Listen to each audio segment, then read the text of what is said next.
It's a beautiful day for pickleball on the APP Tour.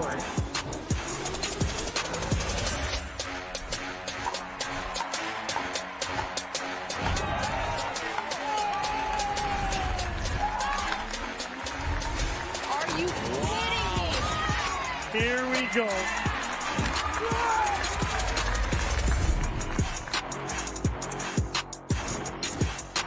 Eleanor Roosevelt once said, "You gain strength, courage, and confidence by every experience in which you really stop to look fear in the face." That kind of courage is what we're celebrating this weekend in the heart of the Heartland, writing history and raising money to kick off National Breast Cancer Awareness Month in a first-of-its-kind event showcasing the best women in pickleball. Welcome to the inaugural APP Women's Open presented by the James. We are at the Pickle and Chill in Columbus, Ohio, and joining us, 250 registrants, 125 pros, 26 APP gold medalists, all here to be a part of this historic moment in pickleball, and we are so thrilled that you're spending part of your weekend with us. Welcome into the broadcast booth. I'm AJ McCord alongside Next Gen National Team Coach Chad Edwards, Pro Pickleball Coach Dominic Catalano. It is a really, really special moment here in Columbus with this inaugural event, and we cannot wait to get this action started. We have live women's doubles action for you all day today, and tomorrow a really exciting matchup in women's singles because we have two women who are going to be facing off on Championship Sunday for the very first time here on the APP Tour. It's Dominika Turkovic taking on Shannon Pretorius. And Chad, when you talk about these two women, which is the one that really stands out to you in terms of their game? Well, I had the opportunity to watch Shannon Pretorius a few times yesterday. Her forehand roll was on point. Her two-hand backhand, she was hitting passing shots down the line. She turned pro back in 2022. We've seen her on the APP Tour for a number of years. She was in the top 8 in seeds for a while, but had a couple of bad showings and dropped out of that seeding. But it was good for her to show up on Thursday, and she's going to be a tough opponent for Turkovic. And Turkovic, a newer player to the scene. She's very tall, lanky. She gets to the kitchen line really well. She hits a very good, hard ground stroke. She gets down below the ball nicely. I like her power, but I also like her control. The former ASU Sun Devil is here on Championship Sunday for the first time. I'm really impressed with her game. Like Chad said, he saw Pretorius a couple times. I saw Turkovic play a couple matches yesterday, and she really impressed me. So cannot wait to bring you that tomorrow morning here from Columbus. But all day today, we have a really exciting moment here on the APP Tour. It's women's doubles split age, Chad. So walk us through what that means. Yeah, so in the split age format, one partner is below 50, one partner is above 50. It's a lot of fun for these players. The younger pros get to show their athleticism.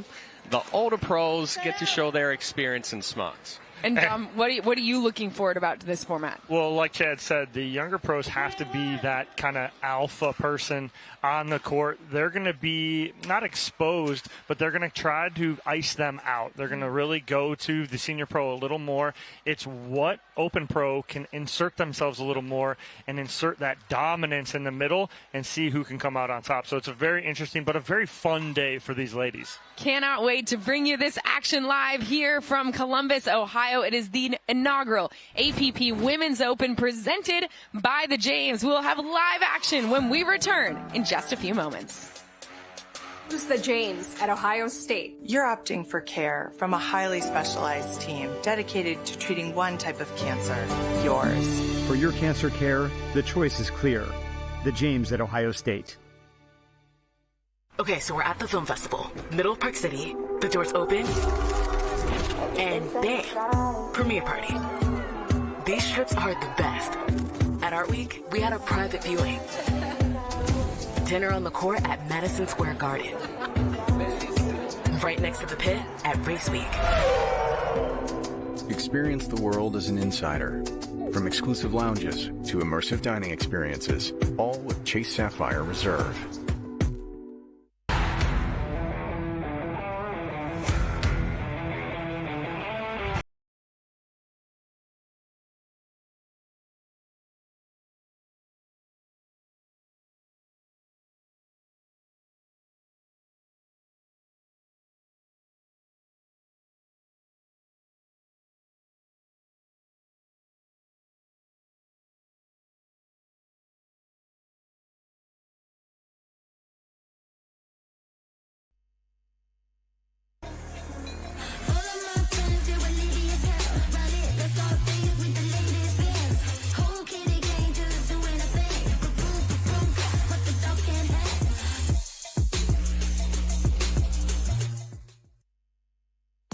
The APP is sponsored by The James, presenting partner of the APP Women's Open.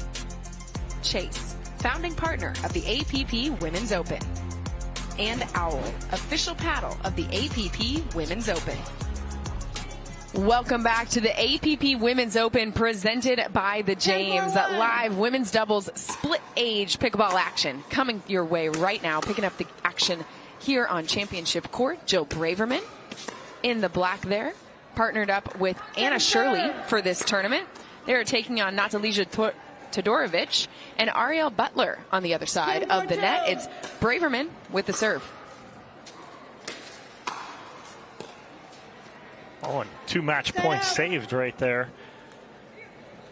Braverman and Shirley took game 1, 11-3, and now up game 2 here in 4-10-1. Up 10-4 here in game number 2. But like you said, Dom, a few match points defended. Ooh, they get 3. Yeah, good adjustment off the net cord there. Tough to pick up when that ball kicks up and you're expecting it to be in a certain spot.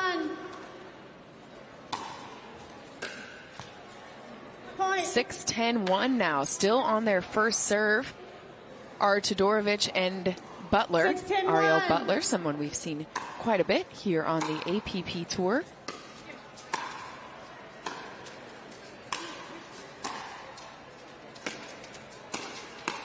Oh, nice setup right there from Turkovic. She really moved through that transition area nicely after the lob, approached nicely, had Braverman still back, kept her there, and nice little run here. Timeout called on the court by Braverman and Shirley, as it's been a few points in a row here that they've given up, a few match points that they couldn't quite close on. So we talked about the split age format here and sort of the strategy for these teams as they're developing. But that's the thing, is it's as it's going, right? Because for a lot of these players, they have not played together before. Some of them have together. There is another event with the US Open as far as that incorporated the split age. So some of these players have had experience with it. But again, with the split age, with having one player below 50, one above 50, and you were talking about it, Dom, that the senior pro is typically targeted a little bit more, typically what we see in mixed doubles with, the women going against each other. Here, it's kind of the senior pros that are the slower pace control, and then the younger pros are trying to step in and really insert that power, be a little bit more aggressive.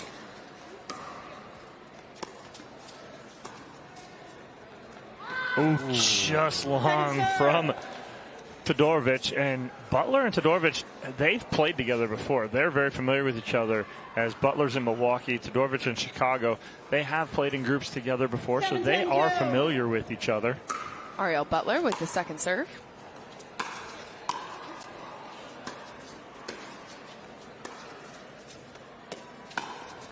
Oh, good spot there from Braverman. Todorovic, sure, just getting jammed up, wasn't able to slide to the left and clear herself. That's a good spot there, right into the right armpit. 10-7-1. Shirley with a chance to finish the match here.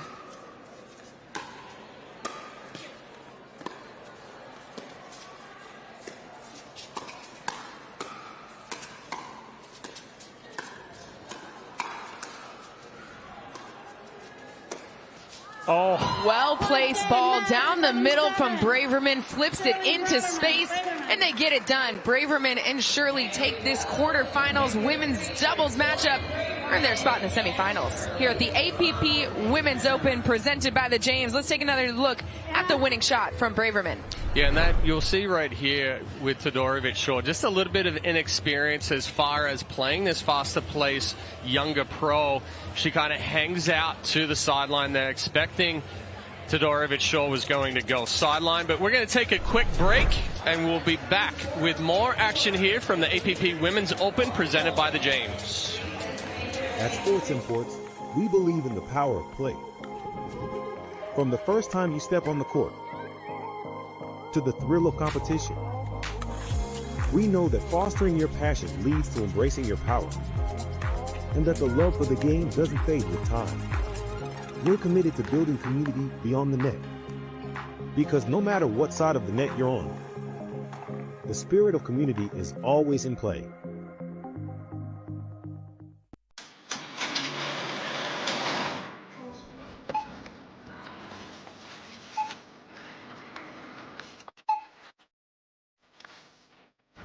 Whenever you shop Meijer, you don't just feed yourself or your family. You help support programs like Simply Give that feed our neighbors in need.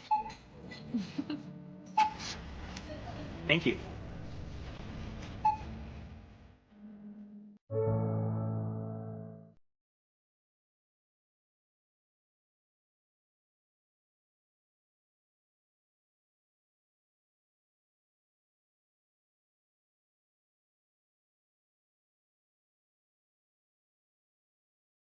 People at AARP volunteer and community events. They'll keep Greg active, involved, and mischievous, and help make sure his happiness lives as long as he does. That's why the younger you are, the more you need AARP. No.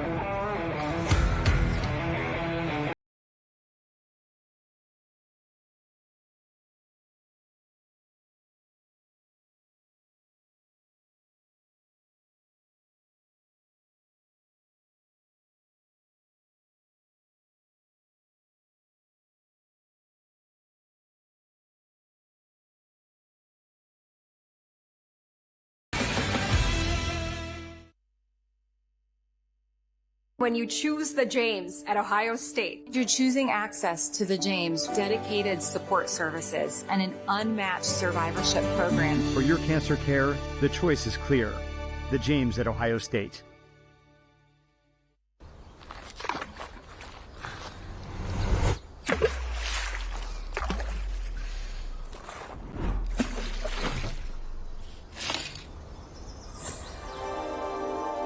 Less is more. Less is less beer.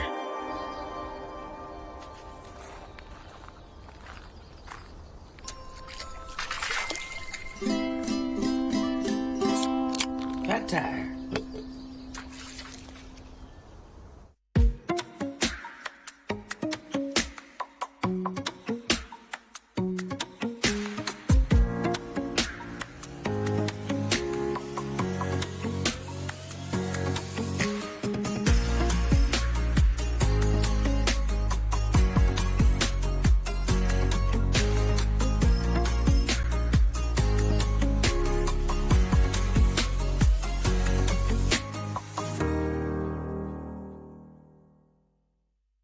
What do people want more of?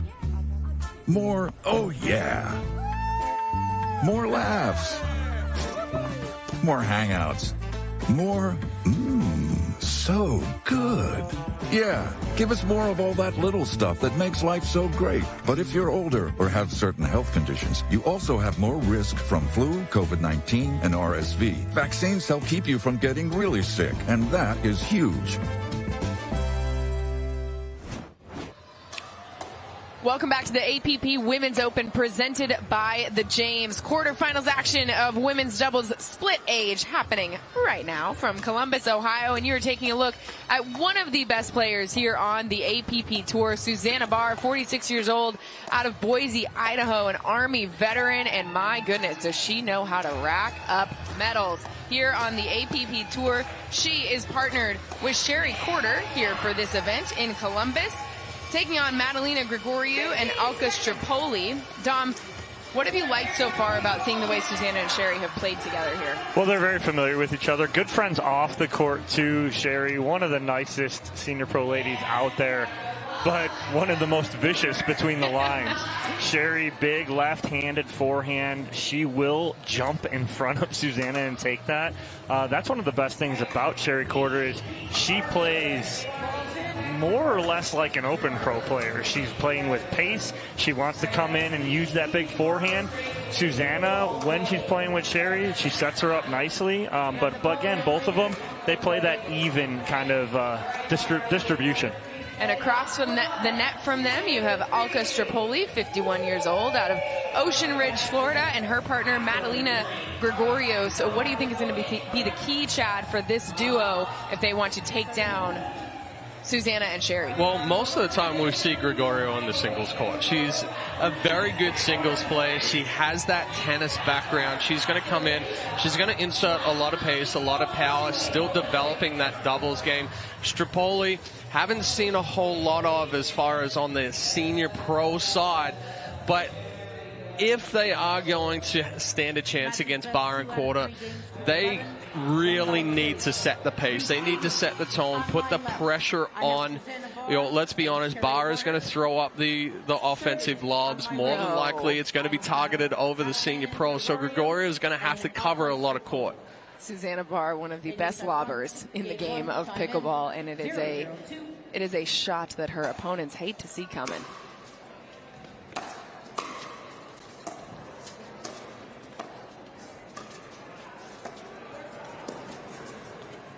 That one left just a little bit short off the paddle of Quarter. Well, it's a good spot there from Strapoli. She went to Susanna Barr twice and then pulls that forehand roll right at the left foot of Quarter. Good spot. There's that forehand step in from Quarter right there. And again, she's going to read that and step in and want to take that. Well, and Quarter is one of those players that has a lot of experience in the pro split age. She's won a couple of gold medals before in other tournaments in this event. Oh, just wide. Caught the tape and just pushed it a little bit wide. That doesn't catch tape. That's clean winner. Yeah, it's clean winner. And that's probably what we're going to see with Strapoli. She's going to take a couple of balls down the line, just like the first point we saw. Try to get Quarter to hug middle.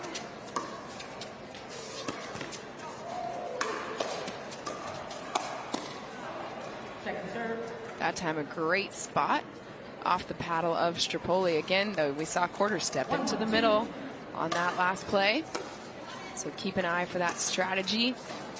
As this match develops, Barr goes big and it gets a little love off the tape. I thought that hit the tape and went down. So did it was below the bottom of the net cord. I was about to say missed opportunity. Yeah. So, and what I saw earlier the other day when these two practiced, Quarter and Barr, is Barr was like, if they return to me, I'm dropping. Sherry, crash. Just go. And you're seeing it right here as Quarter steps in on the drop. Another time, Susanna Barr. She's hitting the bottom of the net cord and it's rolling up and over. But one thing that we have seen a couple of times, and it was in the previous point, we're seeing a lot of that right armpit spot for the younger pros going against the senior pros. That's going to be a spot all day long because the senior pros aren't used to the pace coming from that left side, so they're not sliding as much as what we would see in the younger pro division. She's got to stop right there. Strapoli gets caught trying to get to the kitchen line, but as she's hitting that ball, she's moving. She's got to set her feet right there. I think if she sets her feet, she's fine. Strapoli just rushing through that roll. You see her moving through contact, so never fully gets extension, just drops down in the bottom of the net.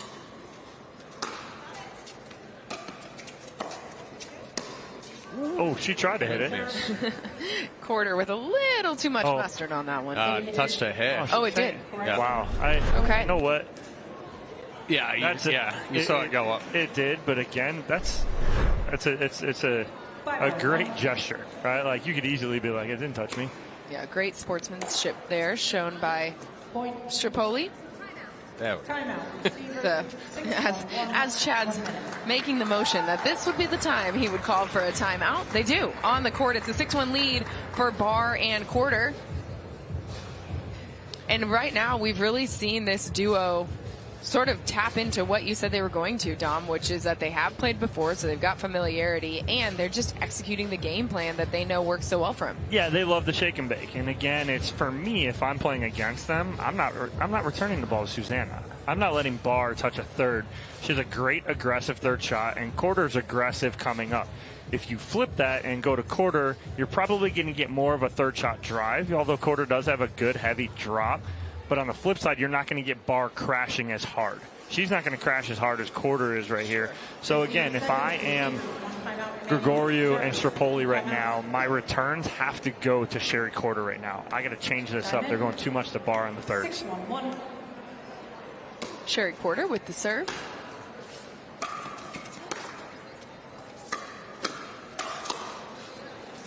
Oh, nice spot there. Gregorio finds the tape on the sideline.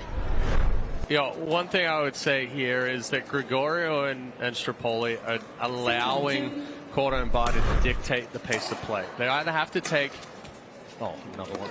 Are you serious? That is three for three. They either have to take the initiative and kind of put a little bit of pressure on, know that Quarter and Bar are going to come in and be aggressive and try to answer it, or try to find the feet. They're just giving these dead balls back right now. It's a 7-0 run right now for Bar and Quarter. Just misses. Does Bar? But they go the third to Quarter right there, and it changed things up. It changed the pace of the point. You had Bar pulling the trigger right there instead of Quarter. I like that scenario for Gregorio and Strapoli. Yeah, big serve there from Gregorio, and Bar trying to uncoil from the stack. 2-7-1.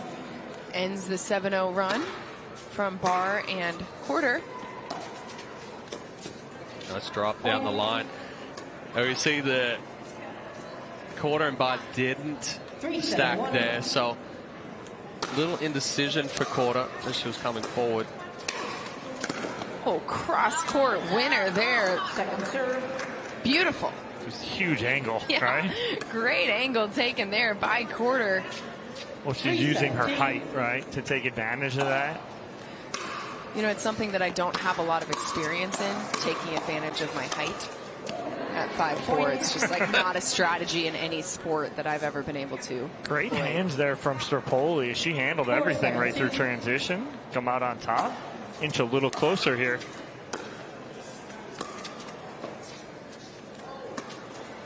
Again with the angle. Great get. Oh, that's impatience right there. Quarter trying to create something that wasn't there. Good defense there for Bar, getting that around the post back. 5-7-2. Great around the post, too.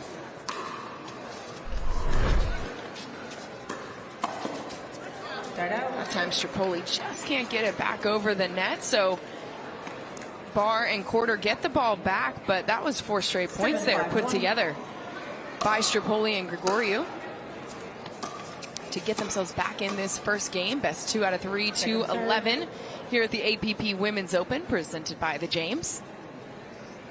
Second serve coming in here for Quarter.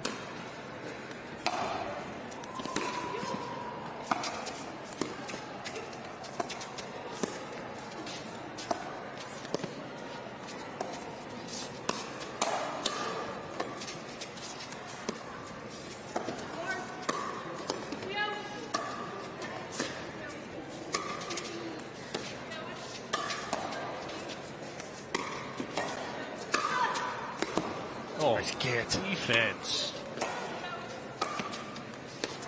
Gregorio leaving that one just short, but a well-played point by both teams. Such good defense. As Chad and I are like, oh, that point right there just on the edge of our seat. Yeah, Gregorio just trying to really cut that last ball hard. She cut the swing off, but excellent job staying in that point. That time Gregorio setting a little bit of pace there, has Quarter all over the court before the ball goes out of bounds. So it's a side out. Still think it's a good hold there for Gregorio and Strapoli, only giving up 1 point right there. Get the serve back. Trailing by 3 here in this first game.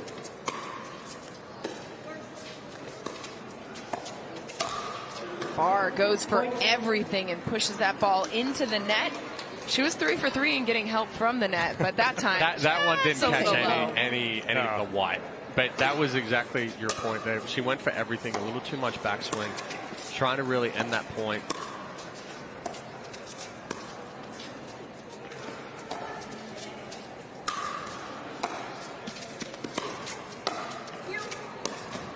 Oh, and again.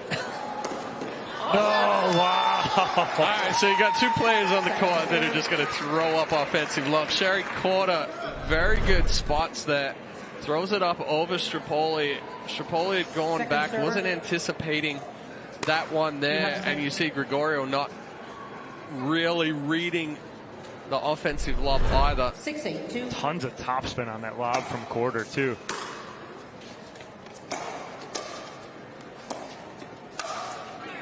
That time, Susanna Barr put the perfect pace, perfect angle for the overhead winner. Yeah, Strapoli has to continue taking those drops cross court. She's going down the line on those two. Too easy for Barr to reach in, take the ball out of the air on that initial third, hitting her fourth, putting pressure on.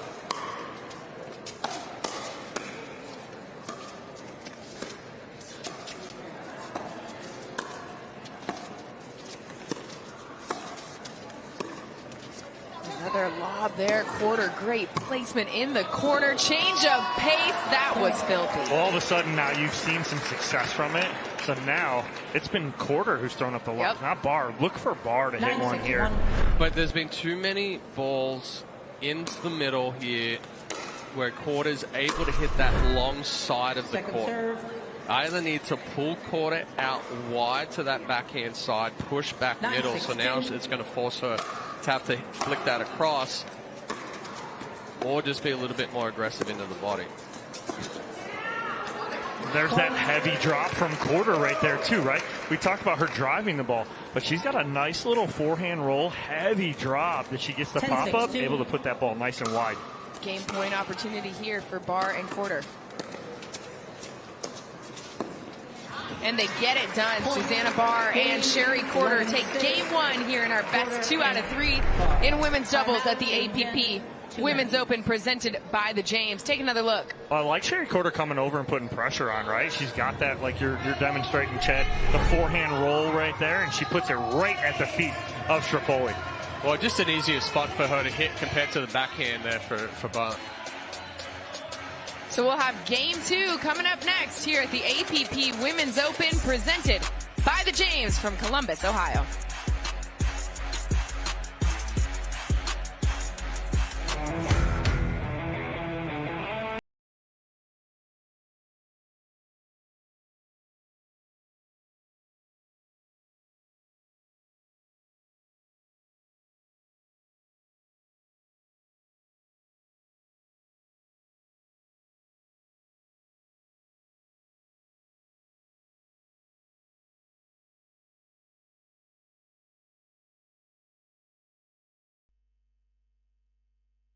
Introducing Skechers Pickleball, the official footwear of the APP Tour.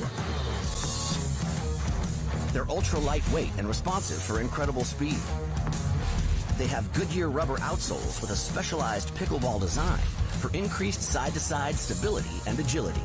Plus, they feature shock-absorbing foam and Skechers' famous relaxed fit design for incredible comfort game after game. Conquer the court in comfort. Skechers Pickleball, the official footwear of the APP Tour.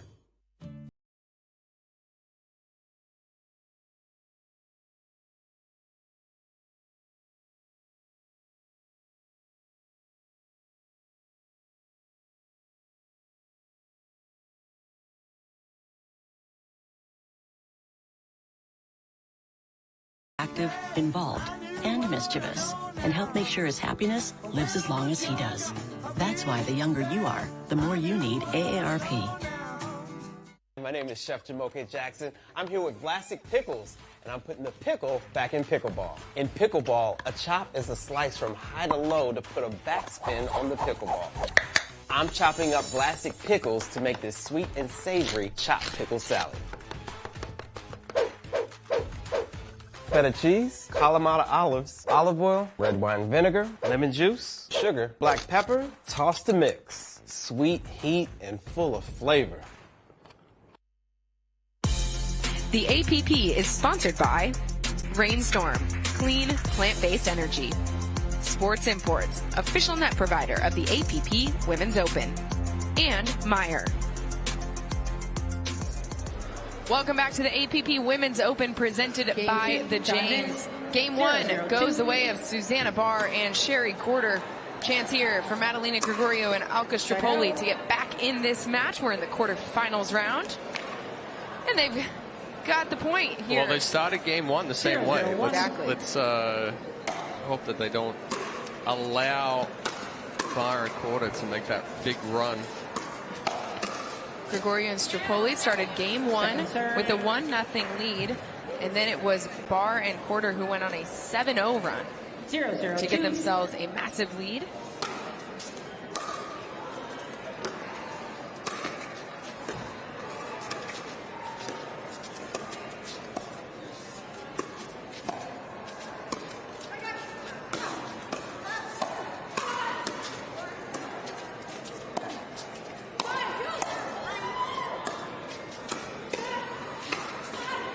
But see, right there, it was a better ball. It was a wider ball from Strapoli to Quarter. Quarter tries to throw up that offensive lob, but because it's wider, it leaves that middle ball so Gregorio can go back easier and get it. That put them in a better position to stay in that point and eventually take it.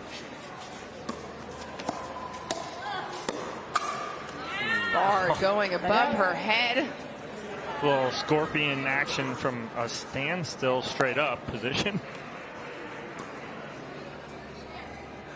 0-1-1.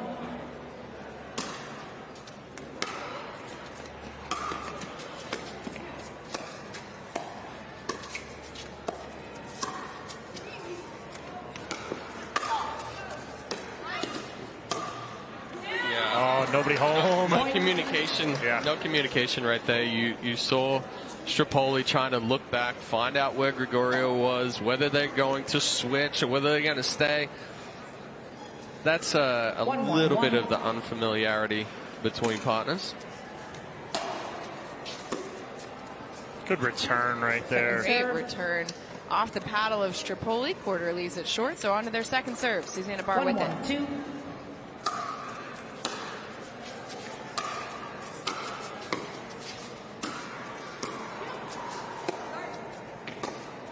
Nice angle right there from Strapoli as she reaches in and creates the great angle, pulling Quarter all the way off the court. Well, and it may seem like something small, but it was a much better return there from Gregorio, taking that middle, giving herself just a little bit more time to uncoil from the stack and putting her in a better position up at the kitchen line. Susanna Barr with the overhead right underneath the paddle of Gregorio. I mean, some great defense there from Gregorio just to get back to the kitchen line, but eventually the pop-up from Strapoli. Just a nice drive there from Strapoli, catching Quarter as she's trying to uncoil. But again, on that previous point, it's the spot. It's that right armpit on the senior pro. Difficult to pick up that pace.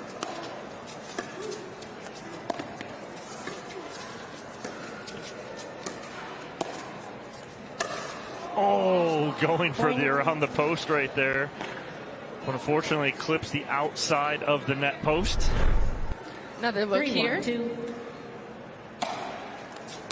Yeah, good job by Strapoli taking that ball out of the air. Susanna Barr getting up for the overhead winner. Gets the ball back on their side of the court. Nice little run though here for Strapoli and Gregorio.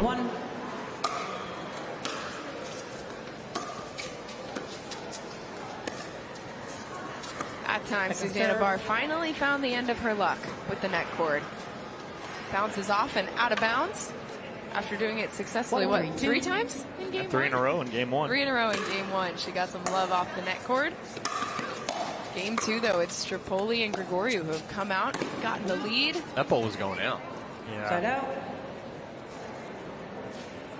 Quarter trying to take the miraculous forehand flick behind her that. 3-1-1.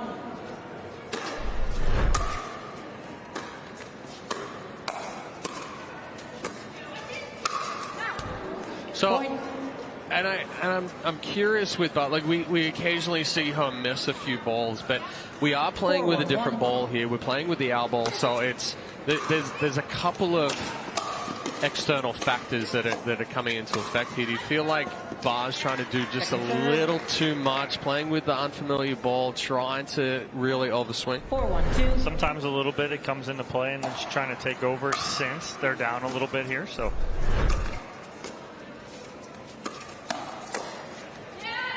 Well, that's what they need to do. They need to play through a drop shot, right, and get that slow pace, then speed it up, right? Like that right there. That's a great combo.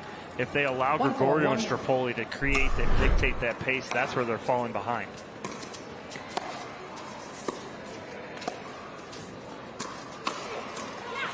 Yeah, I don't like that speed up there from Quarter. She's being pushed back away from the kitchen line. Tough spot. Tries to just flick something off of the forehand, but you're not in a position where you can counter or even get a good swing off of that ball being so deep from the kitchen line. And that's what they need to do right there. It's drop, come in, and now we create from there.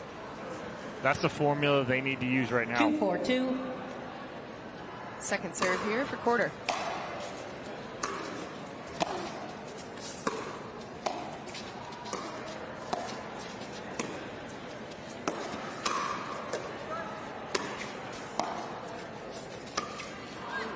Barr leaving the forehand a little low into the net. Well, she anticipated she was going to take that out of the air and then let it bounce and got kind of handcuffed a little bit. Oh, that was going to be disgusting if it went over the net. Wow. There was so much top spin on that ball. It was going to hit and kick. 4-2-2.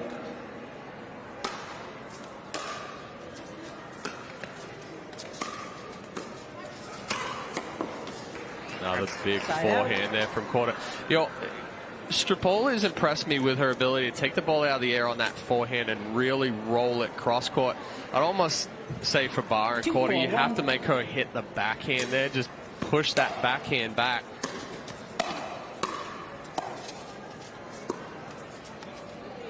That ball pushed wide, so it's a second serve now here for Barr and Quarter. Yeah, I'd like to see Quarter try and find the inside foot. Yeah, the left foot of Strapoli in the middle right there instead of pulling her that wide like she just tried to do right there. Side out. Gregorio and Strapoli are finding a bit of rhythm here in the second game that they were not able to find in game one. Chad, what do you think is the reason for that? Well, they're being more aggressive. They're putting more pressure on Barr and Quarter. In game one, Barr and Quarter were controlling the pace, controlling the tempo. Second serve. And twice now, Barr's got Gregorio on that left foot with an aggressive dink. Well, aggressive cross court. Go middle, pull her in middle, then find that left foot.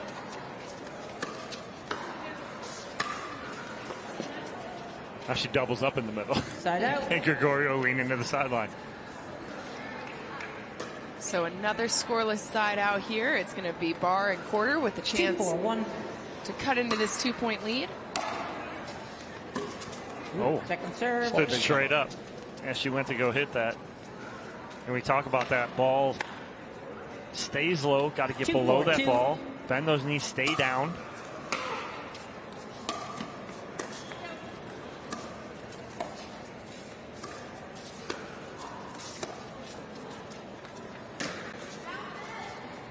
Oh, bounce it.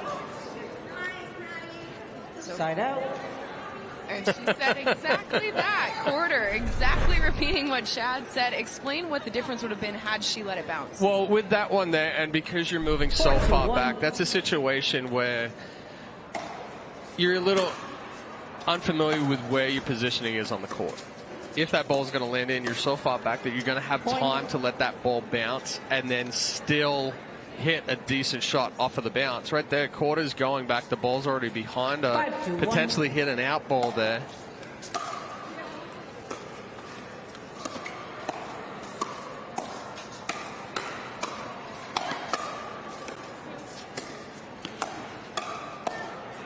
Wow. Second serve. Tomahawk, crack. Whatever you want to call it. The pretzel? Yeah. I don't know what you want to call that forehand from Barr right there. Call whatever you want. That's going to be called the pretzel. I like the pretzel. Kind of had like the sweeping motion of... Well, it was more that the body moved with it. Right. So she went into this like figure eight kind of deal. Well, better job right there on that overhead. She'd missed one before. What does she do on this next one? She bends her knees, gets below the ball, and then gets on top of it instead of standing straight up and going right down into the net.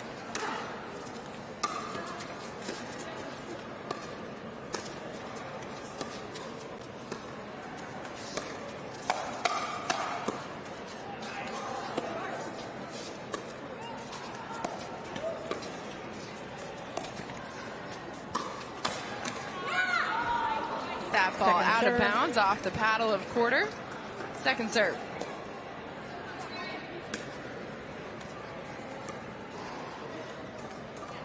Two 5-2. 2-5-2, the score for Barr's serve. Oh, man. Side out. Again, Quarter just kind of popping up through that.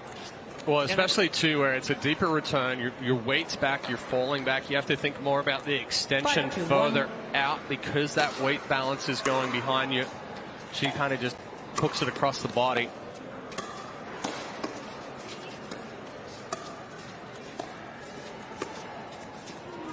Point.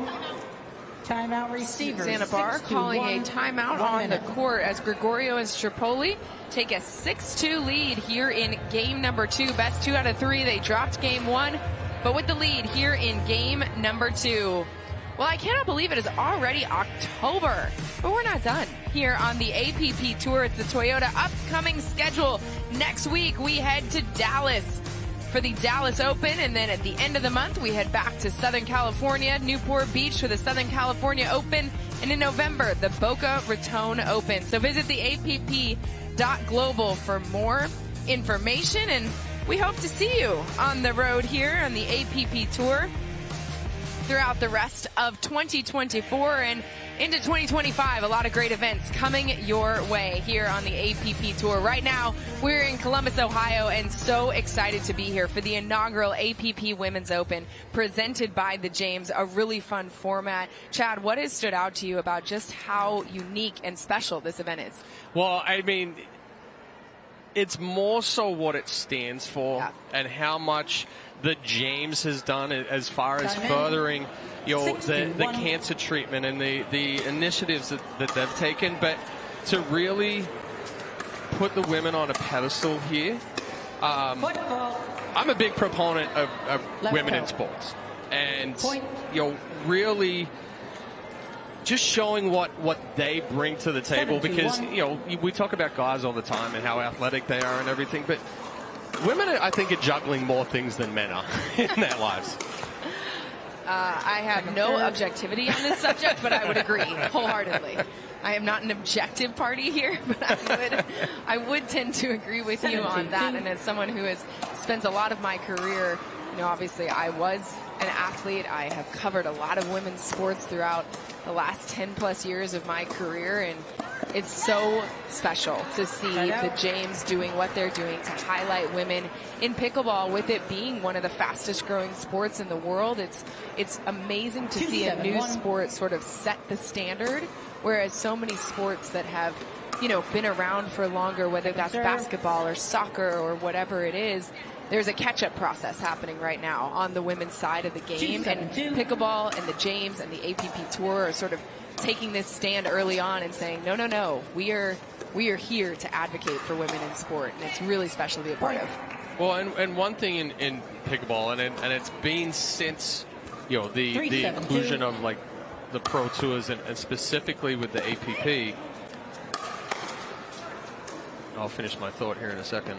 There's some really good pickleball happening on the court as we're talking. Absolutely. Another offensive lob. A little flick lob from Coulter. Again, she just hides it so well and uses all wrist to get that up and over. But there's never been any disparity between earnings, between highlighting matches and everything. It's always been very equal, and that's a big thing in our sport and with the APP.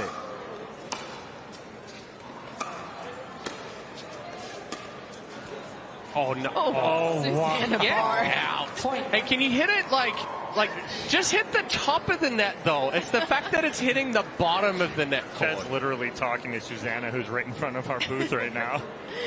But Chad, you and I hit on it all the time. What's our favorite event to call? Oh, women's doubles. We love women's doubles because the firefights, the battles, the hands. Like, the women at the highest level in pickleball are absolutely amazing to watch and so much fun.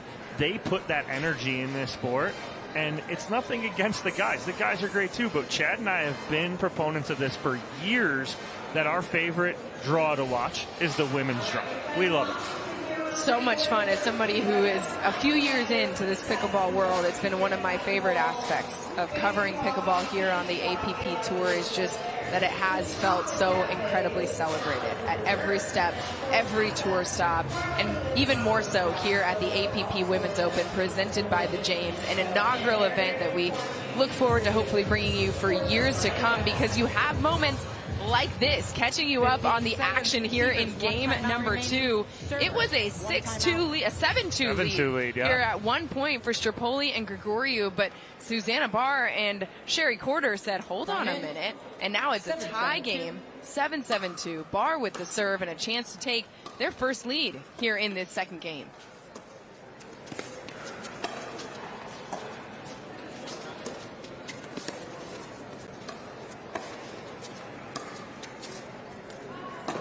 Just missing, yep. Just it. But you want to talk about court usage there.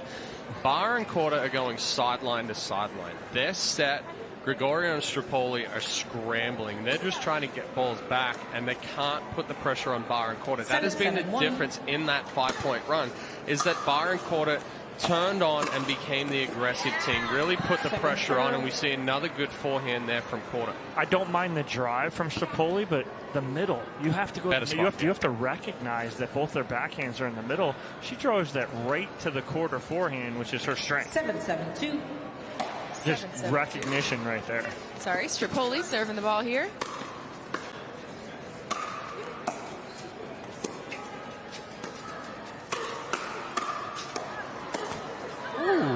Corder into the net on the backhand. Yeah, if Barr had hit that one, it would have gone over. I know they say that the net shows no favorites, but I'm not going to lie. This match, it has felt like Barr is the favorite here. It's a 1-point lead now for Strapoli and Gregoriou. Can they extend it on this serve? And they can, as Barr leaves the drop a little bit short. 9-7, excuse me. Well, another good spot there from Strapoli, going between the feet of Barr. Doesn't give her the ability to really get extended or create a sharp angle. Yikes. That time, Gregoriou on the attack, and she had that one dialed in. Yeah, she jumps that in the middle beautifully, reading a good drop. And all of a sudden, game point, game 2. 7-2.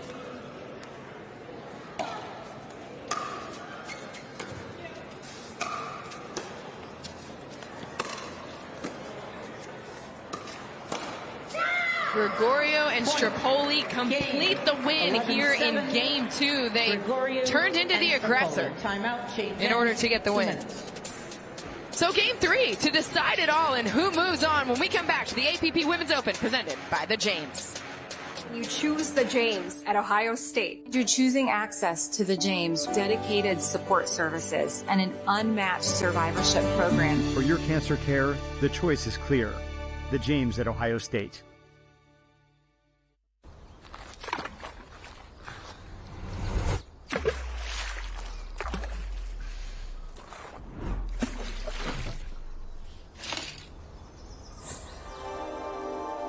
Less is more, unless it's less beer.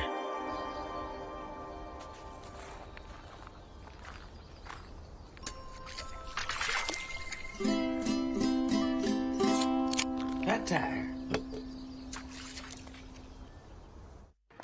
At Sports Imports, we believe in the power of play.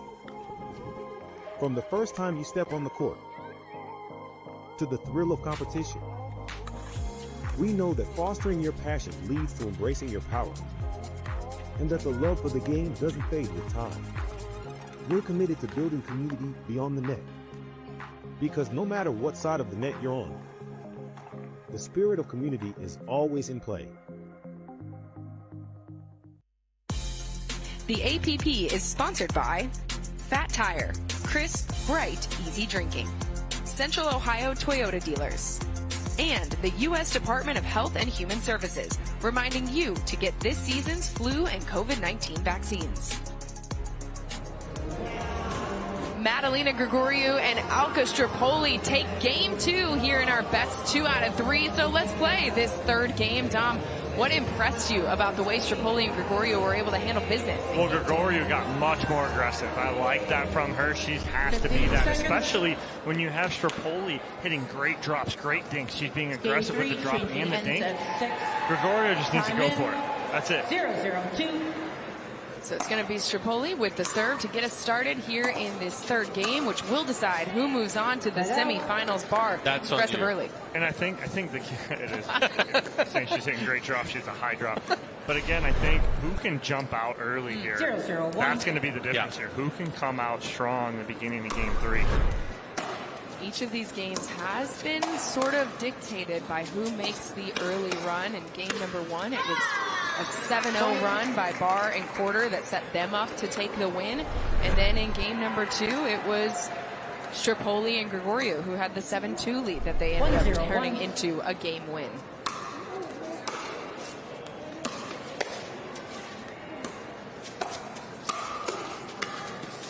There it is again, Chad. Is that what we're calling? We're calling it. More like a windshield. Gave her a shot. It's kind of the other named a bar shot. That one wasn't. That one was just a regular like tomahawk. 2-0-1. Pretzel. She wasn't fully. Wasn't falling over. Yeah.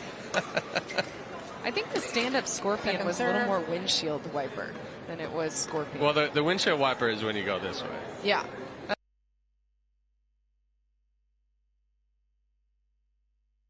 Yeah, a high windshield wiper. That was an extended windshield wiper. Where's our vocabulary? We're going to put together a glossary of terms here. Make it a social series. Complete with reenactments. Each of them called it mine, yours, mine before either one of them went for it. And again, for them, they played together before. They need to fix this. If they don't fix this, it could be an issue moving through. On their second serve with a 3-0 lead. She looks over. I think she heard us talking about how well Susanna Barr had done to utilize the net cord. And she said, you know what, I can do it too, actually. Yeah, right. So it's a 4-0 lead here. It's by osmosis, right? When you play with her, you get more, it feels like, right? It's a 4-0 lead here for Barr and Quarter. And like we talked about, it has been in the last 2 games who gets this early lead, who ends up winning the game. So what do Gregorio and Strapoli need to do to make sure that history does not repeat itself? Well, I mean, right now you're just seeing Barr and Quarter are taking charge with the thirds. They're not getting too aggressive. Before, what got them in that game 2 hole was they were trying to play too fast off the third shot. And then all of a sudden they had to serve and then it was gone. And right now they're slowly getting to the line. They're dropping that ball in, then creating that pace. Gregorio and Strapoli need to disrupt that pace. They need to come out. And right now you're down 4-0, I believe. 4-0. 4-0. They need to come out kind of guns blazing here.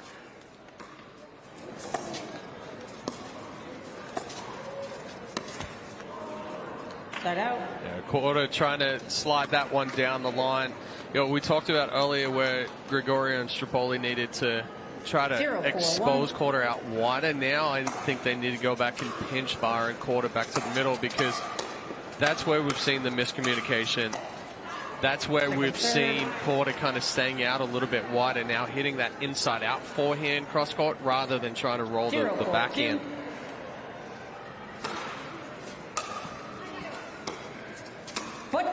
Ooh, that's the step over. Yeah, Quarter tries to step over and take that. She's not feeling that Barr was there. 1-4-2. So Gregorio and Strapoli get on the board here in this third game. She jumped as she goes to hit that, and as she's jumping, she rolls over the top of it. It's halfway up the net. 4-1-1.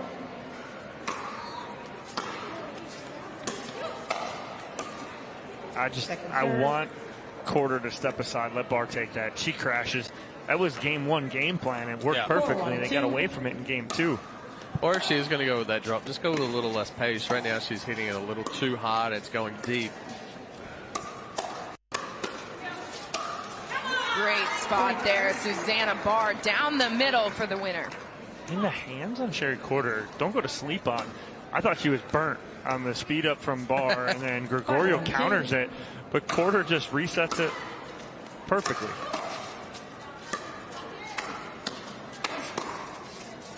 Oh, Gregorio on the attack and finally finds a spot. Well, I almost said that first ball, she should have slid to the left and hit the forehand instead of, just hitting that high backhand there. But she made the adjustment, finished with a couple of nice big forehands. She doesn't lack power, that's for sure. That's a great change of pace spot in the middle. Chad's talking about pulling that string on the changeup right there. Looked like she was going to rip it, and then 1-5-2. just rolled it nicely.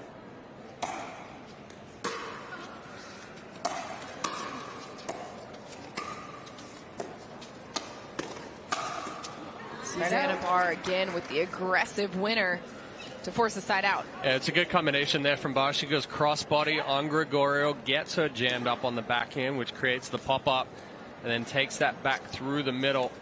5-1-1.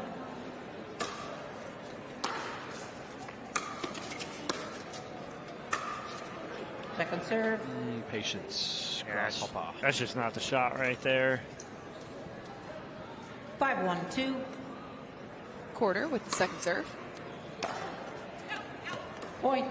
Timeout. Change ends. That's the type of points that you 6-1-2. don't want to give away there. 1 minute. Missed returns. On the 3 end change. points On the end change.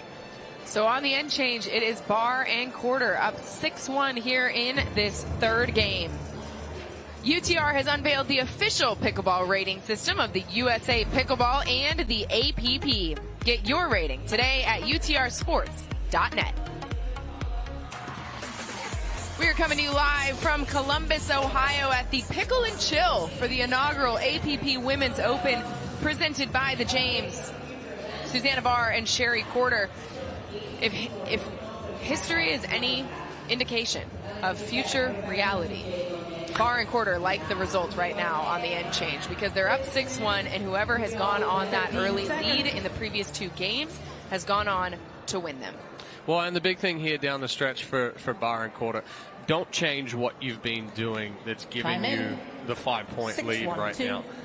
Stay aggressive on the right ball, but control the point from the kitchen line.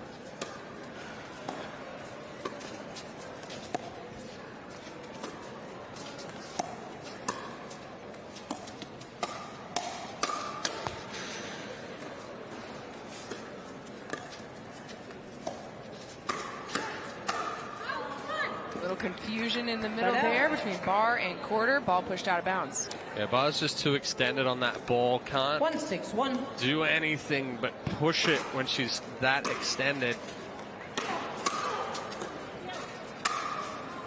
That time Barr staying compact is a good job. Yeah, great call right there, AJ. She sits through that shot, right? She gets nice and low. When she gets low through that, like, it just creates so much more power and accuracy.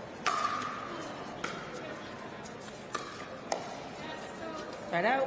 She didn't pull a string on that one. She pulled the trigger on that one. Pulled the trigger on that one right at the left foot. 6-1-1.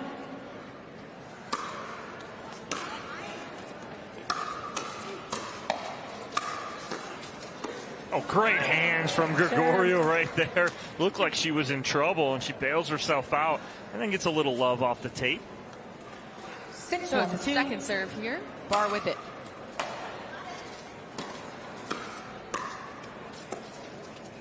That's a much better drop there from Quarter. And again, she didn't rush herself and just took a breath, dropped it nice, worked her way in.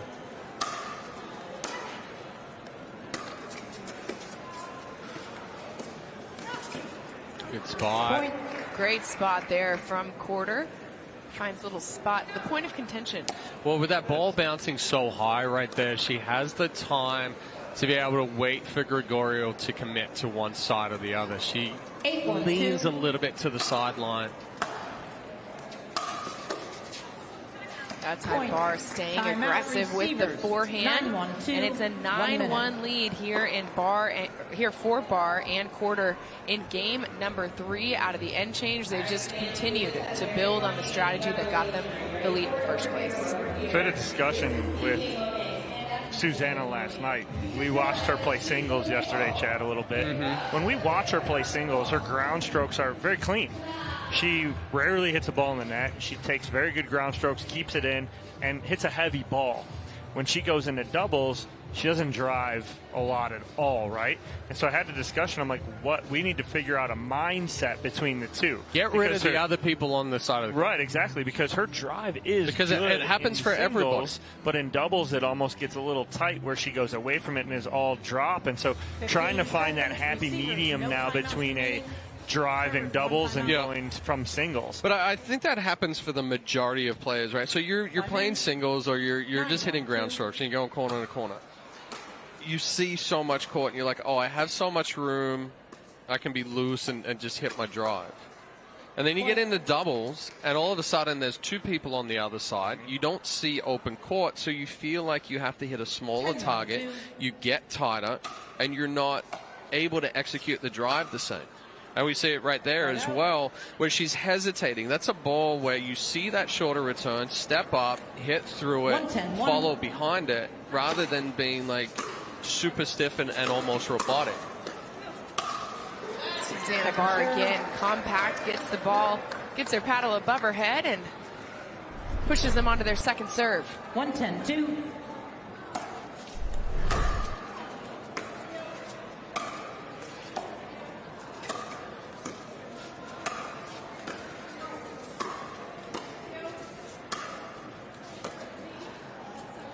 Good pressure there from Quarter and Barr.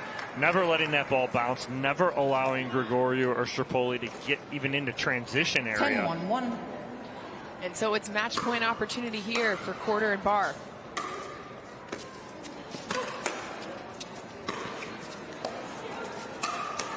And it's Susanna Barr who delivers the final blow in this women's doubles match. A strong forehand to get the win and punch their ticket into the semifinals of the APP Women's Open presented by the James. We'll be right back. At the Botanist, we always look further, seeing potential where others may not. We sustainably hand forage 22 Isla Botanicals to make a beautifully balanced gin, capturing the essence of our Scottish island home, consciously crafted by our community to be enjoyed by yours. Look further.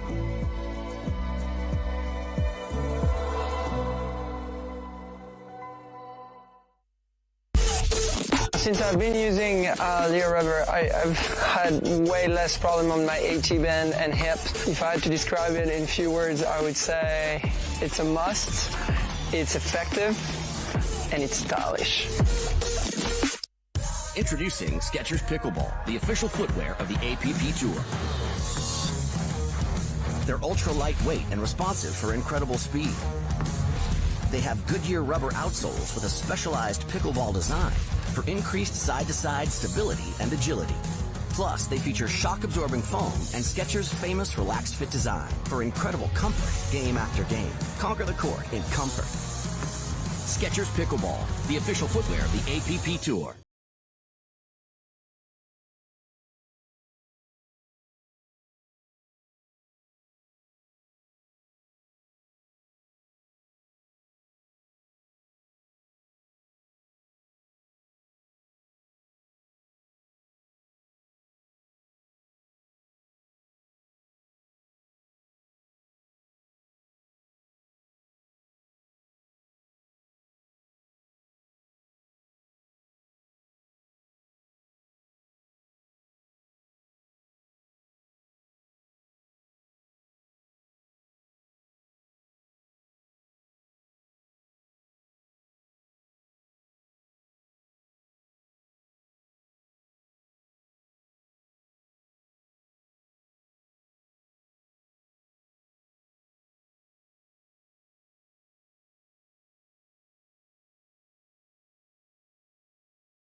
volunteer and community events. They'll keep Greg active, involved, and mischievous, and help make sure his happiness lives as long as he does. That's why the younger you are, the more you need AARP.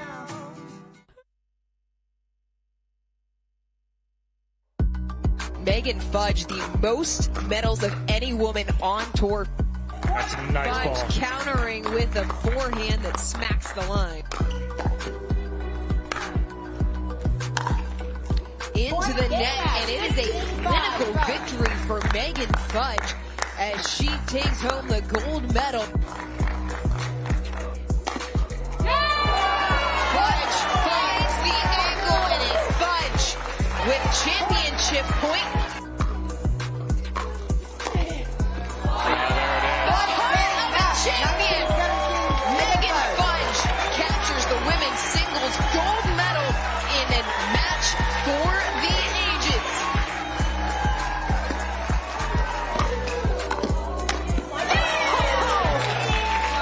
Fudge showing off the footwork, and Fudge is golden once again as she tops Simone Jarging in straight games. To the APP Women's Open presented by the James. We are joined now by the one, the only, Megan Fudge. She is the APP Tour's all-time women's career medal leader. She had 28 medals on the APP Tour in 2023, have had a great 2024 as well. Playing here today, Megan, we're so excited to have you joining us. Thank you so much. Thank you for the introduction. I am excited to be here. Always love a little commentating, and this is going to be fun. I know, and already before we came on camera, Megan was talking about what she's going to analyze in this next matchup. It's our final quarterfinals matchup here at the inaugural APP Women's Open presented by the James. And take a look at the players on the court. Lee Whitwell playing here, and look at that, eyes on the prize. Lee Whitwell, one of the favorites here on the APP Tour, always a character. She's paired up with Amanda Hendry for this special tournament here in Columbus, Ohio. There's Amanda getting warmed up. And on the other side of the net, we have Tammy Steele and Allison Harris. Amanda Hendry, 26 years old, out of Florida, the place that you park your RV most times, right, Megan? Right, yes, that's right. And then on the other side of the net, Tammy Steele, Allison Harris, and Megan, I'm going to go ahead and send it to you because you said you wanted to talk about Allison Harris and her game. So I've had the joy of having Allison on my team at MLP, and we talk about left side Al, okay? Left side Al is not normally her usual spot. She normally plays with Simone Jarging, who loves the left side. So Allison plays mainly right side, and it's been so fun to see her on the left side. It's been like an ongoing joke. I actually took a video of her in the last match, sent it to our team, and I was like, look, it's left side Al, she's come to play. So super fun to see her on the left. And of course they're playing a fantastic team, Amanda Hendry and Lee Whitwell right there, two lefties, which is also a very unique situation. They could both play right side normally in their matches, but one of them has to kind of give up their favorite spot and go over to the left. I think Lee Whitwell has started on the left, but they're very capable of playing both sides. So it's just fun to see two lefties play together. It's so unique. It's different dynamic, different obviously targeting spots, different speed up spots, and very, very exciting to watch. Yeah, this will be very interesting because of that lefty dynamic. You never really see it. I remember years ago we tried to get Ryler DeHart to play with Martin Emmerich. Yeah. And we were talking about that, and we're like, you guys, it scares some people because you don't see two lefties like that. You don't train that. You no, don't. So when you have just one lefty on the court, it's like a unicorn out there. You have two out here. You have two unicorns on the court, right? Okay. Yes. Two unicorns, wow. Yeah. Such an exciting thing to watch here in Columbus, Ohio. And Megan, you've gotten to play, obviously, here at the APP Women's Open presented by the James in this split age doubles format. We'll get to that in a minute because I want to ask you about your experience. But live action here in game number 1 underway.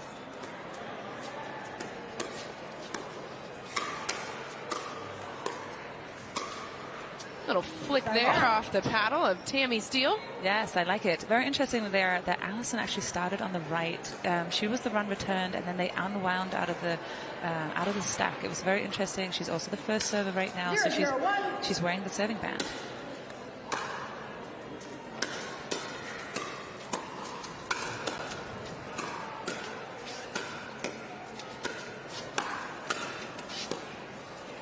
What's it take to put a ball away around here right there?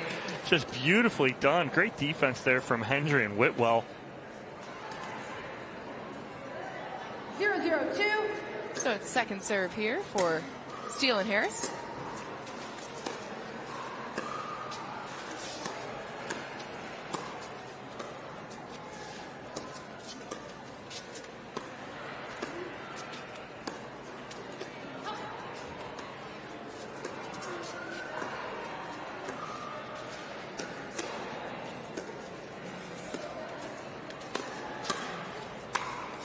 Great spot there. Hendry going with the two-handed backhand down the middle and gets the ball back on their side. So, Megan, I wanted to ask you just what's been your experience playing in this inaugural Women's Open and especially this split-age format today?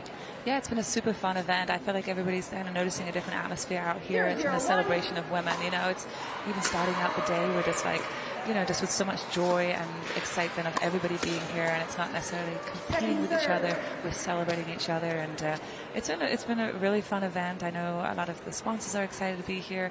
You know, we're creating a lot of awareness. This is a true celebration of women. Lee Whitwell with the serve here in game number 1 and gets the first point on the board for us here.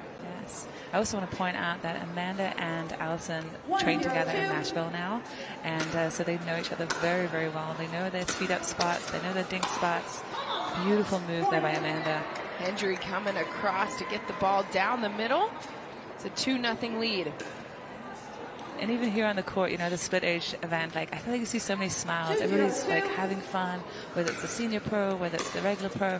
It's like everybody's just, you know, smiling on their face. Yes, we want to win. Like we're all very competitive, but it's a lot more, you know, friendly, fun, smiley environment.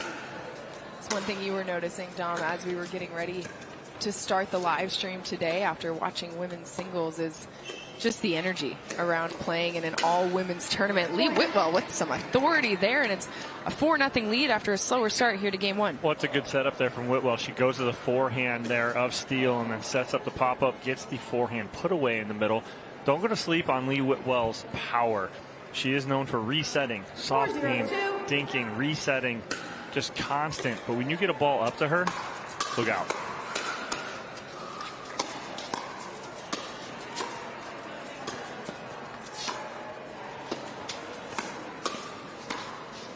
Great spot there. From defense to offense there, you'll see Amanda Hendry really cover that whole court. You know, she's going to hold her ground, kind of like her goalkeeping days in the NCAA UNC. She'll dig a lot of balls out in that transition zone, and then she'll find her way back in to kind of take the offense again.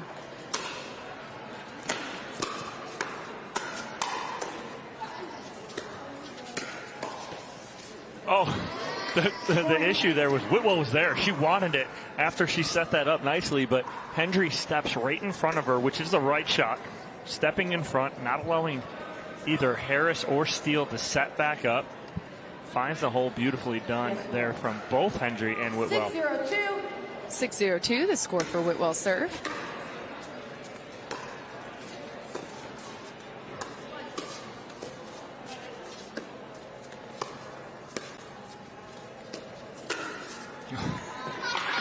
I think she read that one. I think she read that one. Like a book right there. Allison Harris was not fooled by the inside out from Lee Whitwell. As Allison Harris looks at her and goes, "That's my shot, Lee."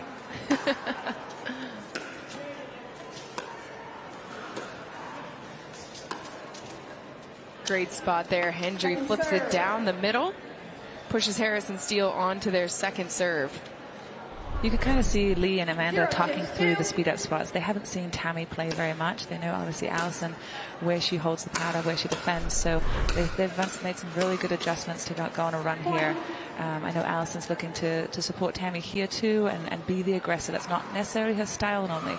So kind of stepping up here on that left side and being more offensive. That drop left a little bit short, so Harris and Steele do get their first point of this first game, but have to give the ball back before 6-1-1. being able to cut into this lead any further. Oh, and it goes long.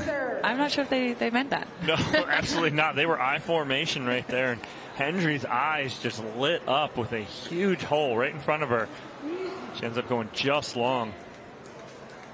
6-1-2. So it will be Whitwell with the serve.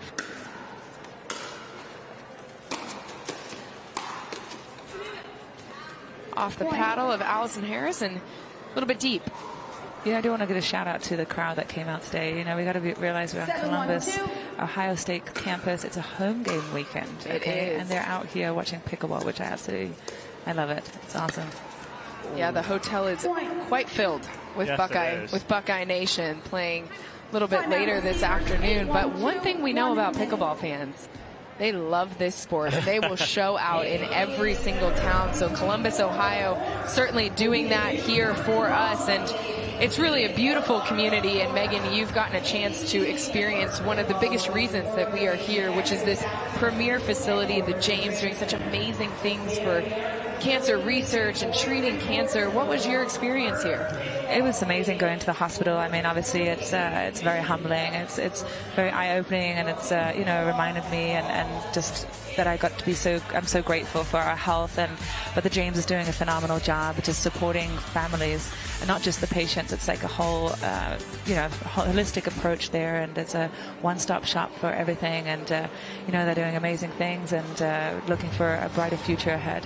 And we're just so grateful for their support day in and day out of the families who are dealing with a disease that has touched way too many, whether it is directly or indirectly. It's just one of those. Cancer is something that everybody has been touched by in one way or another. And so I think maybe that also feels like why part of the atmosphere around this event feels different, because as much as you guys are competitive and everybody wants to win, we're playing for such a bigger purpose this weekend. I agree. I mean, I think everybody has a story. Everybody has somebody that was affected by it, and a lot of people, unfortunately, firsthand. And it's very humbling and very. But it's amazing that the James is out here and supporting us, and we get to support them, and it's a great cause. So. And no better representatives of that than these four women on the court right now, bringing us some great quarterfinals action in women's doubles. And Lee Whitwell gives us the sorry, not sorry hand as she puts that ball right into the paddle of Allison Harris, sets up a game point here in game number 1. 10-1-2. It'll be Whitwell with the serve.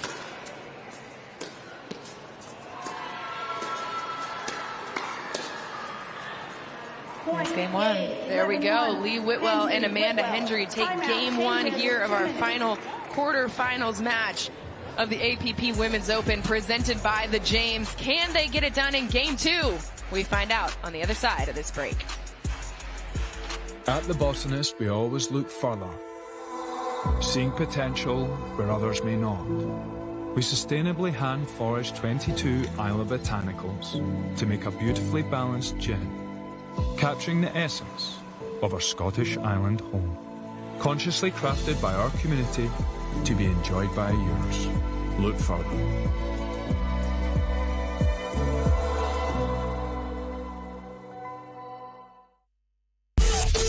Since I've been using Leo Rubber, I've had way less problem on my AT band and hip. If I had to describe it in a few words, I would say it's a must, it's effective, and it's stylish. Introducing Skechers Pickleball, the official footwear of the APP Tour. They're ultra lightweight and responsive for incredible speed. They have Goodyear rubber outsoles with a specialized pickleball design for increased side-to-side stability and agility. Plus, they feature shock-absorbing foam and Skechers' famous relaxed fit design for incredible comfort game after game. Conquer the court in comfort. Skechers Pickleball, the official footwear of the APP Tour.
volunteer and community events.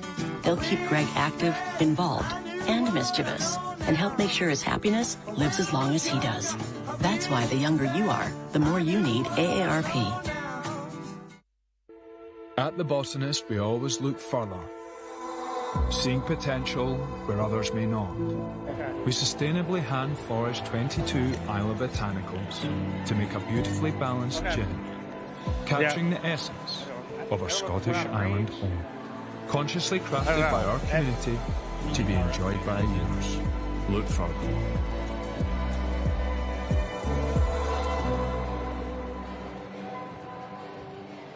I'm Vivian Chan here with Classic Pickles, and we're putting the pickle into pickleball. In pickleball, a slice is a chopped shot used to create backspin on the ball. I'm going to show you how to make a fried chicken sandwich topped with Classic sandwich dill pickle chips that will put your taste buds into a spin. Check 1, 2, 3, 4, 5, 6.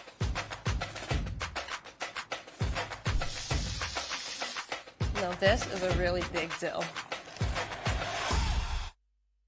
To find supplements that work. No, thank you. You need supplements that are backed by science with natural and plant-based ingredients and that are third-party tested. Because cleaner is better. Like Ora Organic. Plant-based supplements made from the Earth's most powerful plants for your immune health, gut health, workouts, and more. Find out more at oraorganic.com. To be clear, Fulfill is a protein bar, not a candy bar. Don't let its creamy, chocolatey goodness confuse you, or the fact that you hide them from anyone with a sweet tooth. You saw nothing. I saw nothing. Fulfill. We swear it's a protein bar. Introducing Persona IQ, the smart knee. Address your knee pain with a replacement that contains sensors which capture helpful information such as your range of motion, stride length, walking speed, and step count to ensure your new knee is performing at its best. It keeps you connected to your healthcare team so you can receive important reminders and personalized recovery guidance. It's not a GPS. It doesn't collect where you've been or where you're going. Persona IQ, a smarter way to regain mobility. Looking to supercharge your next event? Well, now you can transform your conference, festival, or company meeting into an unforgettable experience with pickleball pop-ups. We bring the thrill of pickleball right to your venue, indoors or outdoors, with our premium temporary courts. Fast setup, flawless execution, and tons of fun, guaranteed. If you want to engage your team, impress your clients, or make your event stand out, visit pickleballpopups.com today. We're into the semifinals round here at the inaugural APP Women's Open presented by the James, and Megan Fudge from the commentary booth to the championship court.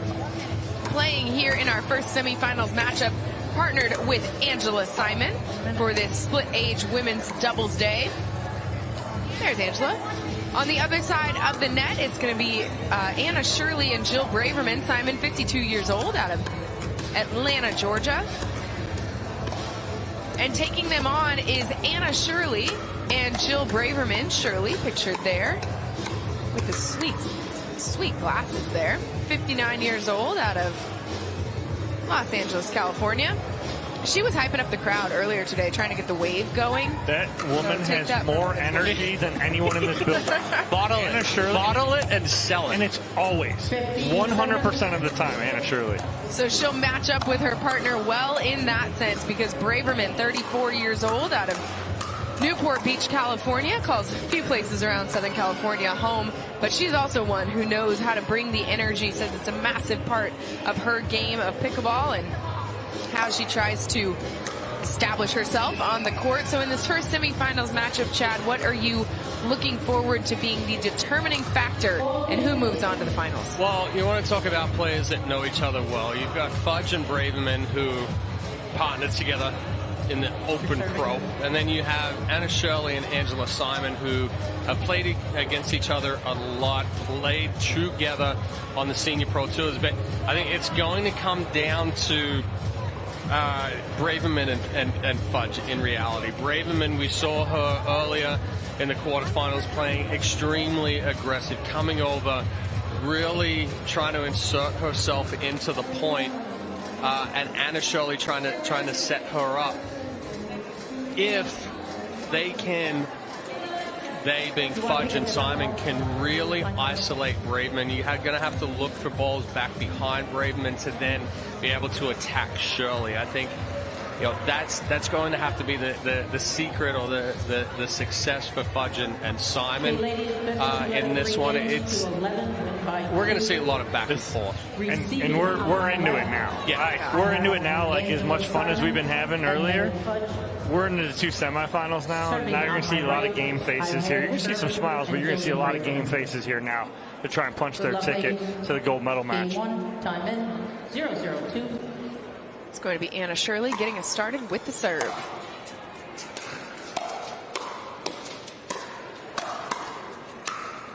Great spot there. Two-handed backhand off the paddle of Fudge down the middle, gets the ball back on their side. Or on their side, I should say, for the first time in this match. Yeah, quick side out here for Fudge and Simon. Here she goes already. Anna Shirley was standing there waiting to receive the serve, but the ball was behind her, and she's like joking around saying she thought we had ball girls out here. Yeah, Good that's what step you'll see over there from Braverman.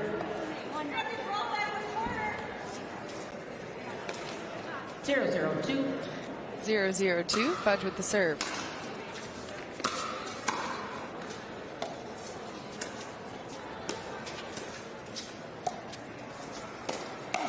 That's nice little pull the trigger on a two-handed backhand from Jill Braverman. She finds the right spot just above the left hip of Angela Simon.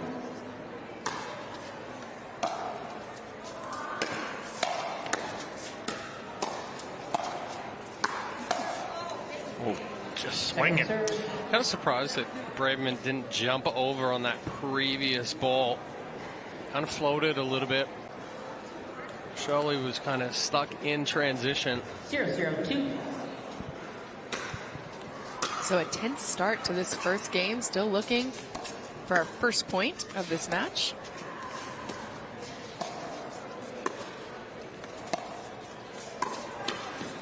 Great get by Fudge.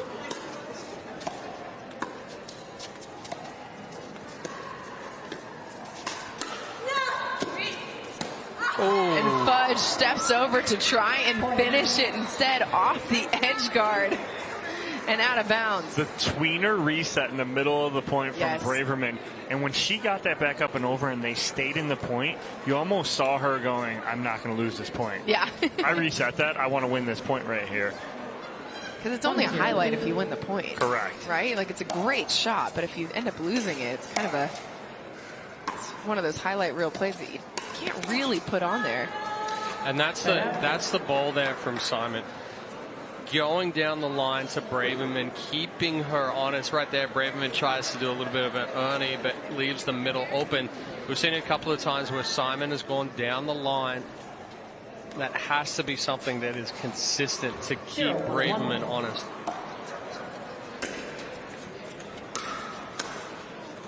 Braverman just pushing that two-handed backhand out of bounds.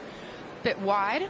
Well, that's the epitome of she was upset with the Ernie, and she talked about it in between the whole point to herself, and then you're carrying that over into the next point.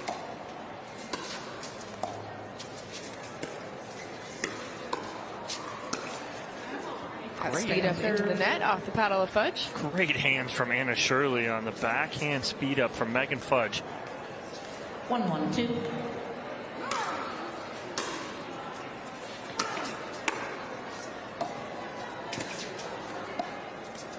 Side out. That one just a little bit short off the paddle of Simon. So it's a side out. And a chance for Braverman and Shirley to get the lead.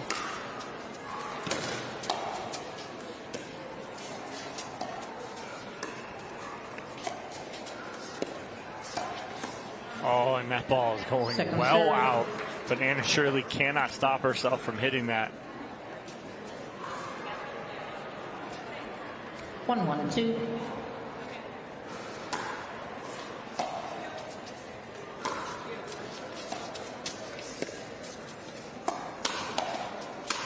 Braverman gets big for the overhead winner right at the feet of Angela Simon. Yes, I do think that return was long. We're sitting right on that line. Point. 2-1-2.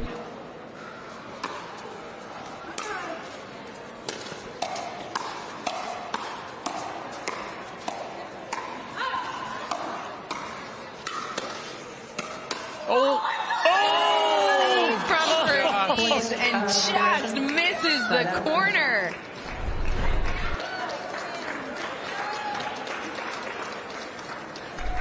Oh, that must have just missed by 1-2-1. a fingernail width.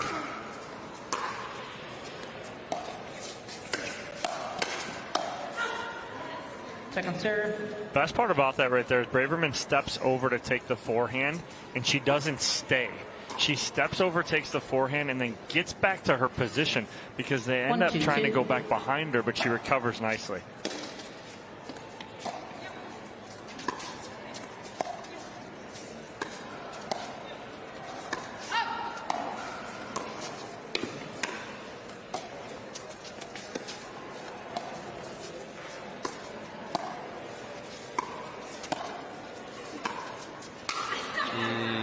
Great spot there for Fudge, and Braverman just lapping.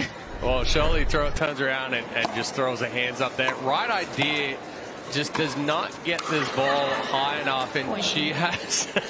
oh, we won't even go into the lip reading right there, but Shirley has a lot more room to play with than what she tried to give herself there. If she goes deep corner of the court, she can actually get a lot of height on it, and she has a lot of distance to drop that in.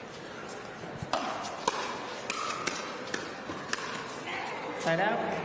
Nice active middle right there for Jill Braverman as she struts back to the baseline. But again, great counter there from Shirley, and then Braverman steps in nicely and finishes that in the middle. 2-2-1. 2-2-1. Shirley with the serve. Point. Good spot there from Braverman. As Simon's trying to come up, you see her feet get a little stuck. 3-2-1. Needed to take a step back, give herself some room, some separation away from that ball.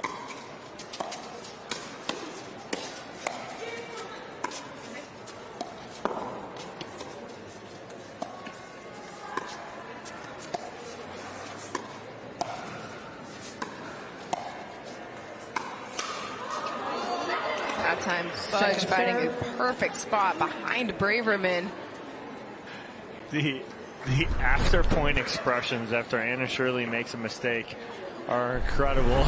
Well, the thing is, she is like the most caring, upbeat, lift you up kind of partner, and then she beats herself into the ground. Right. She will like carry you the whole way and be super positive, but if it's her mistake.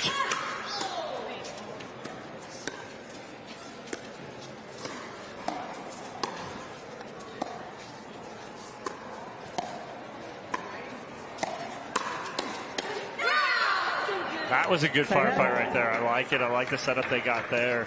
I think Braverman just leaned back too much on the counter. So it'll be Megan Fudge and Angela Simon with the ball back on their side. Chance to tie things up here in our first semifinal of the APP Women's Open presented by the James. One of these teams will punch their ticket into the gold medal match. Oh, nice roll there from Jill Braverman. Watch her reach in here, use her length to her advantage, and she just rolls that out of the air beautifully. But she doesn't try to hit it too hard, doesn't try to do too much with it, is the key on that roll.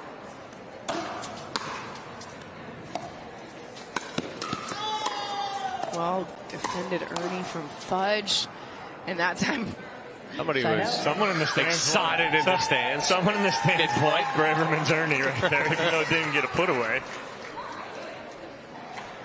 And I liked the almost like singular fist raise from Braverman and Shirley to celebrate that point. 3-2-1. This game's just creeping along here. Well, you called it, Dom. You said, we had the last quarterfinal was 11-1, 11-4. Previous to that, it did take us 3 games for Barr and quarter to punch their ticket into the next round, but here in the semifinals, everybody is bringing their A game, including Jill Braverman. Again, Anna Shirley just happy to be here right now. She's just celebrating this firefight win. She started it. Yeah, I also think this is when Braverman plays her best as well. Though she's moving a lot, she's staying loose. She's not tied down to a spot, and Anna Shirley's giving her the room to play that way. Oh, a little change of pace there from Braverman in the middle of the point. Works out. It's a 5-2 lead. She had a noodle arm on that one. Went to go and hit one way. Figured she couldn't. It was the double clutch. We're gonna hit it. No, I'm not. No, I'm getting.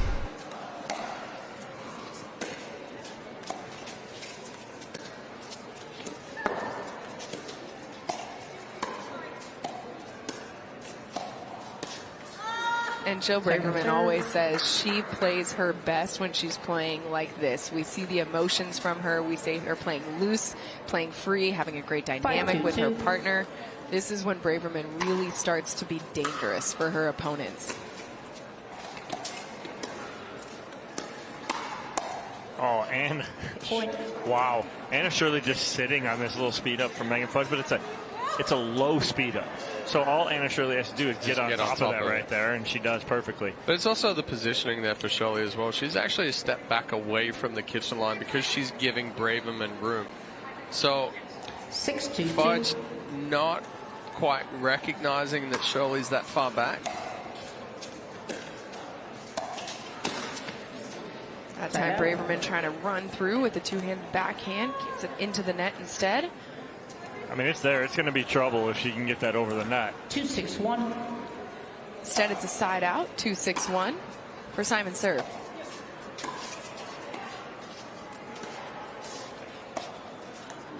Second serve. Yeah, Simon trying to cut that backhand just a little too fine. Comes off the paddle flat. Doesn't get clearance over the net cord.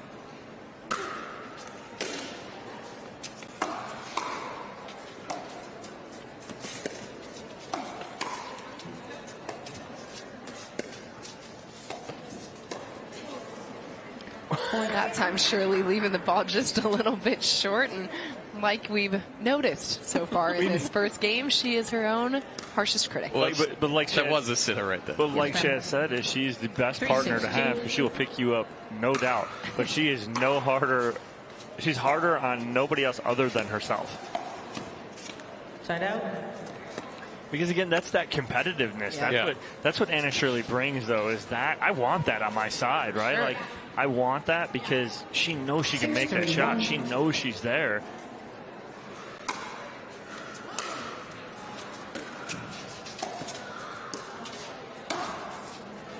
Great finish there. Angela Simon extended with the forehand.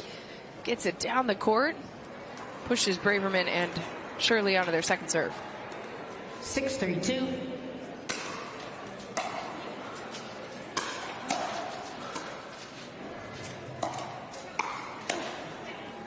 Point. Good adjustment there for Shirley off of the net cord. Doesn't get cheated on the swing. Gets that ball back on Simon quickly. So it's a 7-3 lead here. 7-3-2. Braverman and Shirley. Second serve. Good job right there by Simon of getting that ball down. First counter doesn't get down, it's attacked, and then she finally gets that ball down to the right foot of Anna Shirley.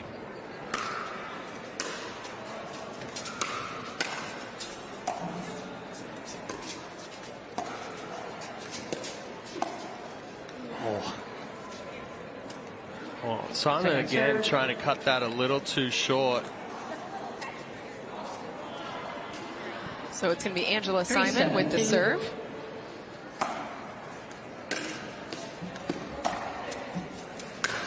Braverman getting back to defend it.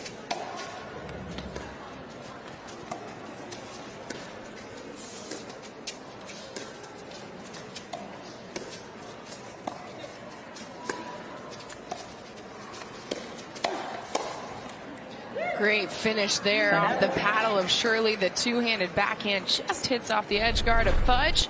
Another look here. It's that 50% speed up from Braverman that set it up. She created some shape on it. Simon has to hit up and gives the put away. 7-3-2.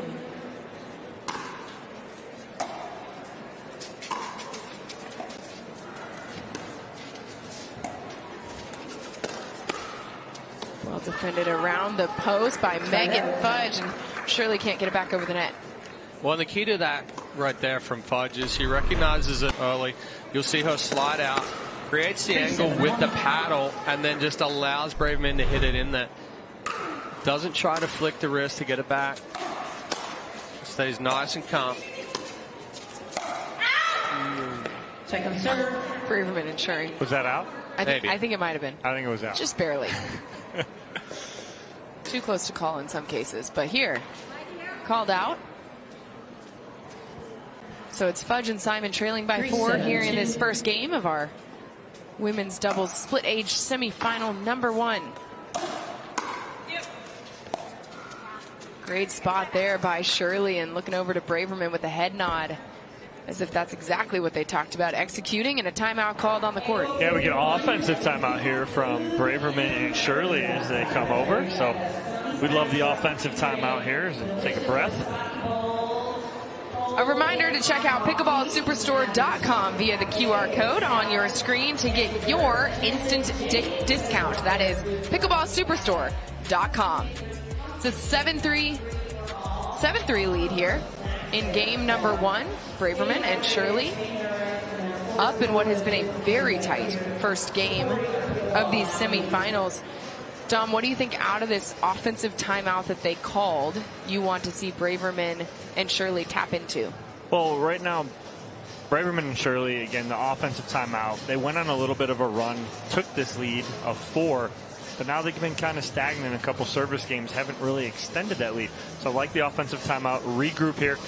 Now they're going to try and get that ball down, and then let Braverman do her thing right now. She's taking over 75% of the court. She's being active in the middle. I like that. Let her continue to do that, but again, do that when they get to the kitchen line. So that's the key for them right here out of this timeout. Get them to the kitchen line and then work from there. They really isolated Simon well. So continue to do that. Keep Fudge out of it. Last 4 or 5 points.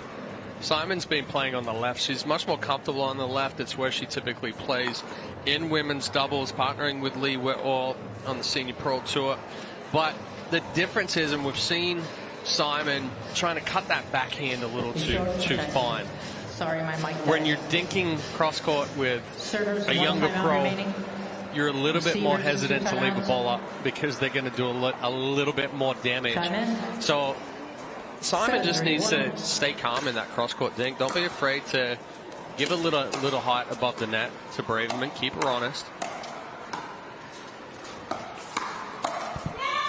Unfortunately, that's not the spot though for Simon, because again, Shirley is mid-court. She's transitioned, and she's got time to counter that. And she's got great footwork right there too. She slides to the forehand to be able to counter that. Oh. Great placement there by Angela Simon. Braverman lets it go, and it falls just inside corner pocket. Well, Simon was sick of Braverman coming over and poaching everything, so she decides just to go back behind her and finds the corner. 8-3-2.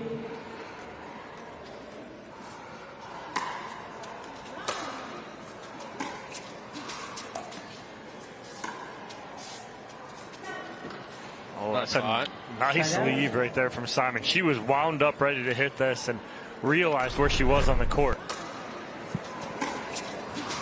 Only just wide.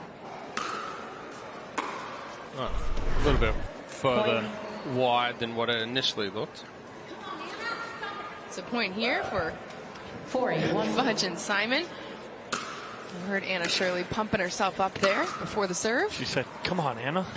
Talking to herself a little bit. Listen, anytime you start coaching yourself in the third person, you know that you're very serious about what you're saying, right? For me, it's when I go with the full like what AJ stands for. If I go first name, middle name with myself, yeah, I do the same. I can't repeat where I go when I start getting serious. It's not something that can be aired. We don't have a beep button. No, there wouldn't be any words in it. It'd just all be beeps.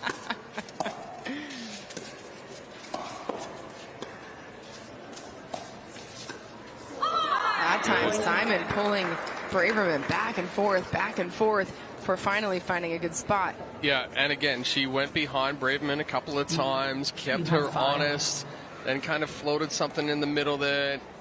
Tantalized Braverman to try to come over, but she got outstretched. Oh, I don't know who hit it. Braverman hit it, but I thought Shirley was going to get a paddle to the back of the head. Off the net. It is into the chest of Megan Fudge and side out here for Braverman and Shirley. That was a dangerous lob right there, as Braverman did not give up on it, and I think Shirley should have ducked out of the way just because of the angle of the ball on that overhead too. 8-5-1.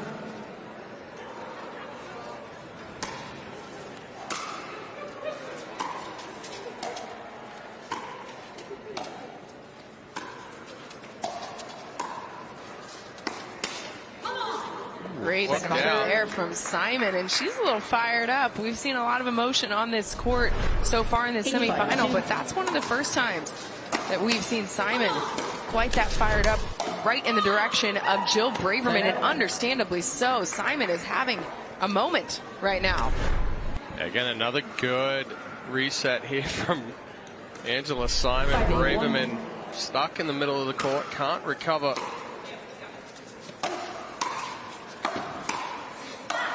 And again, Simon coming through. Second serve. Yeah. Oh. She did get called for the foot fault. Yep. Left toe, right toe, maybe both toes. 5-8-2. Unfortunate, because a well-placed ball just loses her balance on that kitchen line. Saw Fudge try to hold her back. It's the driver's side instinct.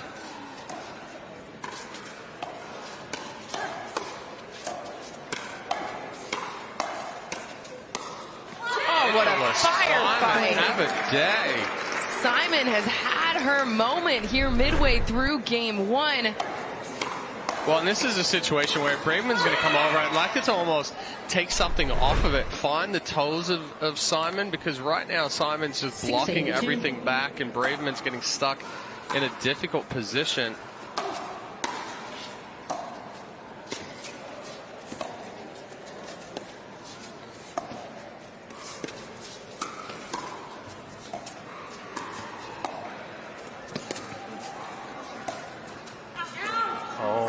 Pushing that one just a little bit wide, but trying to go behind Jill Braverman back-to-back times. Well, it's like you said, Chad. Braverman found the toes, right? She found the ground, right? She's got to make that ball bounce to Angela Simon right now.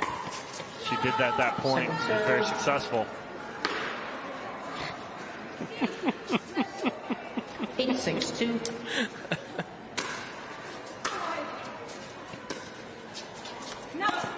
Side out.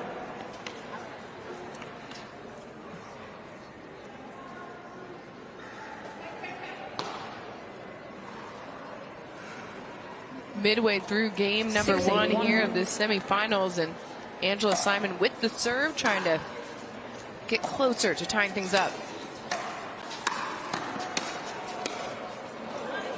Second serve. That's a great get in the middle there from Angela Simon, just to keep that ball in play. But well, the difficulty was is that Fudge had moved to the middle there to try to take that ball as well, and she got out of place.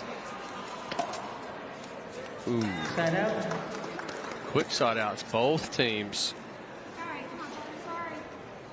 Now that Fudge and Simon went on that run, it's up to Braverman and Shirley to answer here, see if they can pull away and get this first game.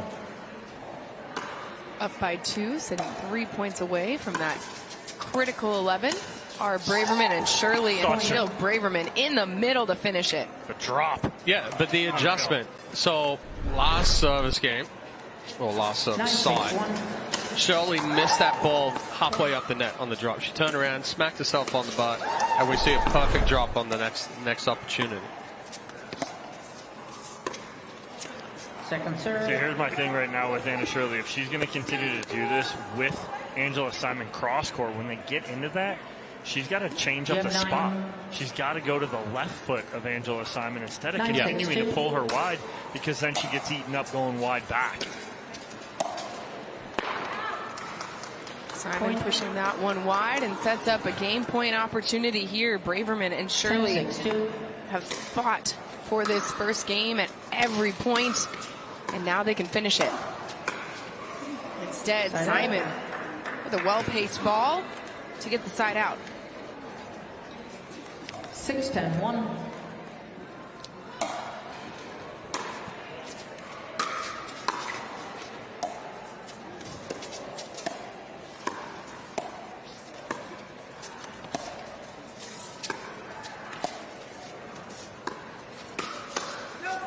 Great step in there from Fudge, and Braverman hits it out. So that was the spot she just floated it. So she allowed Megan Fudge to step in and take that out of the air. But she did try and get to that middle spot, or that left foot of Angela Simon, did Anna Shirley.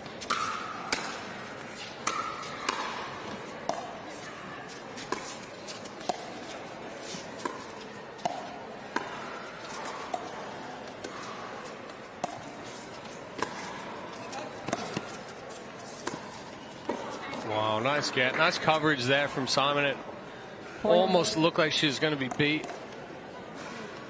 Gets out wide. Nice reset dink. You have a... So 2 points already gotten back from Simon and Fudge on this service side. Sit 2 points away from tying us up. Braverman stepping in with authority right at the feet of Fudge. And Shirley just in her ear going, great shot, you are so good. Like, second serve here from Fudge.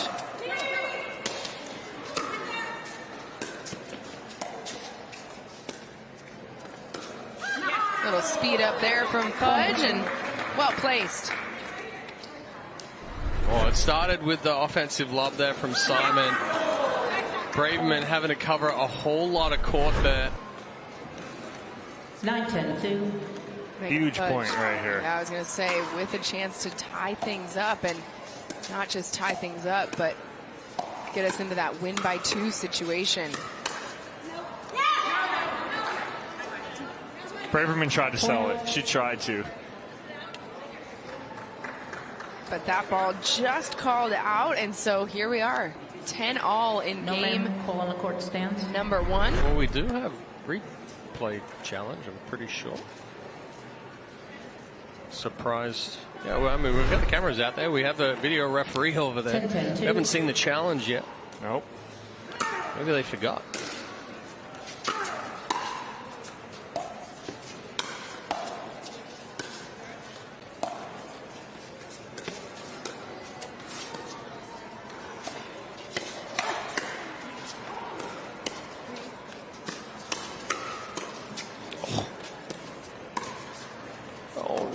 Ooh.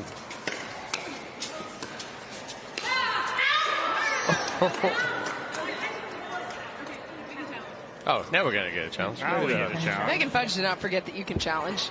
So it's going to be a challenge on the court. Referee timeout. It's been a challenge on the out call. Here's another look at the call that is being challenged. 10-10-2. Fudge, two-handed backhand cross court. We'll now proceed for video review.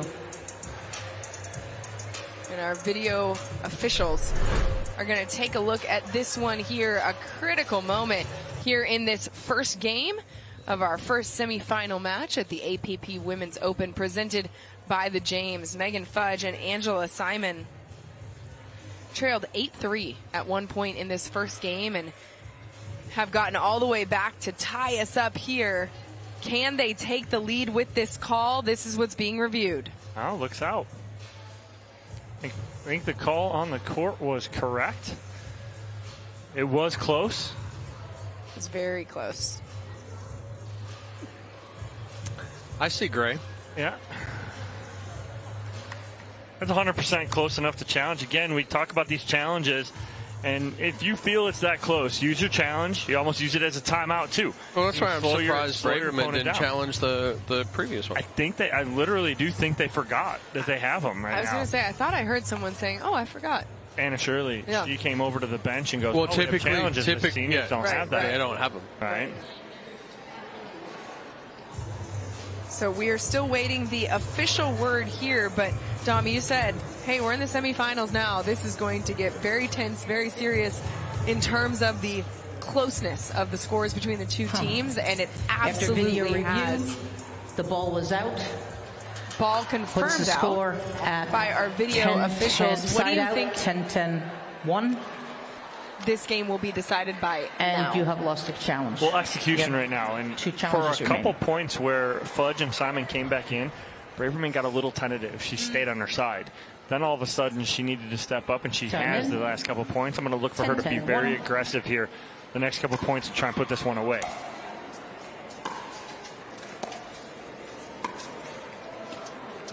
Second serve.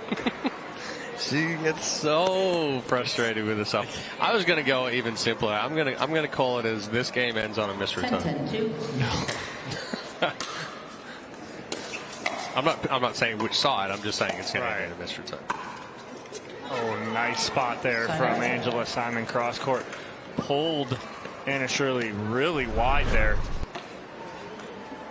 10-10. Well, that's a situation where Shirley's better off going middle than trying to go that wide.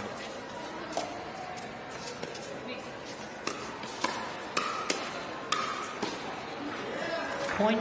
Good get there from Fudge, and it's now Megan Fudge and Angela Simon with a chance to finish game one.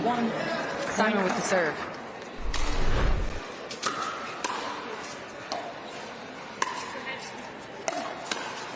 Oh, and Angela Simon kind of gets free right there. Trying to sneak that through. A little inside-out forehand, but Braverman all over that. She's seen that on tour from Allison Harris a time or two. Second serve here. Second game point opportunity for Fudge and Simon.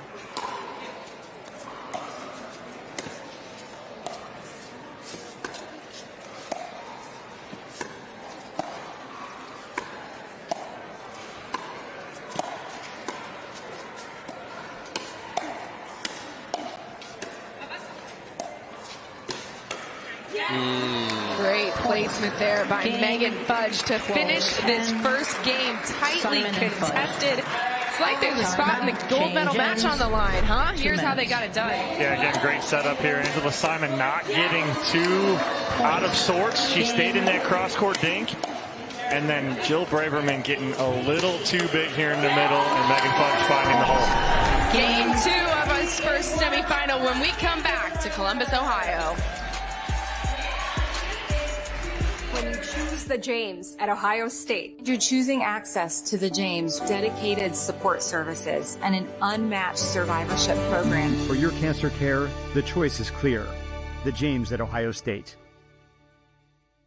Since I've been using Leo Rubber, I've had way less problem on my AT band and hip. If I had to describe it in a few words, I would say it's a must, it's effective, and it's stylish. Introducing Skechers Pickleball, the official footwear of the APP Tour. They're ultra lightweight and responsive for incredible speed. They have Goodyear rubber outsoles with a specialized pickleball design for increased side-to-side stability and agility. Plus, they feature shock-absorbing foam and Skechers' famous relaxed fit design for incredible comfort game after game. Conquer the court in comfort. Skechers Pickleball, the official footwear of the APP Tour. 15 seconds. Welcome back to the APP Women's Open presented by the James. Game one goes the way of Angela Simon and Megan Fudge. And what's wild is these two weren't planning on playing together this weekend. We'll explain why at the end of this point, because you wouldn't know it by the way they took game one, Chad. Yeah, Angela Simon originally supposed to be playing with Simone Judging, but she injured herself popped her hip out of place during singles yesterday, so Second she serve. decided to withdraw out of the tournament rather than cause herself more injury. 0-2. Megan Fudge originally wasn't going to be playing pro split age, but stepped in and filled that position, and yeah, they find themselves in the semifinals and up game 1-0-2.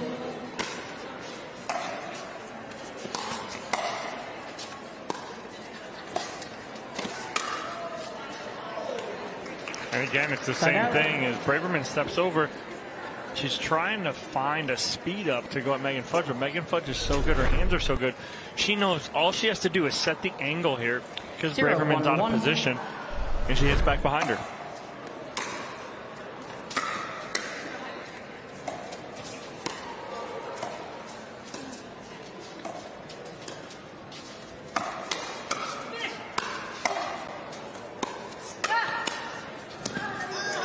Things you commented on in game number 1 is that Braverman was moving all around the court, but she always did a good job of resetting and getting back to her original position. Right now, she's not doing that as well because the speed up, she's a little off balance. Yeah, she's having to come over further, and she's getting more outstretched, so that ability to go forehand, backhand is lost because she's trying to do too much, or so much.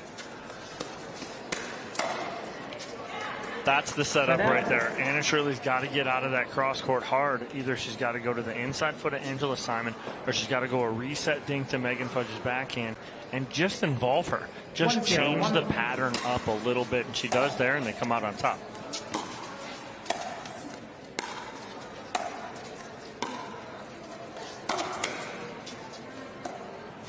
Second serve. Great spot there by Simon. Pushes 1-0. Braverman and Shirley onto their second serve.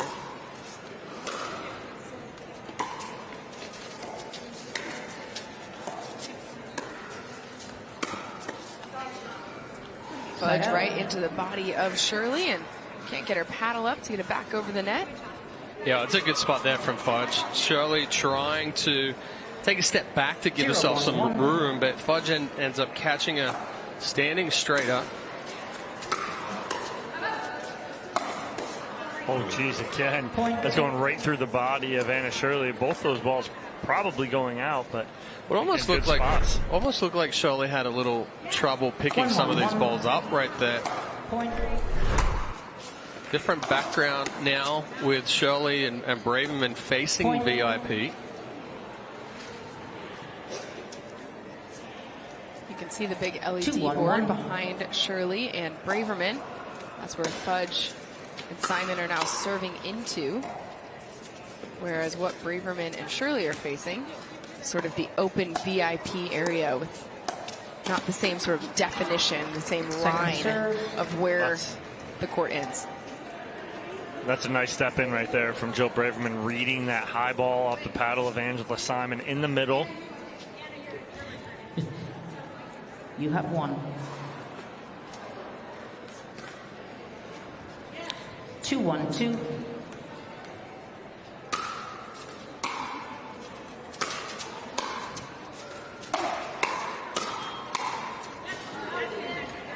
Side out. That ball in, cross court off the forehand of Shirley. Here's another look. Yeah, nice angle here from Shirley. Just catches inside the line. Takes that ball early to be able to create the angle. Oh. We get a challenge from Braverman on the serve. Early. Referee timeout. Early challenge on the court of the out call. The out call puts it at 2-2-1. We'll A now challenge proceed to called video here review. on the court, and to review the rules here on the APP Tour, because in 2024 this challenge is new, and like you mentioned, the senior pros do not have it on in their divisions at these tournaments, but you get. That's not the right review. No, that ball looks to be in. Yeah, but that's not the right review. That ball is in. Right. That was the previous ball of Shirley hitting. Sure. That was a miss serve. Yep. So getting some clarity here as we have our video officials pulling up the replay. great crowd we have here in Columbus. Megan noted it earlier, too. It is a home game for the Buckeyes, taking on Iowa. And game time's 3:30 for them today. I was going to say, we are now well within the time that if you were attending that game, you were at that game. And the crowd here at the Pickle and Chill in Columbus, Ohio, is bringing that energy here to pickleball instead. So fun to be here and be partnering with the James for a really important and historic moment in the sport of pickleball. Celebrating all that the James is doing as a comprehensive cancer center to support cancer victims and their families and walk with them through that journey as they fight for care and also fight for groundbreaking research, which is the other part of another aspect of what the James is doing that is so incredibly special. Celebrating the women here on the APP Tour and around professional pickleball. Right now, it's game number 2 of our first semifinals. Megan Fudge and Angela Simon took a tightly contested game number 1, have a slight edge here in game 2 over Jill Braverman and Anna Shirley. Getting a video review right now on the serve that Braverman believes was out.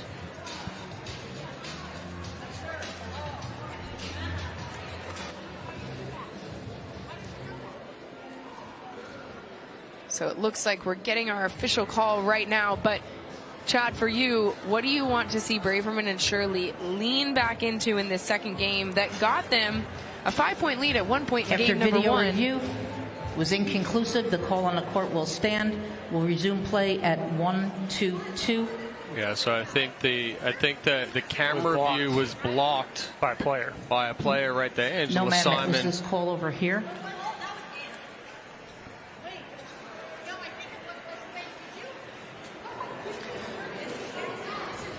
Okay, right, so yeah, just trying to hear what's going on the court right now.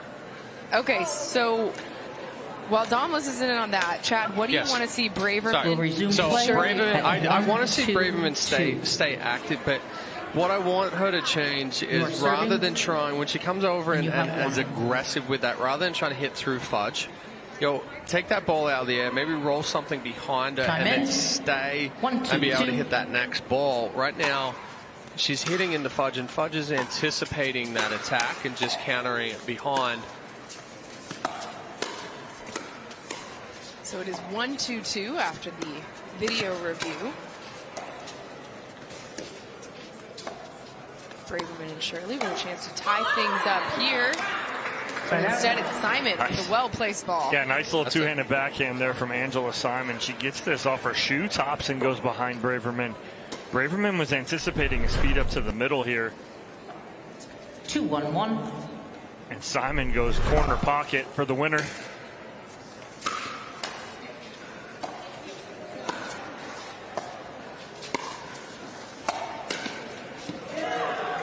Even right there. I mean, yes, it's a little bit of a mishit from Braverman, and she catches the net cord, but you'll see Fudge, as soon as you see her move over, she's anticipating it's going to be coming hard. That ball gets to the feet, tough to pick up.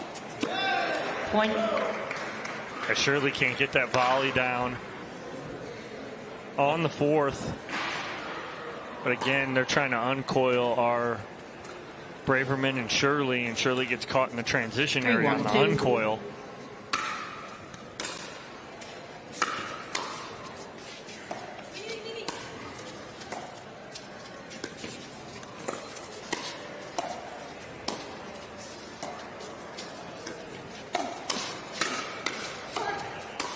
Braverman getting big in the middle to finish that point at the feet of Fudge. Well, Braverman was much more balanced there in her movement, in her stroke. 1-3-1. Braverman with the serve, trailing by 2 here in game number 2.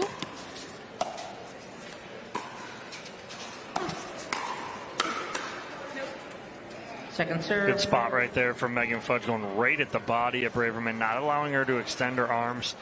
Jams her up just enough. 1-3-2.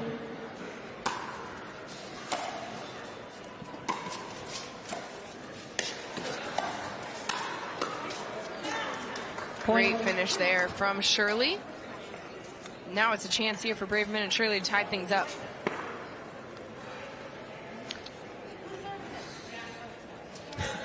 No. Incorrect server. Getting some clarity on the serve. It is Anna Shirley with the ball. 2-3-2. And an opportunity to tie things up. Instead, it's a side out. So Fudge and Simon. Side out. Okay. I think we got it all sorted out now. Yep. 3-2-1. Braverman. She had a little time lapse right there. Memory lapse, we should say. Second serve. 3-2-2. Simon with the serve. Up 3-2-2.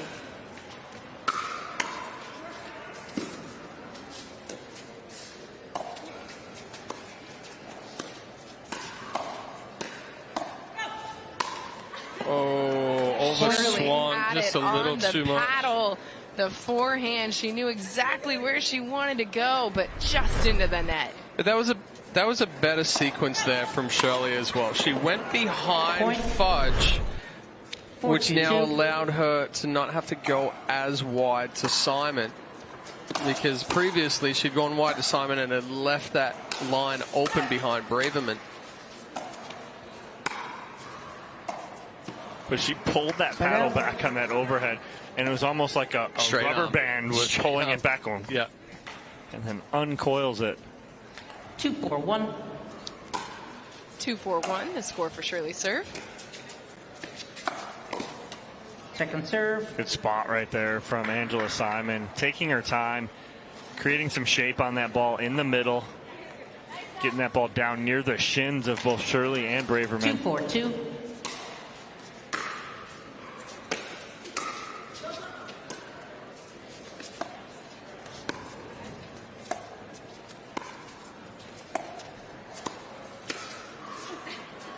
Great spot there from Megan Fudge. Braverman immediately putting her hand to the chest, saying that was my ball. I should have gotten 100%, because she had been taking every single ball in that spot, and that's the difficulty with you're moving a lot.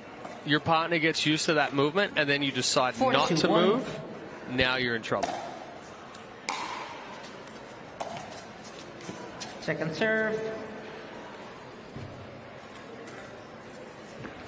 4-2-2. Fudge with the 4-2-2 serve. Oh, change of pace from Braverman. Fudge is there.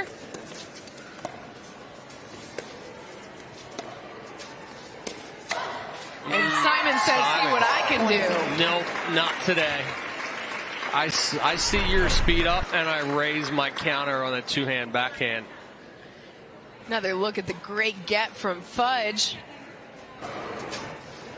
And then Angela Simon right between the legs of Braverman. No, Megan, you're serving. It's a 5-2 lead here in game number 2 for Fudge and Simon. So game 1, 12-10. They can punch their ticket to the gold medal match in this game, but Braverman, well-placed ball. Yeah, good angle right there from Braverman as she calls off Anna Shirley to take this forehand and create that big angle.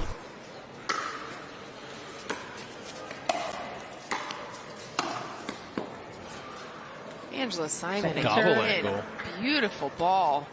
Two-handed backhand cross court.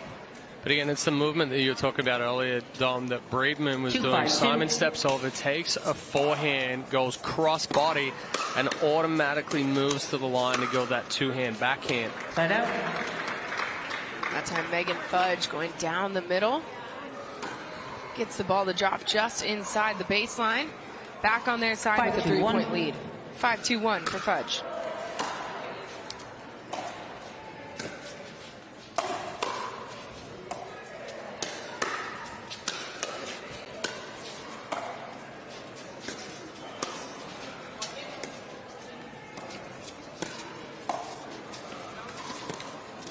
Oh, double bounce on top of the net cord there.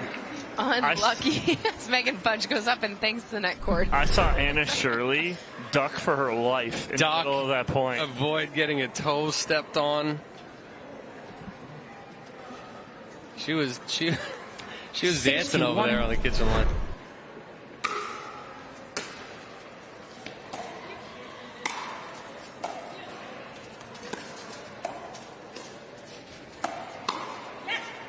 Great spot there from Shirley. Oh, we may get a challenge here. Oh. No. Call on the court stands. They called the ball out. Jill's going to challenge. You're going to challenge that? Okay. I can't believe Referee timeout. But it's like we talked about, the senior pros aren't used to the challenge, so they're used to trying to argue and plead their case. We'll proceed to video review. So after 0 video reviews in the first game, correct? We've now gotten everybody everybody forgot about it. Right. I'm not telling you, everybody forgot about it. But even in this first game, it was a very tightly contested game number 1, and I believe all 3 of the video reviews have come in this second game. That is tight. Looks just out. I'm not making that call. I'm not a referee.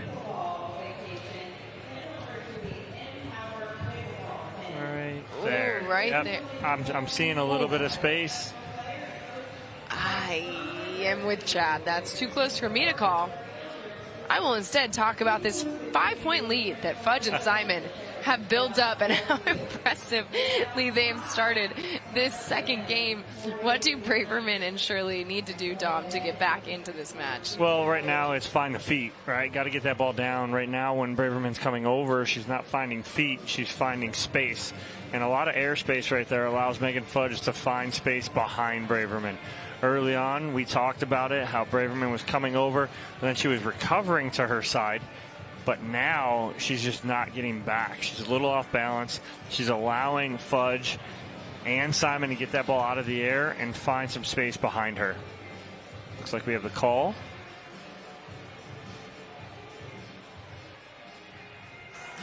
After video review, the call on the court stands. The ball was out. We will resume play at 7-1 with Megan Fudge serving. You have lost a challenge. You have 2 challenges remaining. So, to reset here in game number 2, it's a 7-2 lead for Fudge and Simon on their first serve.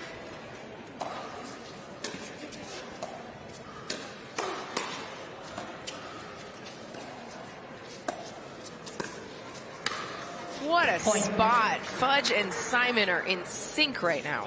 Well, it's a perfect cross-court dink there from Angela Simon, and Anna Shirley gets caught just not moving her feet. Takes that ball on the half volley, pops up. Easy put away there for Megan Fudge. 8-1.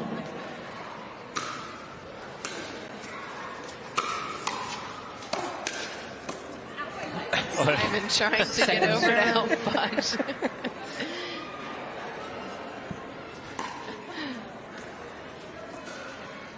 Hey, she's feeling it right now. Why not? Zoned in. Why not? Simon has really showed us.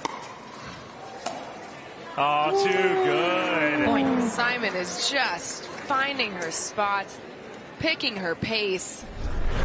9-2. And is getting her and her partner ever closer to the spot in the semifinals. Oh. Yeah. It hit her. Braverman.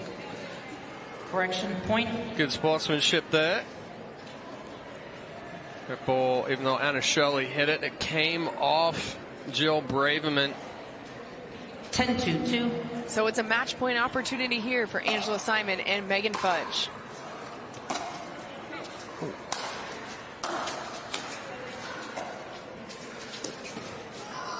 Angela Simon and Megan Fudge trailed in game number 1 by 5 points, but then came out with authority in game 2. 11-2 They take game 2 and punch their spot in the semifinals. We'll hear from them when we come back. 16 years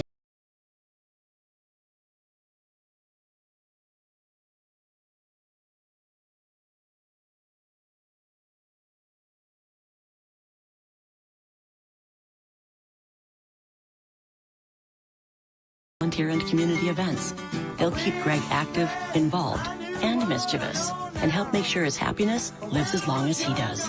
That's why the younger you are, the more you need AARP. Introducing Skechers Pickleball, the official footwear of the APP Tour. They're ultra lightweight and responsive for incredible speed. They have Goodyear rubber outsoles with a specialized pickleball design for increased side-to-side stability and agility. Plus, they feature shock-absorbing foam and Skechers' famous relaxed fit design for incredible comfort game after game. Conquer the court in comfort.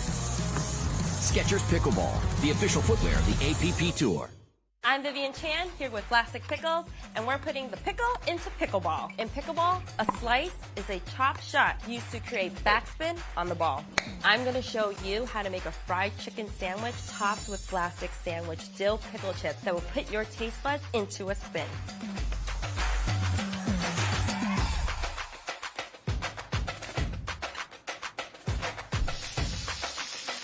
Now this is a really big dill. It's hard to find supplements that work. No, thank you. You need supplements that are backed by science with natural and plant-based ingredients and that are third-party tested. Because cleaner is better. Like Ora Organic. Plant-based supplements made from the Earth's most powerful plants for your immune health, gut health, workouts, and more. Find out more at oraorganic.com. Take a look back at match point for Angela Simon and Megan Fudge. A tight one in game 1, but in game 2, Fudge and Simon, particularly Angela Simon, taking fire. They're moving on to the finals. We're going to throw it down to Dominic Catalano, who's courtside for our post-match interview. All right, Megan, I'll first start with you. One of the longest games we've had today in game number 1. You guys were stuck on 2-2, 3-2. What made you guys kind of pull ahead, but then it was a barn burner all the way down to the end? Yeah, I mean, definitely credit to our opponents. I felt like Jill moved really well. She was playing fantastic. Anna was rock solid on that right side, and we were trying to find holes in between their games, but just struggling to get in between the two of them. So credit to them, definitely. You know, they had game points in game 1, and lucky to sneak that one out, and then kind of start rolling in the second. Go back to that first game, though, Angela. At like 7-7, you like flipped a switch, and you had like 5-6 points where you were like zoned in. What was the difference maker there, and how easy was it kind of playing next to Megan?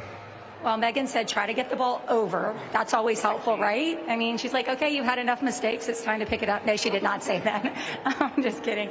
I think more than anything is that, you know, I get frustrated if I'm not, you know, hitting the balls that I'm used to hitting. So I think at that point I was just like, let's get it over and let Megan do what she does best. All right, well, congratulations, ladies. But one more thing. What does it mean for you guys here to be here playing at the inaugural APP Women's Open? Yeah, I mean, it's truly special to have a women's event, women celebrating women, empowering each other. I feel so fortunate to have my daughter here playing as well.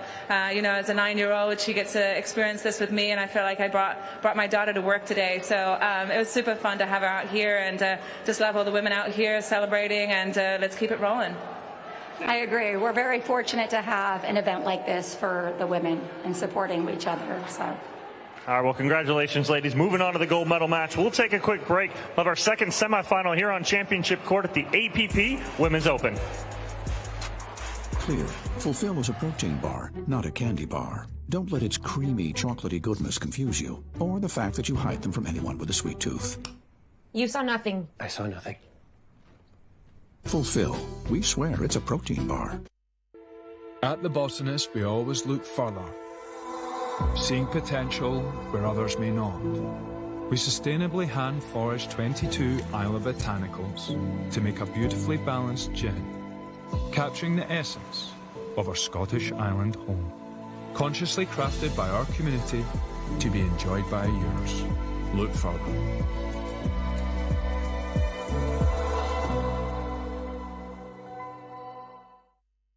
Looking to supercharge your next event? Well, now you can transform your conference, festival, or company meeting into an unforgettable experience with pickleball pop-ups. We bring the thrill of pickleball right to your venue, indoors or outdoors, with our premium temporary courts. Fast setup, flawless execution, and tons of fun, guaranteed. If you want to engage your team, impress your clients, or make your event stand out, visit pickleballpopups.com today. Leo Rivet has been so good to me. The compression shorts and the compression tights have been a game changer. You play better with it, you feel stronger, and you recover faster. So it's the best. Welcome back to the APP Women's Open presented by the James. It has been such a special week here in Columbus, Ohio. You see Amanda Hendry and the Fudge family, Megan Fudge, who just punched her spot in the gold medal match with her daughter Lily, visiting the James Cancer Center and spending some time just really celebrating the work that they are doing here for the community in Columbus, Ohio. I got a chance to catch up with a very special person there. Cohen of the James, Ohio State, and we know that the James is one of the leading cancer facilities. Just how important is it for people to have this kind of resource here? Well, having the James here in Columbus is a remarkable resource. As being innovators in cancer research and cancer care delivery, having access to true experts that treat one type of cancer, which is that which the patient comes with, is really important. We've realized that cancer is not a single disease, but rather it's a disease that exists with the patient.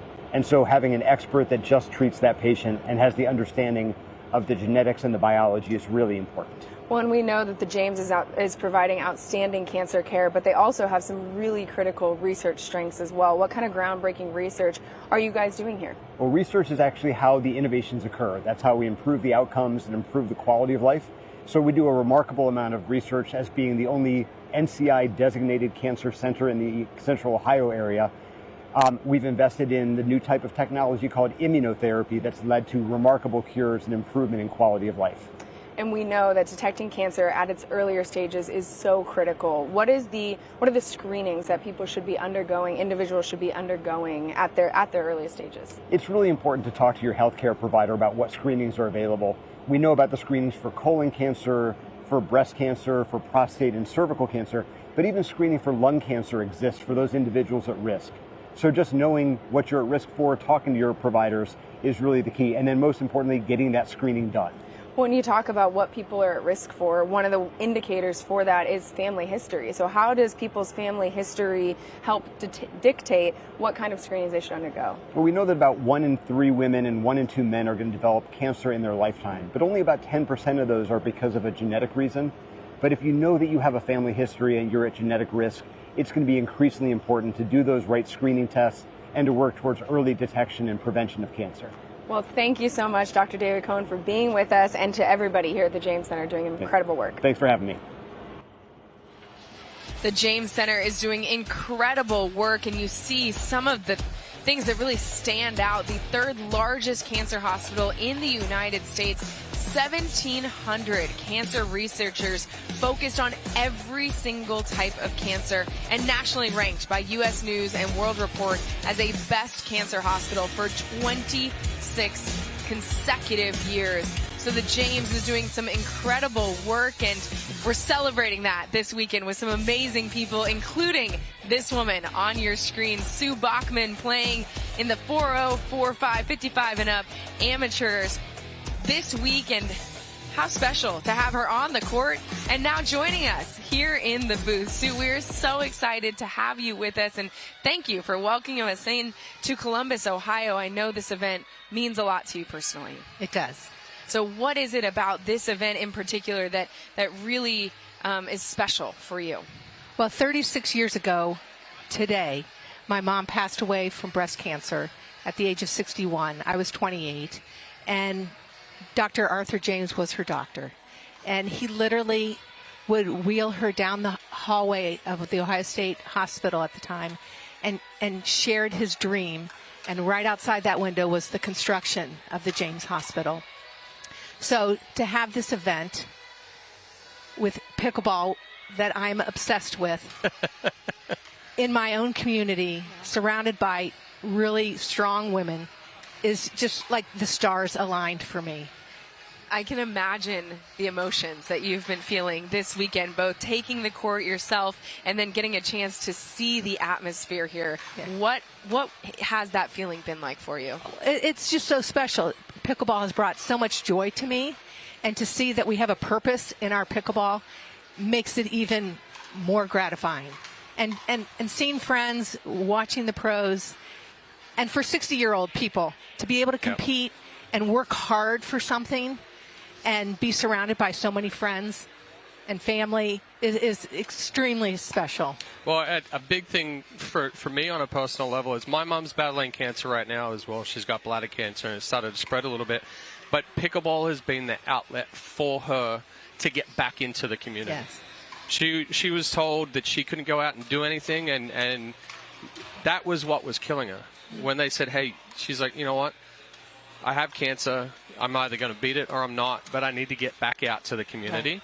And pickleball they gave her a year. She's now 5 years later. Wow. So, yeah, it's a big thing. And the combination of this, just like you've got your mom and the relationship with the James, but pickleball has been such a massive community. It is.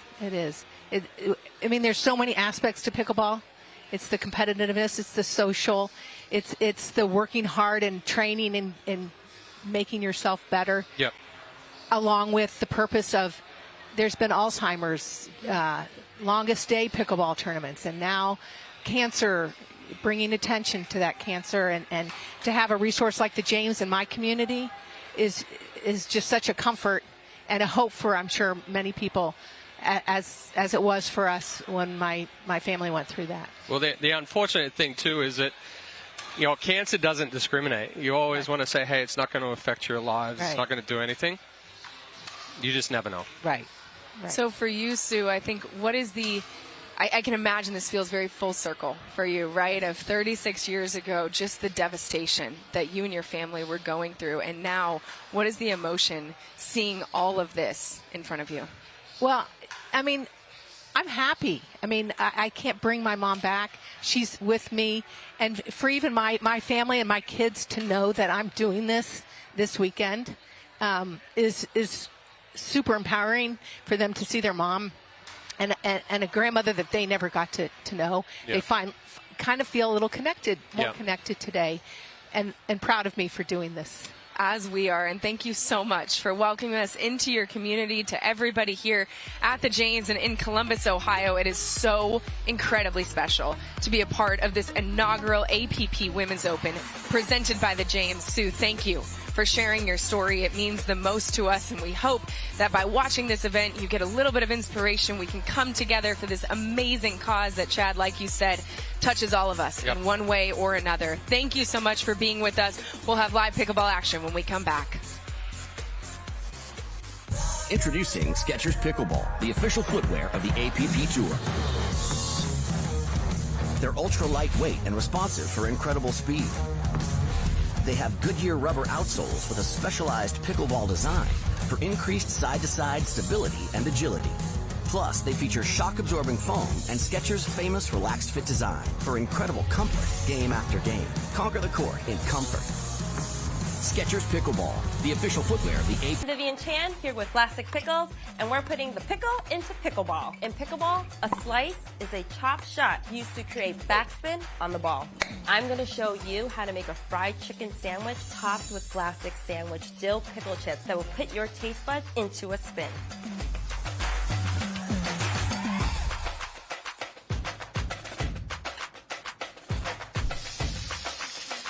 Now this is a really big dill.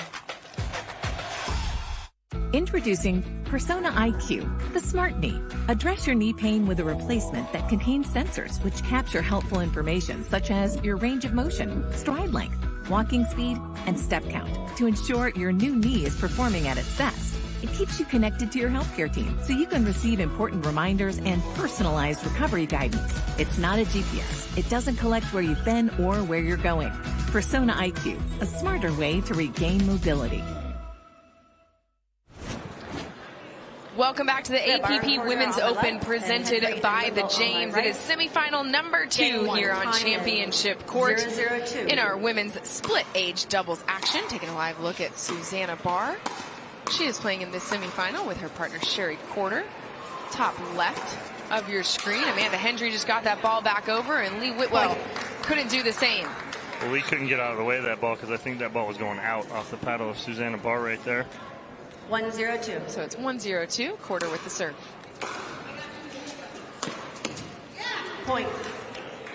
Well, this is what we saw in the the quarterfinal for Barr and Quarter. As we take a look at Sherry Quarter, when they controlled the pace, they're able to be aggressive. Ooh, got called for the foot fault there. Left foot, side out. So a side out here, and it will be Hendry and Whitwell with the chance to get themselves on the board. Amanda Hendry, 26 years old, out of Florida. 0-2-1. With the serve. Second serve. Yeah, Hendry just trying to rush that one a little too much. Hendry's partnered up with Lee Whitwell, 50 years old, out of Bend, Florida.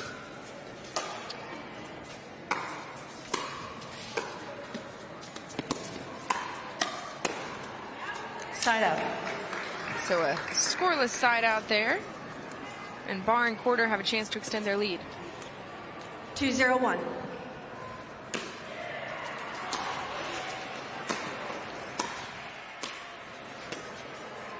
Good spot right there from Quarter on the 5th. Third was a little high, works her way through transition, drops that 5th nicely. 3-0-1. Just gets caught leaning a little too much.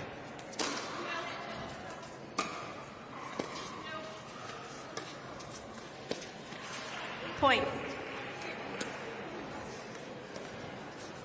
I don't know if it's just me. 4-0-1. Seems to be not moving well to the left right now. Just seems to be favoring a little bit. Oh, perfect setup there from Hendry. Quarter just a little delayed coming over to the middle.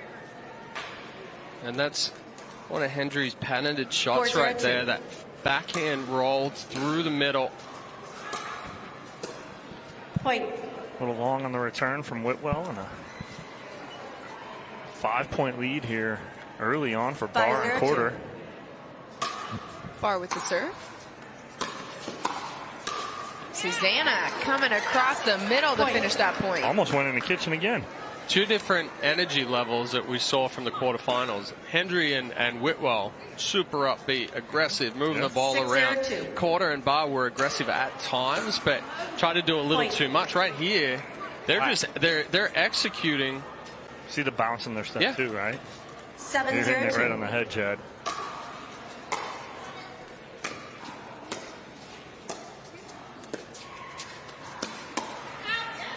Just feeling it right now, both of them. The bounce in the step and the energy. 8-point run, no timeout. Oh, we called it probably a 5 or 6.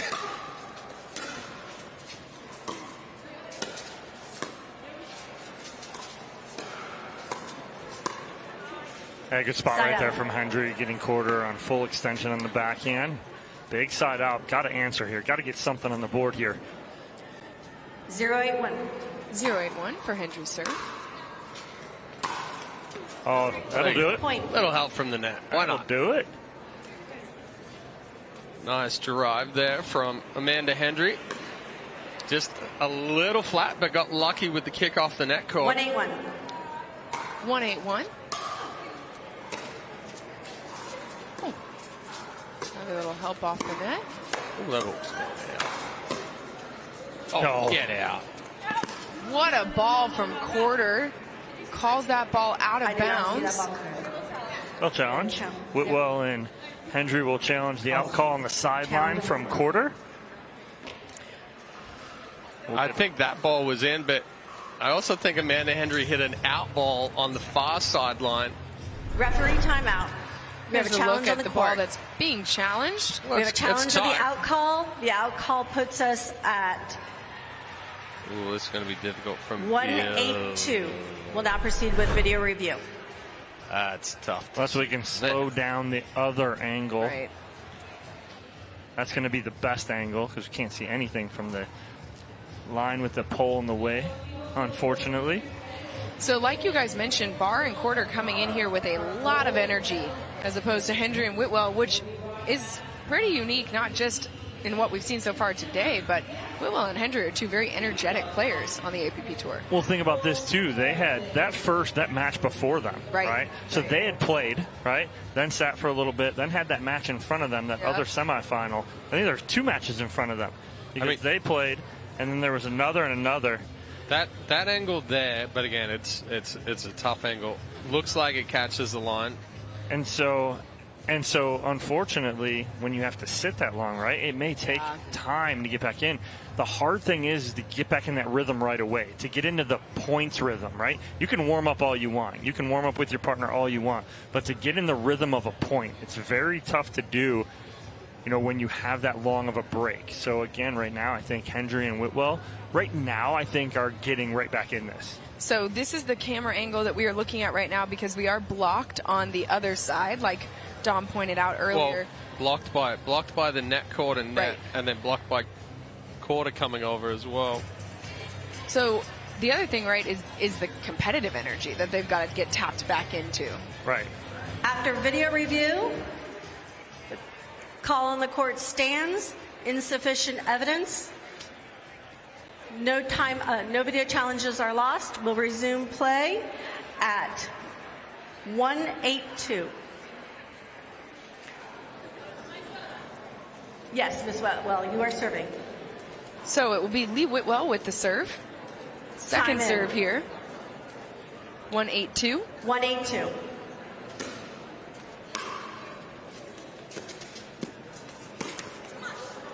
That Point. ball off the paddle of Quarter sped up into the net. So another point for Whitwell and Hendry. 2-8-2. That's What nice. a spot. Lee One Whitwell hand. down the line. Sorry about it.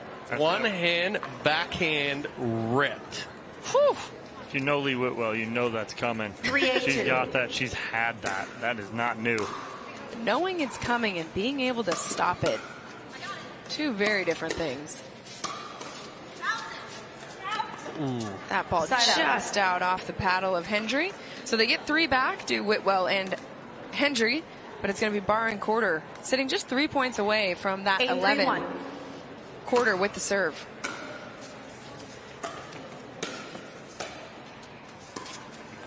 At reset, at sometimes she makes it look kind of easy, and it's not. Getting that 5th out of the air through 9-3-1. transition, resetting that in the kitchen.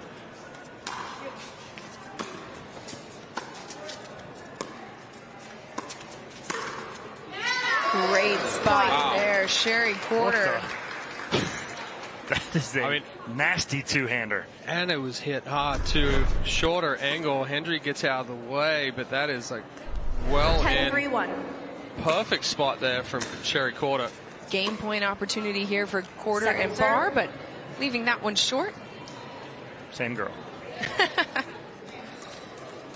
10-3-2. Second serve.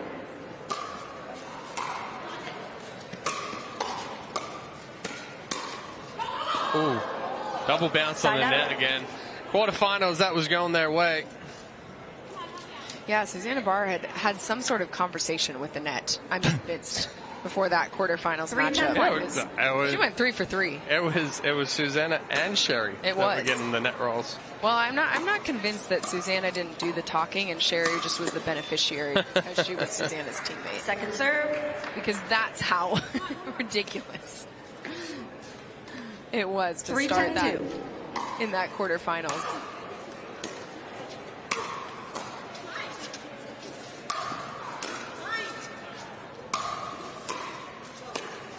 Oh, that is dirty. Inside out forehand.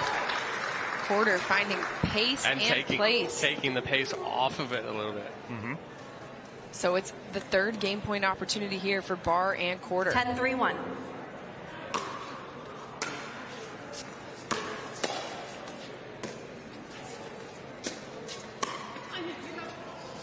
Oh, good get.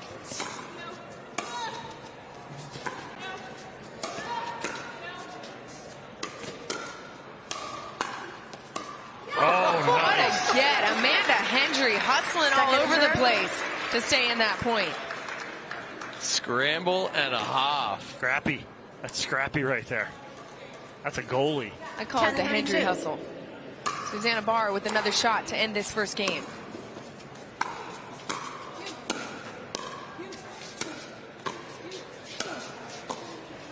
Good But pressure. Whitwell and Hendry are alive now. Yeah, good pressure there from Whitwell, reaching in, taking those balls out of the air. Heavy, heavy top spin on that backhand roll. Oh, she got right-footed. Second serve. She was looking at the forehand, and then all of a sudden, last second, as that ball's about halfway back, she turned. Well, she likes to cut that drop on the backhand side. Yeah. 3-10-2. 3-10-2 for Hendry serve. Side out. A little high there from Hendry, and Barr easily gets on top of it, puts that ball down right at the feet. Fifth game point opportunity here for Barr and Quarter. Winner of this match plays Megan Fudge and Angela Simon in the gold medal match.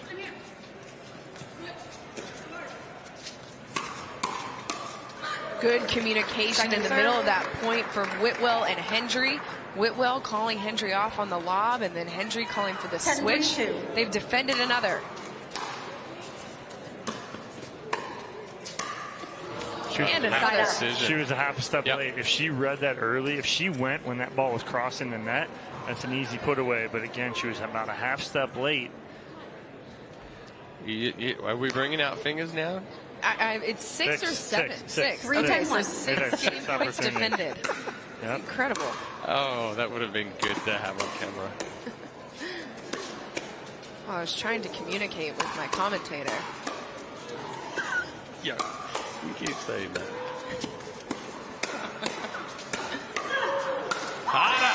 Lee Whitwell, relentless. Vamonos. Oh, with the mean mug at the end. Here's another look. I think if Barr had been able to get out of the way of a couple of those balls. 4-10-1.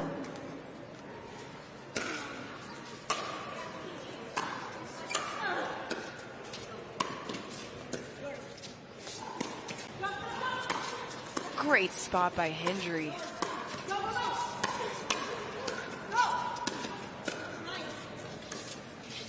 Wow. Resets there from Whitwell.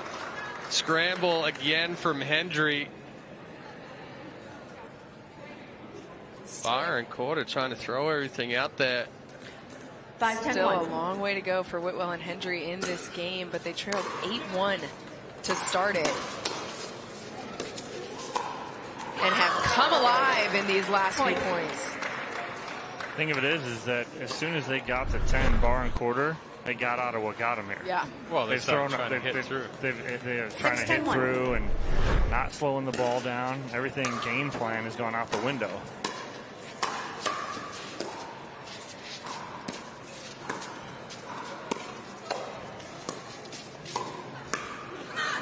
Point. Timeout receivers. 17-1. Timeout called on the court by Barr and Quarter as, again, Hendry and Whitwell finding some rhythm. Well, the default right now for Quarter and Barr is when they step back from the kitchen line, they try to hit their way out of trouble. So Hendry and Whitwell once trailed 8-1, now trailed by 3, having defended multiple game points. Gives us a chance to catch our breath, tell you about what's coming up.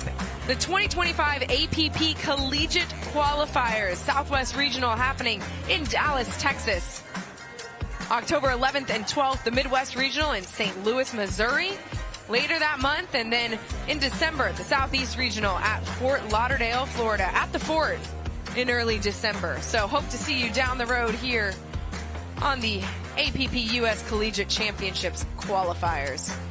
Right now, we're in Columbus, Ohio at the inaugural APP Women's Open presented by the James, and what started out as a dominant performance from Susanna Barr and Sherry Quarter, where it honestly looked like Hendry and Whitwell just hadn't quite engaged with the game at first. They trailed 1-8, and now 7-10-1. They're on a run. Lee Whitwell with the serve.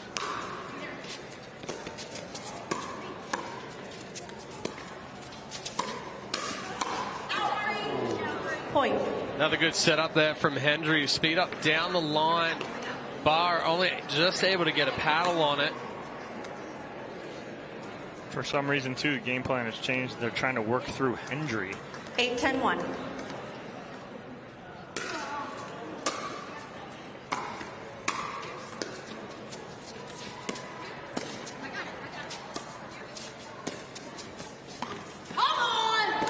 Great lob there from Whitwell, and don't look now, but they can tie things up here in game number 1. Still on first server here, too.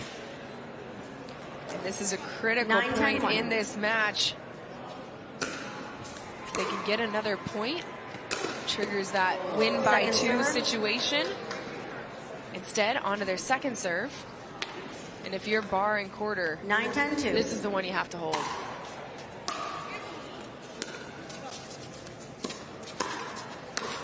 Patience. Point. Again, Quarter gets that ball in front of her on the forehand side and tries to speed it up. Hendry and Whitwell just sitting all over it. 10-10-2. Tie game.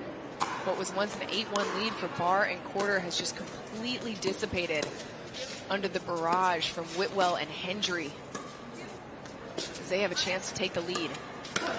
And instead, Whitwell leaves that one in the net, biting her knuckles because she knows. Yeah. Lee Whitwell does. I was answering Lee right there. She's like, who misses that? Lee Whitwell does. So it's Barr and Quarter now with the serve and a chance to take the lead. Oh my goodness. There, Barr and Quarter with the defense. Quarter missed it. And Barr digs it out behind her. Incredible dig. Another look. Sheesh. Number 7 here, AJ. 11-10-1. Fingers and toes. That time Whitwell Second leaving serve. nothing to chance. Takes a strong angle to put that ball away. Why not go number 8? I mean, because they want to get 11-10-2. to, we're actually requiring fingers and toes. Still only need our fingers to count the number of game points that have happened so far in this first game of our second semifinal. Oh, 2 top dinks right there. One from Whitwell, just gets it over, and then Barr lets the ball play up. So it's a side out here. Hendry and Whitwell with a chance to tie us up. 10-11-1.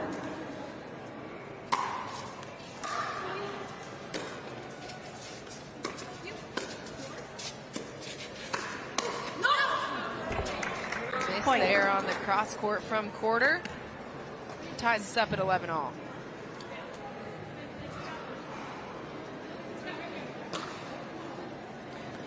Eleven, 11-1.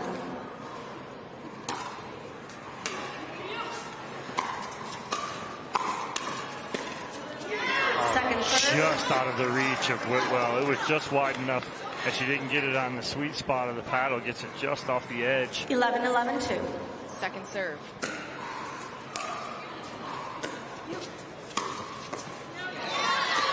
Whitwell catching that just a little deep.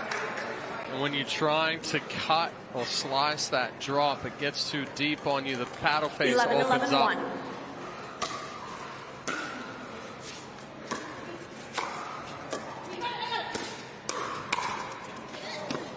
Hendry getting some help Second off serve. the net. Pushes Barr and Quarter onto their second serve. 11-11-2.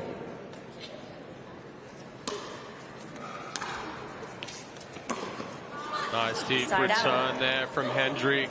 Quarter didn't move back soon enough, didn't give herself enough room. 11-11-1.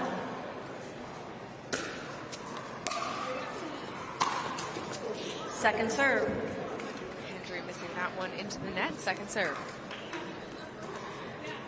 11-11-2.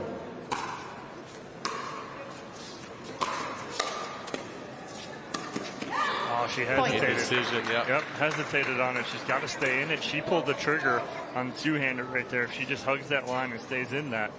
And now, after defending 8 game points, Hendry and Whitwell have the first one of 12, their 11, 2. own here in this first game. Hendry with the serve.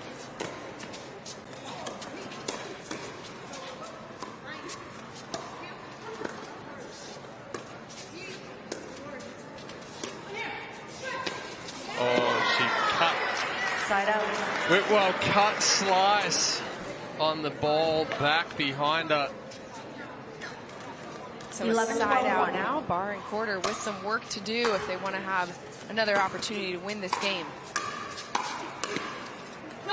Little help off the net, but just barely wide. Second serve. Whitwell side-eyeing the sideline as she goes back to get the ball. Here's another look. Huge point right here. Either tie this up or you got to fight off two more after you had 80 your own. 11-12-2.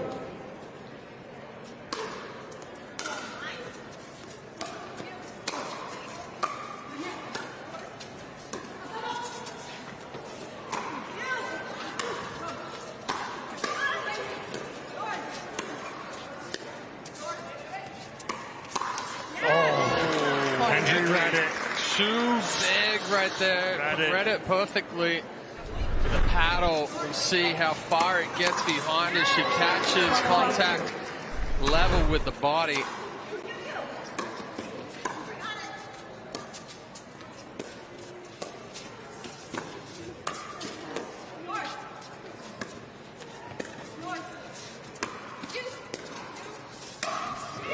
Great spot there from Susanna Barr. You see the reverse stacking. Yes. They're putting the backhands in the middle now, are Bar and Quarter. AJ, where are we at? This would be the 9. Yes, it is. The I was checking. I knew. No, I'm not even writing it down. Game It's point just you guys are using 13, so many 12, 2. finger flashes and everything to count. We have to get our stats right, Chad. And that's 2 more hands that cost Whitwell and Hendry the game right there. So it's a 14-12 victory for Bar and Quarter here in game number 1. Game 2, when we come back, I hope it's as entertaining. 16 years from today.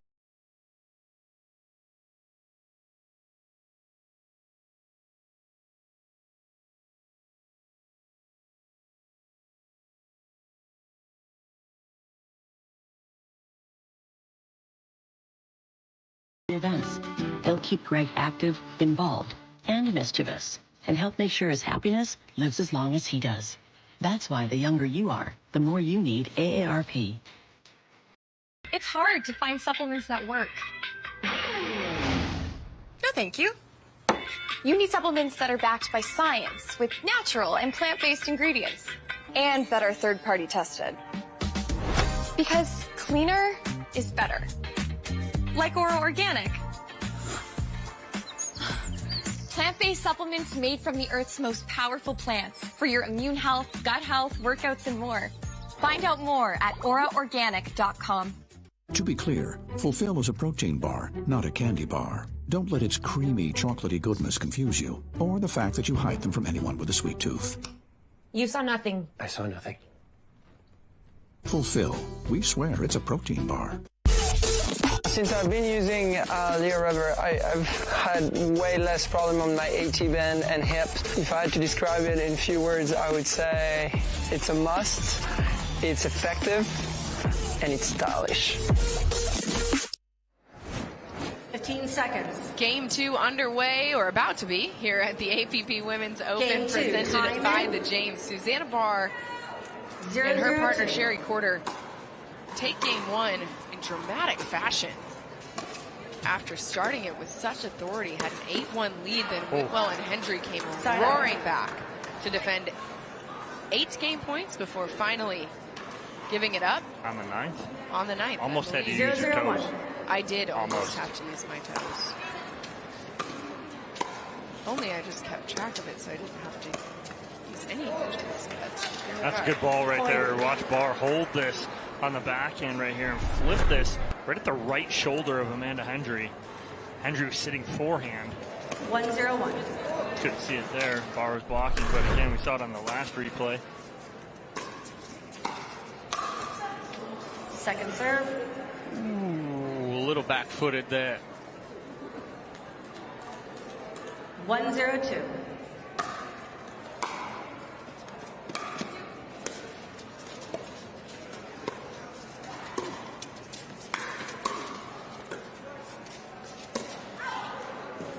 Side out. Quarter's turning to the sideline there and calm down. But you know what? It's almost 90% of the time that a Quarter gets a ball right there in front of her on the forehand side that she's trying to speed up. Second serve. So one, it becomes predictable, but two, you're trying to do too much off of balls that aren't there. 0-1-2.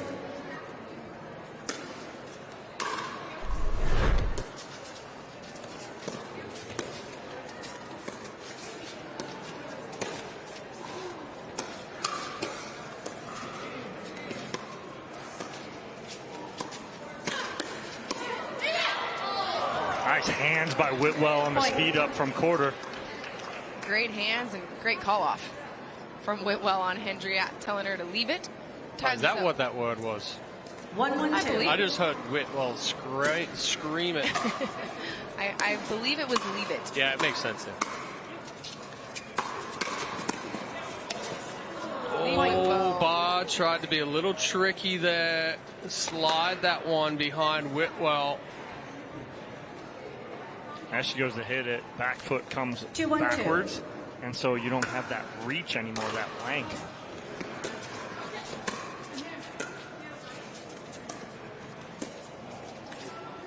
Side out. And that's right there what they did early on. They worked through Whitwell early on. Then all of a sudden they switched it and tried to work through Hendry when they got 8 game points. It didn't work. Yeah, Lee's walking a little gingerly right now. I think potentially slipped a little bit on the court. Players. As she was coming forward. Well, I said that in game 1 early. She wasn't moving to the left really well, and I think it's the right leg where she can't push, wasn't pushing off of it really well. Well, she got tape on the right knee, tape on the left quad, tape on the left ankle.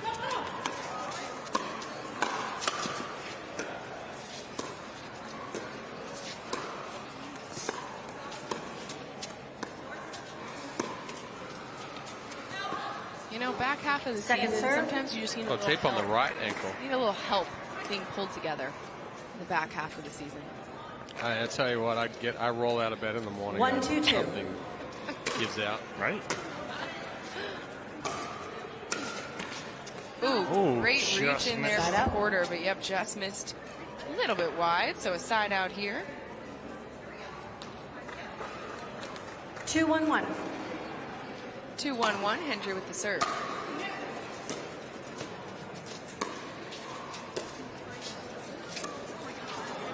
Point. Little bit of a skip off of the net cord. Barr getting a little taste of her own medicine. 3-1-1. 3-1-1 for Hendry's serve.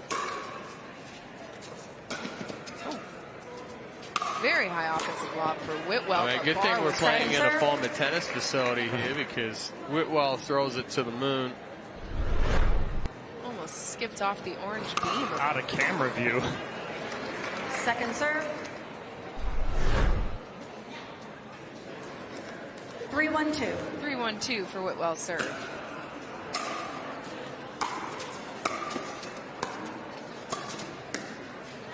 Side out.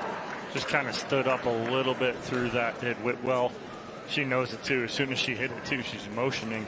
Just gotta stay down on that. 1-3-1. 1-3-1. Whitwell not just playing here at the APP US Second serve. APP Women's Open, but also coaching as well. So she's doing a bit of coaching of herself in that last one, reminding herself of the correct position to hit the ball from.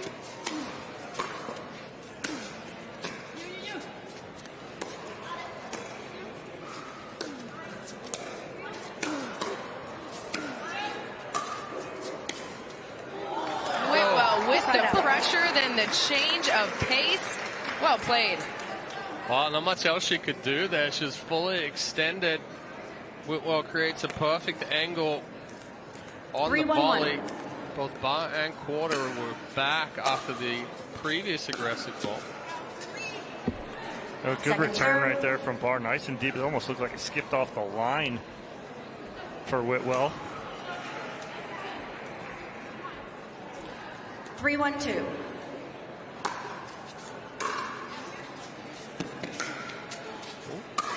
Miscommunication. I formation. Side out. Worked out, but not the situation you want to be in. I know we're at Ohio State, and I know I formation is something they like to run sometimes, but that is just not going to work out here on the pickleball court. 1-3-1. 1-3-1 for Bar's serve.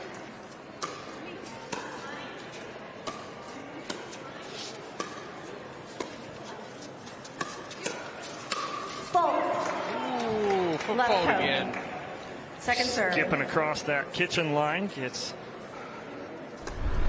a toe on the line. Left foot.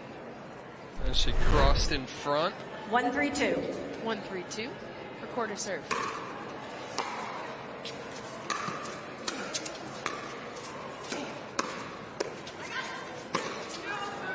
Side out. Bar calling for it, but quarter hit it and immediately apologizing as it goes into the net. That's that low ball. That's just not a good speed up, even if it goes over. Yeah.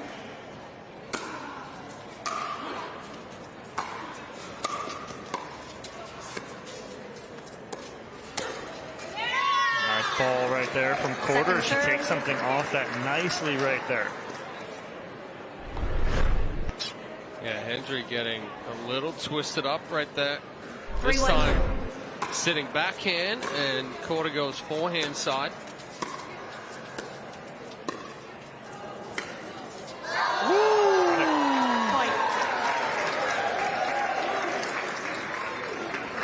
That's a time where the net cord helped Whitwell. Catches that net cord and just pushes the ball a little bit wider.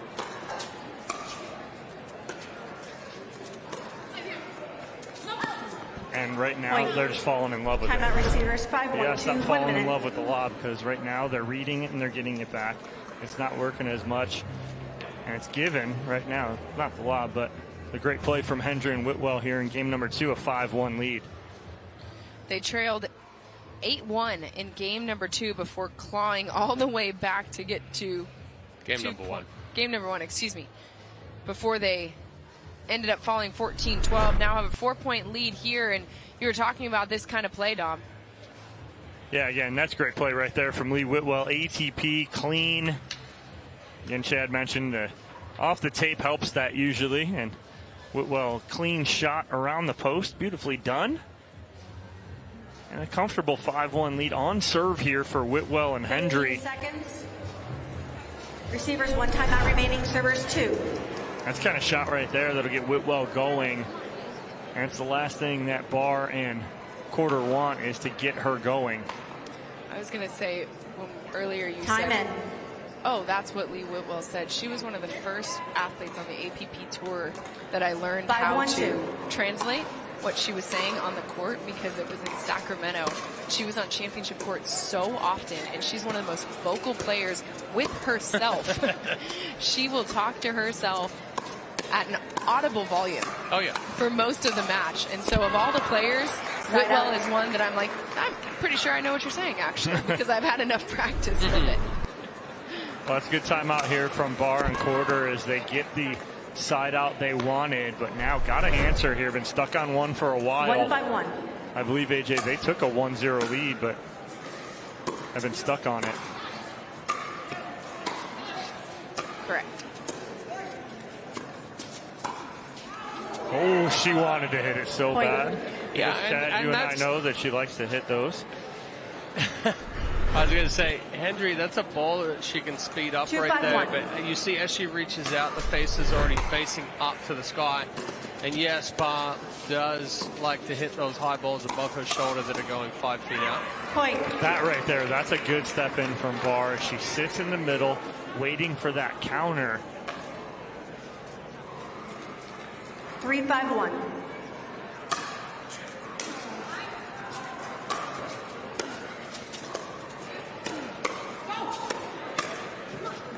Second serve.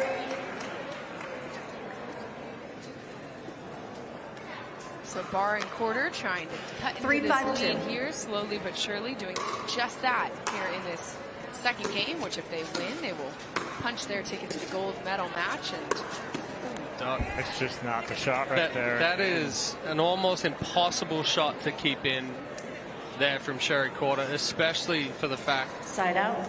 that Whitwell had sliced that ball, so it was going to hang tight to the net.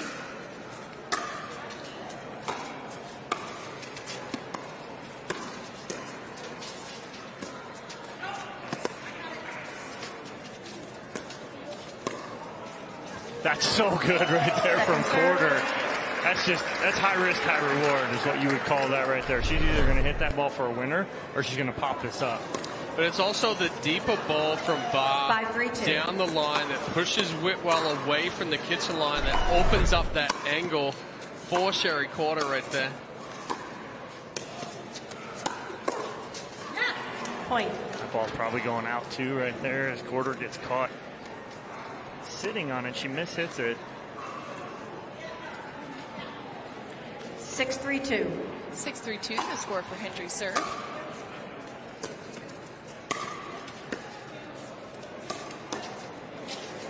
Good defense there by Whitwell to get the ball back over. Barr going for the overhead into the net. She had two successfully, and then that one just a little bit too on top of it. Well, that one Barr doesn't fully get behind it. You'll see here it's still behind her when she goes to make contact. Therefore, we're going to flick that wrist down into the net. Oh, that's off the pole. No, that's off. Touch the post right here. Yeah. They did not call it right away. Correct. So, well, it'd be interesting to see if we can see it back, whether it hit the post or whether it hits the top of the post. Yeah. But what's the rule about the string? But the string is tucked into the it's wheel. The sleeve right there where the net cord comes down into. That's what I was waiting to see. Whether it hit. See, there's a gap between the silver wheel and the white of the net. Second serve. But the fact that it hit the silver part, that's part of the net post, not the net. Very close, though. Yes.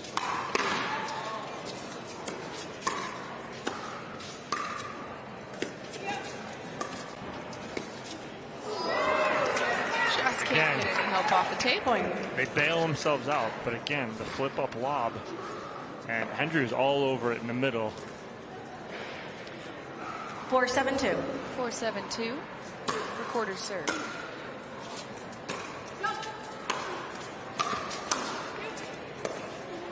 Great step in there. Whitwell finding the perfect place, and it's a side out. Well, it's just a good counter, a good absorption volley there from Whitwell. Got that ball to die when it hit the court. 7-4-1.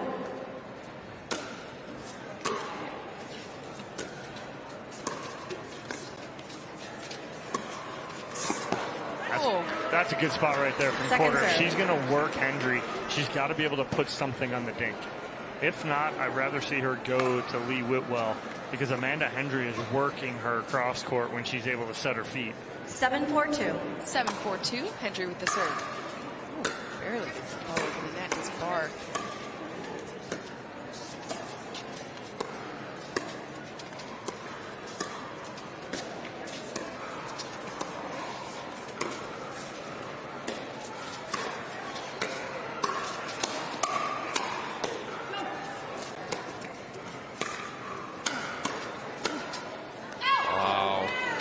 Defense from Quarter and Barr. Unreal. These ladies, this is why we love it, Chad. This is why ladies double is ridiculous. The defense from both of them, and then that ball missing by about an inch. And it's such precise strategy. No, you are not. You can just see the way that the wheels are turning within each team of going, 4-7-1. picking their spots and sort of planning out the point as it goes along. Chestnut checkers being played here. Quarter finds the corner pocket. She took something off it. Instead of trying to rip it through the chest of Amanda Hendry, she takes something off this right here. Look at this. And just gets on top of it. 5-7-1.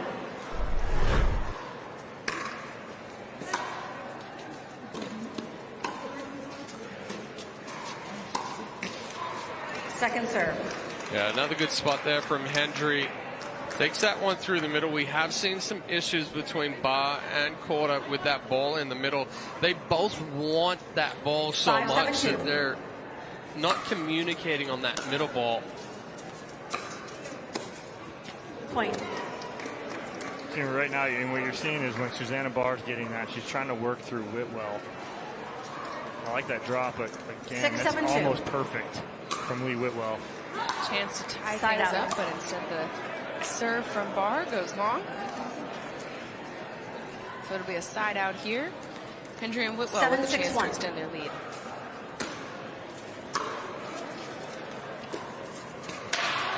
There's the middle ball again. Point. 2 forehands in the middle. Both players want that ball, but there's no communication.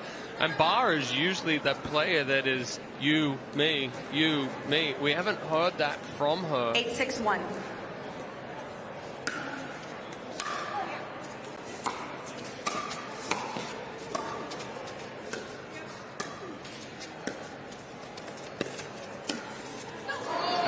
Inside out forehand there from Whitwell. She goes down the line on Quarter. 9-6-1, 1 minute.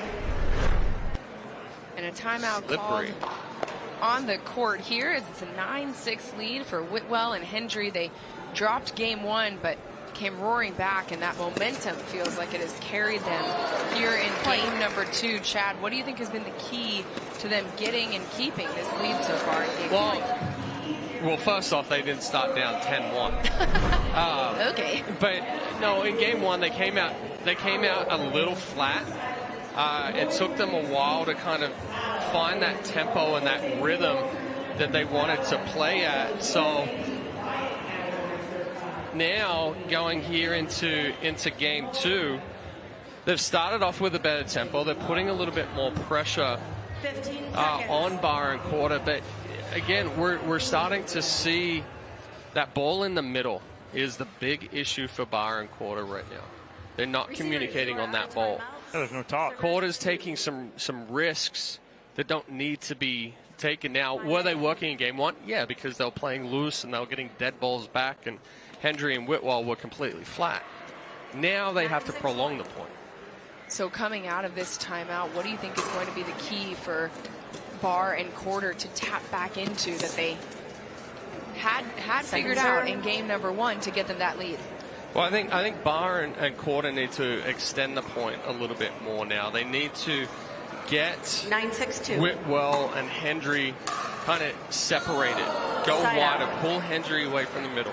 Pull Whitwell to the middle, and then find that left side because she's not moving as well to the right.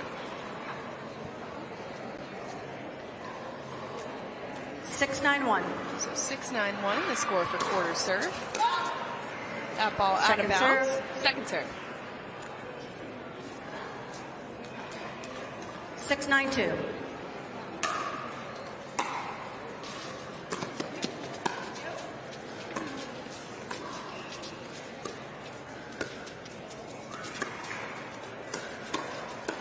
That's good hands there from Quarter, expecting that speed up from Whitwell that time.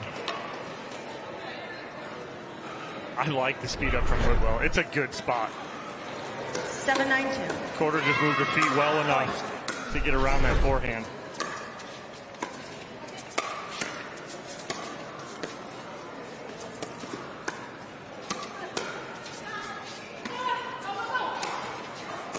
Oh.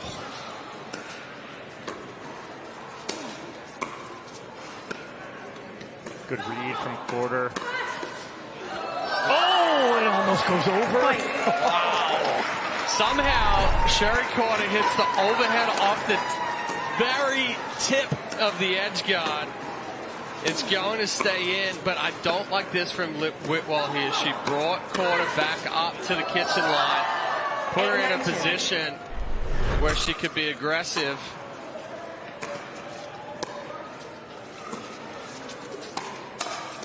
That's good read right there again from Susanna Barr. We saw that early in game 1, that read a couple times. Now all of a sudden, now it's coming back in game 2.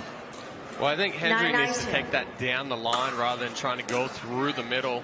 Barr's sitting all over the forehand. Well, and the script has been flipped here in game number 2, because game 1, it was Barr and Quarter who had the massive lead, at one point up 10-3, and then they ended up going on to win by 14-12. Here in game 2, it has been Whitwell and Hendry who have dictated pace, and Barr and Quarter who've had to play catch up, and they have. Second serve here for Whitwell and Hendry. Uh-oh. Oh, that's in. Oh, wow. No, that's out, though. Side out. That return was iffy. Close. So whoever wins this match will move on for a spot in the gold medal match here at the APP Women's Open, presented by the James. Barr and Quarter sit one game closer and now 1 point away from doing exactly that.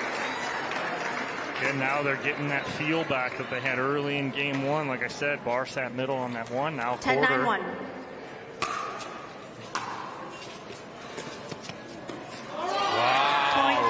Barr and Quarter just figured out how to get back on course. They started out strong in game number 1 and did just enough to win game 1 and game 2. So they have punched their ticket into the women's gold medal match. We'll be back in just a minute.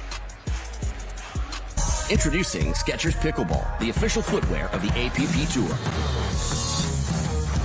They're ultra lightweight and responsive for incredible speed. They have Goodyear rubber outsoles with a specialized pickleball design for increased side-to-side stability and agility. Plus, they feature shock-absorbing foam and Skechers' famous relaxed fit design for incredible comfort game after game. Conquer the court in comfort. Skechers Pickleball, the official footwear of the AP. Chef Chad Rosenthal, and I'm here today with Vlasic Pickles to put the pickle in pickleball. In pickleball, a dill ball is a shot that is inbounds and is bounced only once. It's a live ball. This Vlasic Pickle Dip is a live ball of pickle flavor.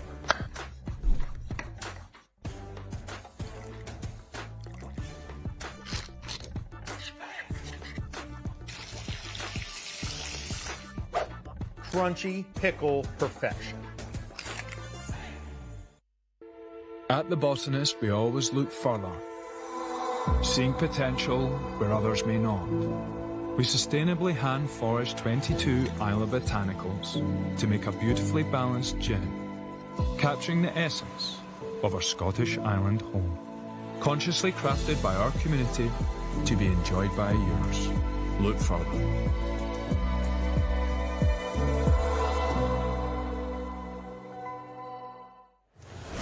Sherry Quarter, Susanna Barr moving on to the gold medal match in pro split age doubles here at the APP Women's Open. A little come behind in game 2. And we'll see how this plays out today. We'll throw it down to Dominic Catalano, who's courtside with our post-match interview. All right, Sherry, I'll first start with you. Game number 1, 10-3 lead. You guys look like you're cruising. They fought off 8 game points and tie it up. What are you guys talking about during timeout or in between points there when they caught up? Calm down. I'm playing with the best player here, so I just need to calm down. So calm down is the answer. You come out on top 14-12. Then game 2, it was a little bit of a flip script. You guys go down and have to battle back. What made you guys battle back? What was the answer there to come back there? I mean, we battled back because we're here to win, right? But same thing. We just had to calm down, trust each other, have a little fun, breathe. Yeah.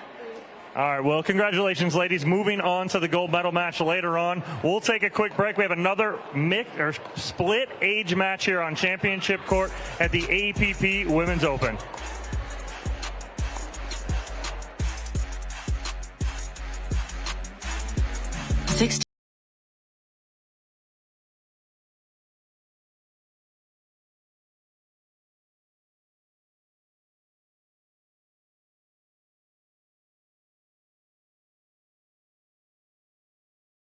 At AARP volunteer and community events, they'll keep Greg active, involved, and mischievous, and help make sure his happiness lives as long as he does.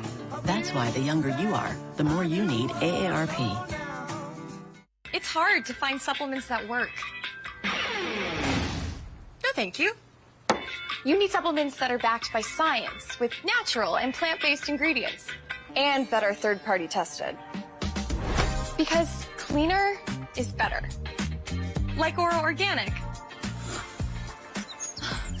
Plant-based supplements made from the Earth's most powerful plants for your immune health, gut health, workouts, and more. Find out more at oraorganic.com. To be clear, Fulfill is a protein bar, not a candy bar. Don't let its creamy, chocolatey goodness confuse you, or the fact that you hide them from anyone with a sweet tooth. You saw nothing. I saw nothing. Fulfill. We swear it's a protein bar. Introducing Persona IQ, the smart knee. Address your knee pain with a replacement that contains sensors which capture helpful information such as your range of motion, stride length, walking speed, and step count to ensure your new knee is performing at its best. It keeps you connected to your healthcare team so you can receive important reminders and personalized recovery guidance. It's not a GPS. It doesn't collect where you've been or where you're going. Persona IQ, a smarter way to regain mobility. Introducing Skechers Pickleball, the official footwear of the APP Tour. They're ultra lightweight and responsive for incredible speed.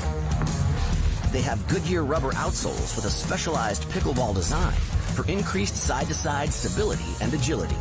Plus, they feature shock-absorbing foam and Skechers' famous relaxed fit design for incredible comfort game after game. Conquer the court in comfort. Skechers Pickleball, the official footwear of the AP. I'm here with Vlasic Pickles, and I'm putting the pickle back in pickleball. In pickleball, a chop is a slice from high to low to put a backspin on the pickleball. I'm chopping up Vlasic Pickles to make this sweet and savory chopped pickle salad.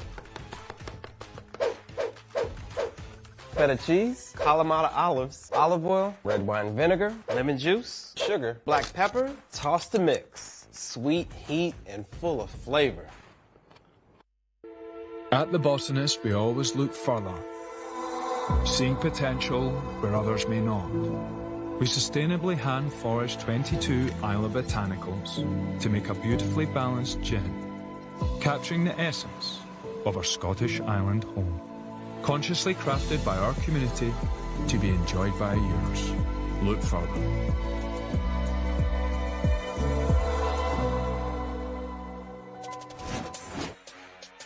And welcome back to the APP Women's Open presented by the James here in Columbus, Ohio. Take a look at Nicole Langbadaki, age 25, from Akron, Ohio. And she's partnering up with Laura Bosky. This is a 9th place playoff match. We play all the way through to 9 places. If you lose first or second round in a draw, you drop down in that 9th place playoff. The winner of this will play Alexa Schull and Kristen Kessler. There's a look at Laura Bosky, age 55, out of Uniontown, Ohio. 1 game in 15, change at 8. Time in, 0-0-2. And on the other side of the net, you have Brianna Ojeda and Kelly Ojeda. So because this is a 9th place game, scoring a little differently here. We're going to break it down after this point concludes. Great spot there to finish this off. Here's a look at Kelly Ojeda, 62 years old, out of Bakersfield, California. Central Valley. The Central Valley. 1-0-2. It's dang hot there still. It is quite warm. But those Sierras are turning color right now. Oh, like fall. Good attempt at a get there. Little swing and miss there from Bosky in the middle, throws Langbadaki off a little bit. Brianna Ojeda.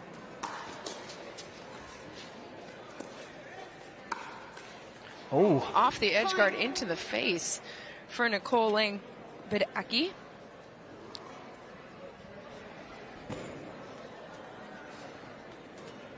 One, 1-1-1, the score here. It's a 1 game to 15. Oh, nice move right there from Brianna Ojeda. She comes across Uses that forehand in the middle. 2-1-1.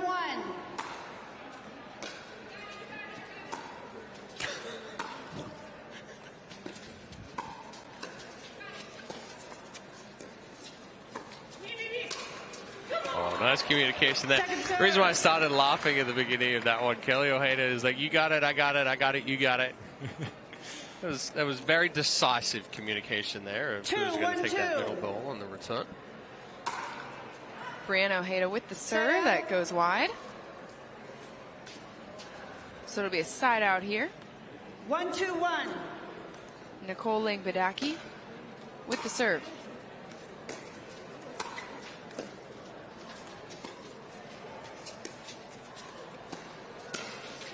Great spot there off the paddle of Bosky. I love what Bosky does right there. That ball goes up. She has the paddle out in front of her the whole time. She does not take a backswing. She has the paddle out in front, and she just punches that ball right down to the spot. Perfect execution there. 2-2-1. 2-2-1, the score for Langbadaki.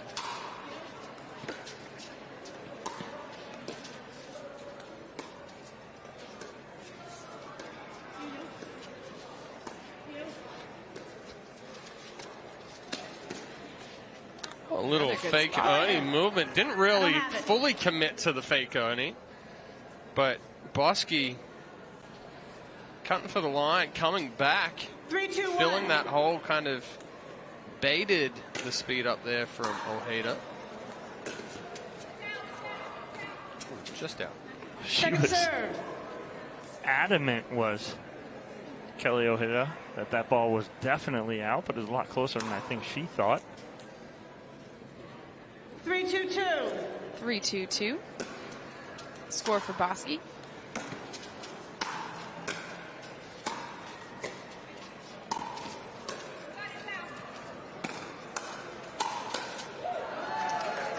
Nice hands there from Kelly Ojeda. Nice and short on that forehand. Gets on Langbadaki quickly. Langbadaki caught just a little late with that big backswing.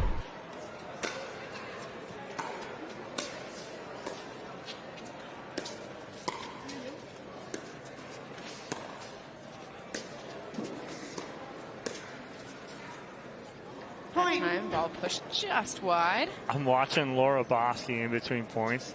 If she does not get an Ernie this match, she's going to be very upset. She is looking for it on both sides. It's just the movement. It's fake movement. I'm calling it right now. She's like, I don't think she's fully committing to the Ernie. Not yet. Maybe she is. Not yet. But she's selling it. But she's selling it. She is selling it. On both sides, too. 4-3-1.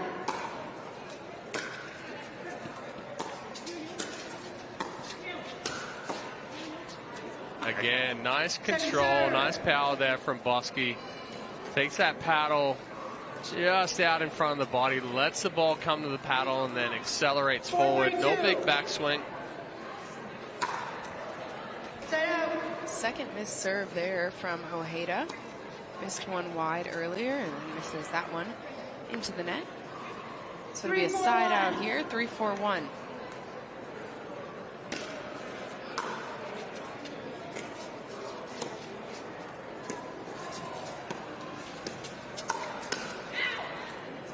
So what I'm seeing right now from Langbadaki and Bosky, Langbadaki is trying to do just a little too much. She's over moving. She's taking big swings. She's really wanting to kind of create the issue or force the issue, and she doesn't need to. I'd like to see her shorten things up a little bit. Movement is precise and you know, it's purposeful. It's not just move to move. 4-3-1.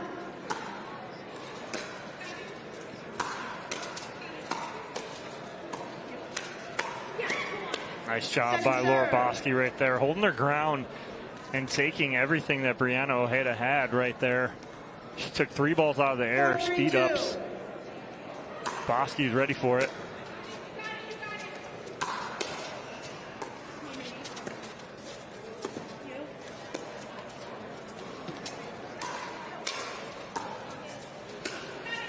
Again, it's that big backswing there from Lang Baidaki. As soon as that ball goes up, you see her paddle come up, and then as the ball's getting closer to her, she brings the paddle back. 5-3-2. Causes that overhit. It's in. Oh, just off the James side. So it's a 6-3 lead here for Ojeda and Ojeda in our game to 15 that you must win by 2. 6-3-2. Brianna Ojeda with the serve.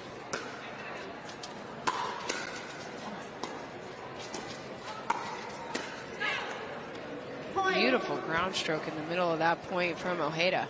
She ripped that one, and it was only an inch above the net cord. One more point. We got an end change here in this game to 15. 7-3-2.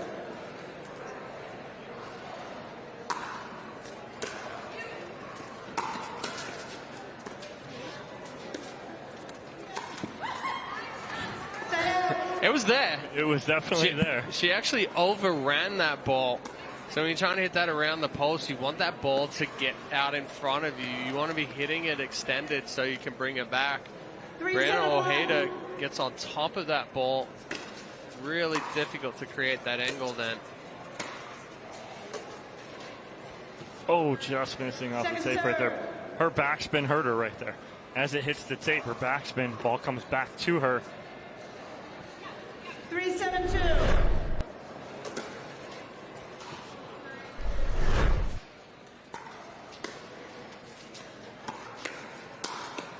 Oh, I Great like the recovery. setup. That's what I was going to say. Beautiful sort of 1-2 punch there from the Ojedas.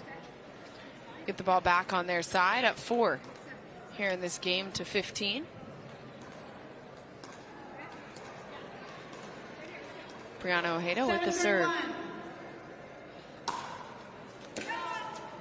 Second serve. Second serve here. 7-3-2.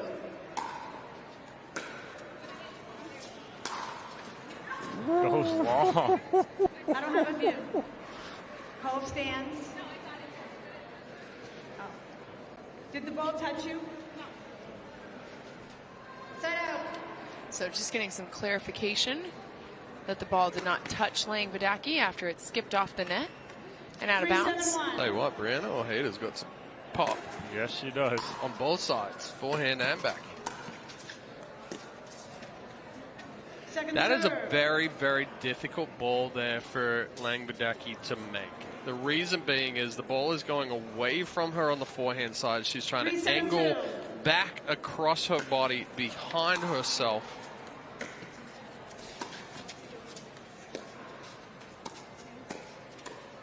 That's a good spot right there from Bosky. Little backhand punch, just push that through the middle.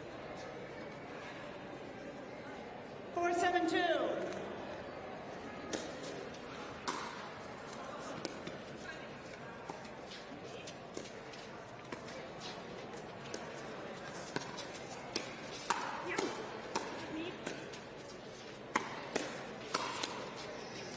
Again, nice setup there.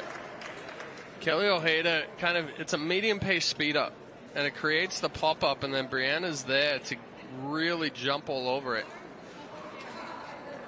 7-4-1.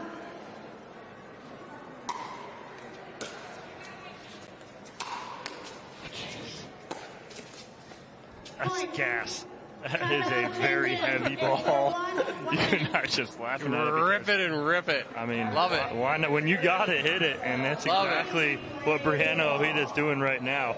So they change ends on their terms. It's an 8-4 lead here for Kelly Ojeda and Brianna Ojeda in this 9th place match. Game to 15, must win it by 2 here at the APP Women's Open presented by the James. You see Lang Badaki and Bosky having a little conversation at this end change. If you're them, what is the priority coming out of this timeout, Dom? Slow down Brianna Ojeda. Get the ball away from her, because right now every time she's driving, it's causing chaos. Yeah. Because she's not only just driving hard, that ball's like 2 inches over the net. And like Chad said, it's from both sides. It's from the forehand and the backhand. So it's not like you can pick a spot and say, okay, it's not as bad. It's as bad from both sides. So they got to find Kelly right here on the return, as they do. And then Brianna Ojeda, though, still there to put it away and get them to 9.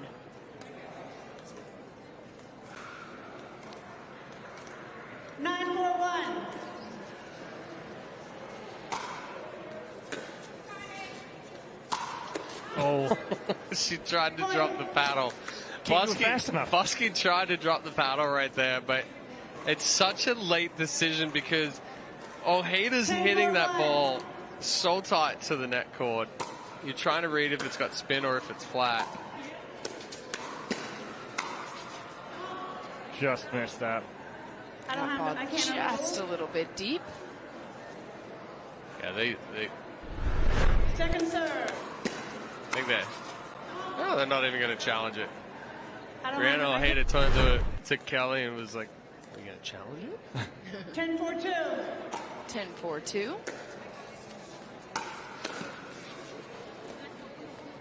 On the second serve, they continue to rack up the points here. And what you have both from Brianna and Kelly Ojeda is Brianna coming in, ripping that ball. It's a little flatter. But then Kelly comes in and rips the ball, and it's got a little more shape on it.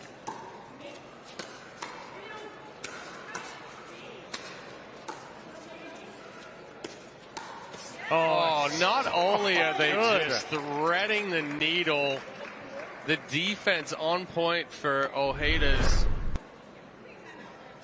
And Kelly Ojeda just steps forward, nice and controlled, Just hits a short. perfect ball down the line. Oh, it's perfect forehand right there. You see the paddle out in front. She doesn't do too much with it, rolls it right down the line.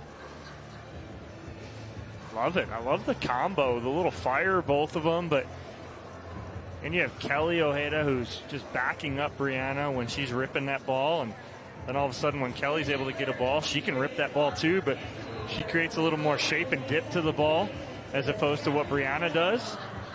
It's a nice combination, and they're only 3 points away from moving into that 9th place match here. Coming up next here at the APP Women's Open, presented by the James in Columbus, Ohio, we're going to have the medal matches in this split age women's doubles. First up, the bronze medal match, which will feature, Lee Whitwell and Amanda Hendry taking on Anna Shirley and Jill Braverman. And then the gold medal match between Angela Simon and Megan Fudge taking on Susanna Barr and Sherry Corder. Barr and Fudge, I don't know that there's two people on tour who know each other's game better, either from playing with each other or from playing against each other, because they were women's doubles partners for much of 2023. And here in 2024, they have faced each other so incredibly often in women's doubles. It's going to be fascinating to watch that unfold. Won 6 gold medals together. Now separating and each getting their own gold medals separated as well this year. 4-12-2. And mixed doubles too. They played each other in that as well a few times. Oh, that was like perfect movement. They didn't even talk to each other. They switched sides perfectly, did Lang-Bydecki and Bosky, but unfortunately, again, Chad, we've talked about it numerous times, Lang-Bydecki getting a little too big with that two-hander. So it's a side out here. Yeah, good ball there from Bosky, getting that behind that right foot of Kelly Ojeda. Not able to catch up to it.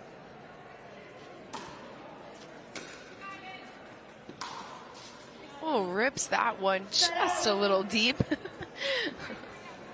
Lang-Bydecki watching it go by, and I can imagine just sending up a prayer that it didn't fall in bounds. 4-12-1. So much pace on that ball off the paddle of Ojeda.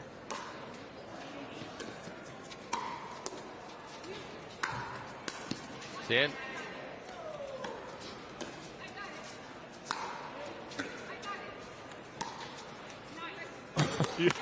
Hey, throughout that point, you had Brianna wanted that ball out of there, that overhead, And Kelly calls her off, and Brianna literally was laughing, going, that was mine, but you can take it. 4-12-2. Side out here. Lang Vidaki with the serve, and a good one. Second serve. Excuse me, second serve. Yeah. 5-12-2. Oh, no. Point. All right, last thing you want to do is give any life here to a team who has fought through as well. You know, they've earned their right to get here and have won 2 matches on that bottom half as well.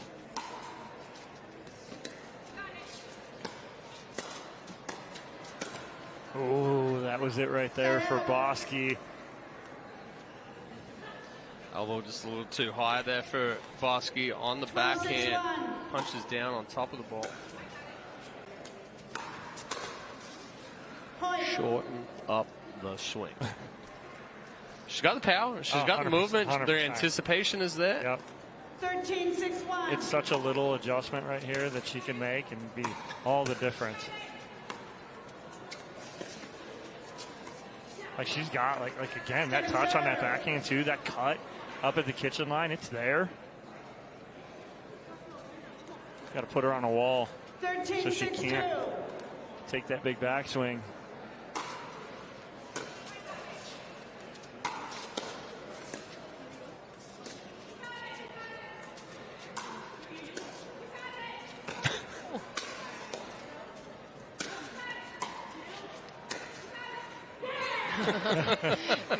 That ball lands in, and Kelly Ojeda telling Brianna that she had every single one of those as it was coming back. I love the communication from Kelly Ojeda right there with Brianna. There's no lack of communication. When she wants it, she's telling her. So it's a side out here and a chance for Bosky with the serve to cut into this lead that the Ojedas have built. Second serve. Good control there again from Kelly Ojeda. 6-13-2.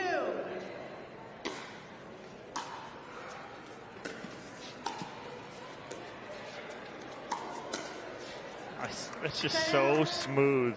That controlled forehand pull. And again, if she hits it harder, it's higher. Yeah. So it's an easier counter for Bosky, but she takes something off, it gets on top. I love it. Brianna Ojeda with the serve. Chance to set themselves up for a game point.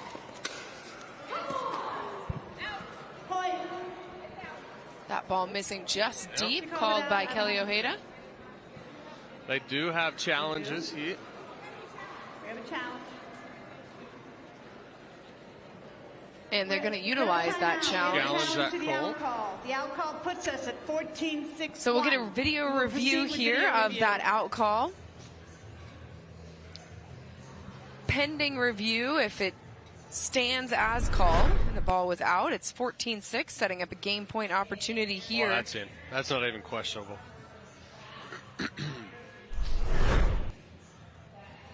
I've never heard you that confident. Like that is. And that was one. There's not even any. We've been doing this together for like 6 years now, and I've never heard you that there's confident. not even and on any one angle, one time. Yeah, like I mean, he almost didn't even look at No, it. So that's in. I was actually surprised that the ball was actually called out. I mean, like you live. You are confident. I didn't even see it. Like that's how quick it went by. I didn't even see it.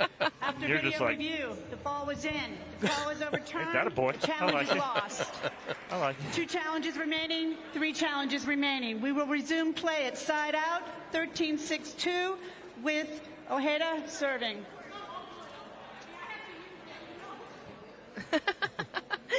Kelly Ojeda apologizing for the call, and Lang Vidaki saying, no, it's all good, but like I had to use it because otherwise it's a game point opportunity here. And so. all 4 of these players, too, they never get an opportunity to do that either, right? A lot of times they're not on championship court. Right. It's nice for them to see this, get this opportunity. Yeah. We're seeing that a lot so far this weekend, which is absolutely awesome.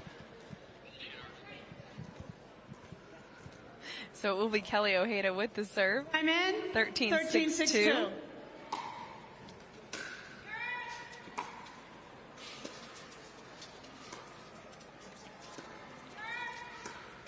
What's in?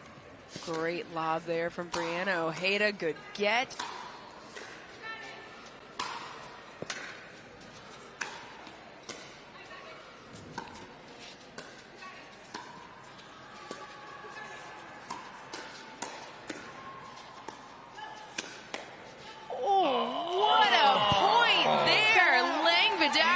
advance. Bosky with some impressive defense throughout that point. Now, I will say Dom and I were like lunging forward here because we thought Ojeda to hit an angle this way. Hitting that ball back through the court just gives your opponents so many options to get that overhead back. Oh, and it's in. What a great reset there from Lang Vidaki off the overhead. It's 13-7 in favor of the Ojedas. Here's another look.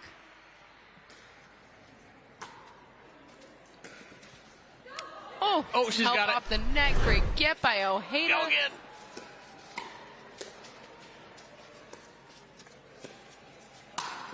There we go. That time Ojeda finds her spot in the middle. Yes, Brianna Ojeda was jumping up and down trying to get Kelly to go move up and get that ball. On the first one, she was like, get there. 7-13-2. And all calmly, she goes, nice get.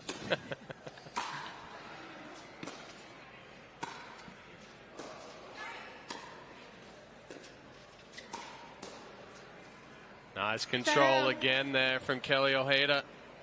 So it will be a side out here. Kelly Ojeda and Brianna Ojeda with a chance 13-7-1 to set themselves up for a match point opportunity. 13-7-1. Brianna with the serve. But Bosky and Lang Vidaki showing some fight right here in this game. There's some grit here. They're not giving up. 13. So second serve. Kelly Ojeda with 13-7-2. Set out. Oh, no. And a little loose right there. So missing the serve, no points added. 7-13-1. Instead, it will be Lang Vidaki with the serve, trailing Oh, by 6, and Give it back. she also misses a serve. 7-13-2.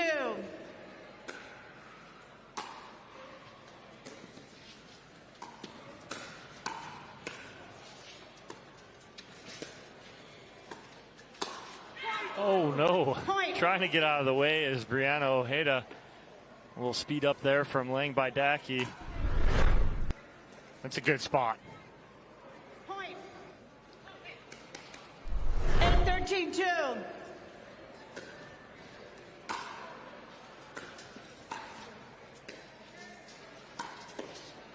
Yeah, good step Set back out. speed up there from Brianna Ojeda.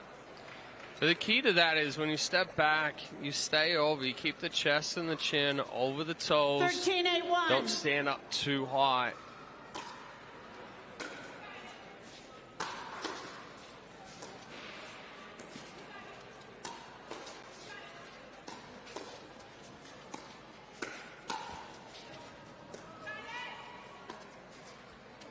That defense there from Laura Bosky, just handling everything Brianna Ojeda threw at her. 3 speed ups. She got chicken wing twice, and then forehands, an easy block reset. 13-8-2.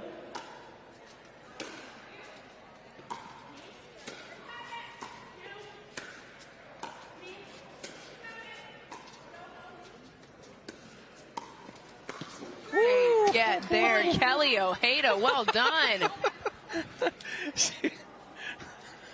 Kelly Ojeda threw her hands up in the air and was like, oh, thank God I got that. 14-2. Sets up match point opportunity here. Kelly Ojeda and Brianna Ojeda can win with this serve. Ojeda with the lob that got a little sneaky off the bounce. So it's Ojeda and Ojeda. Kelly and Brianna who take the win here, 15-8. We'll be right back with more live pickleball action when we return to Columbus, Ohio. Greg Gerstner will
at AARP volunteer and community events.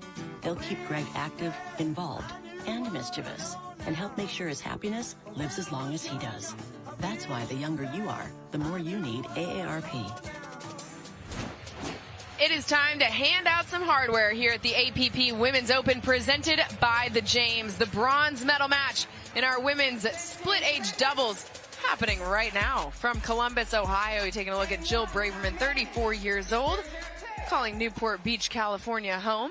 She's partnered up with Anna Shirley, bottom right of your screen, and then across the net is Lee Whitwell and Amanda Hendry. We'll introduce you to all four of these women. There's Anna Shirley, 59 years old, out of LA.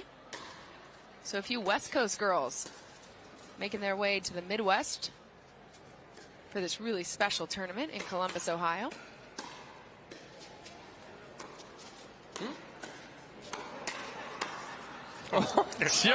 Jill's like this. Just okay. Get it past me. I'll put a battle on it. I dare Whatever you want to do. There's Lee It Whitwell. don't phase me. 011. 50 years old, partnered up with Amanda Hendry.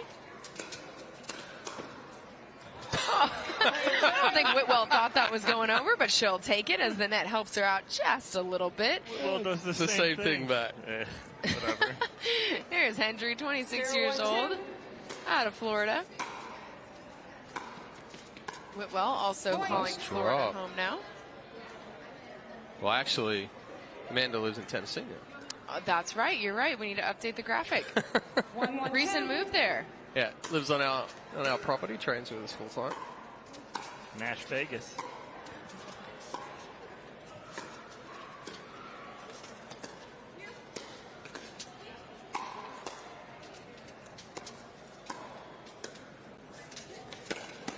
Oh, they defended around the post from Hendry.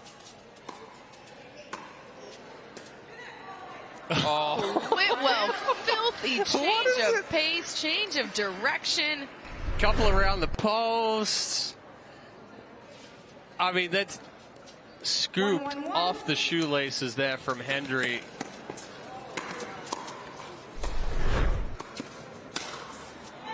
Braverman gets it behind Lee Whitwell. Big finish there from Braverman. Anna Shirley just chirping to herself.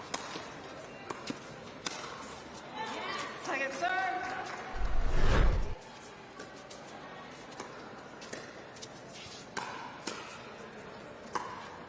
Oh, right idea right there from Shirley as she's trying to go cross court, find that sideline. So it's Hendry and Whitwell with an early 2-1 lead here in this bronze medal match. You're correct at 2. She's on 2. Yes. We had a little 2-1-2. little mix up in the semifinals there as well with Braverman and Anna Shirley. Oh. Point. Shirley almost thinking that that ball was wide, but ends up playing it. ATP here. Oh, it's clear that it's there. Try to create too much angle coming back in.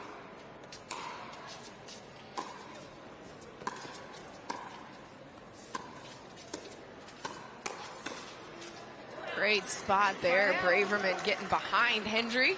Just little quick hands there from Braverman. You watch her as Chad is convulsing and he's kind of imitating what Braverman did. It's just quick, short swings with the backhand and the forehand.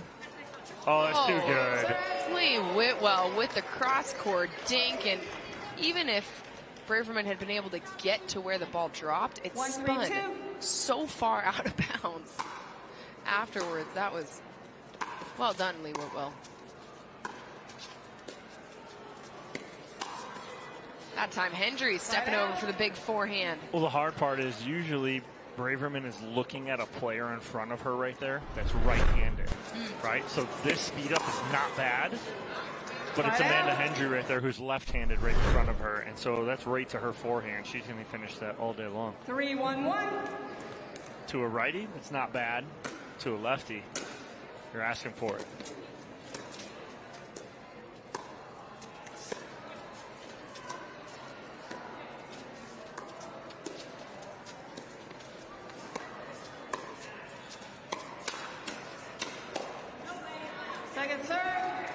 The same thing there with Hendry. Hendry likes to pull the trigger from that ball there, whether it's the quick flick on the forehand or on a two-hand backhand roll. But Jill Braverman does an excellent job of staying short and compact with the hands. So Hendry actually needs to get further away from the body of Jill Braverman compared to most players. You want to get them tight into the body. So it's going to be Jill Braverman with the serve, trailing 1-3-1 by 2 points here in this first game. Ooh. Hendry putting a little too much on that one. Braverman gets real skinny right there, goes sideways, lets that ball go.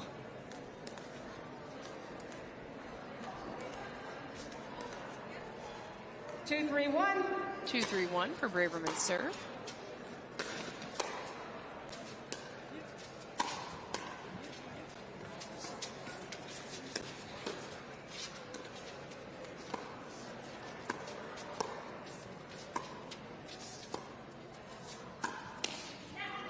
Shirley pulling the trigger down the line to the Whitwell forehand.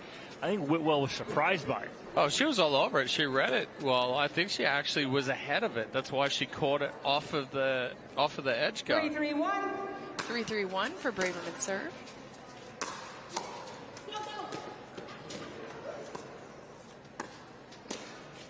That time Whitwell pushing that ball deep.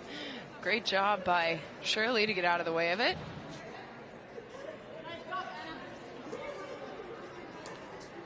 And it's a 4-3 lead here for Shirley and Braverman, their first lead of this first game, our women's bronze medal match.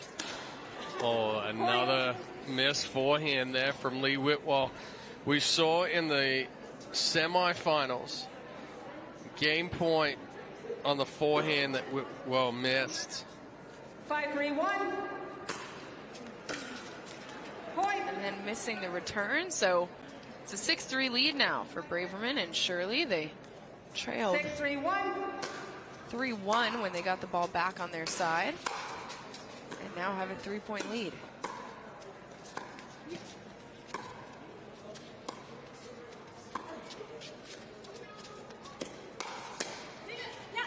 Good leave there by Amanda Hendry. Pushes Braverman and Shirley onto their second serve.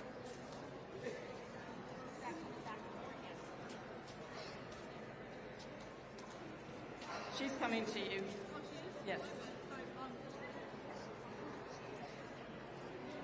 So 6-3 here. The lead in game one. Shirley with the serve.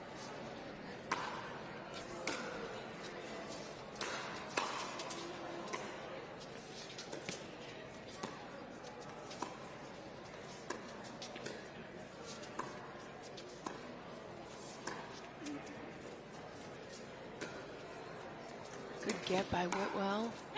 But Hendry leaving that forehand just a little short into the net. So it's a 7-3 lead here. 6-0 run for Braverman and Shirley. 7-3-2.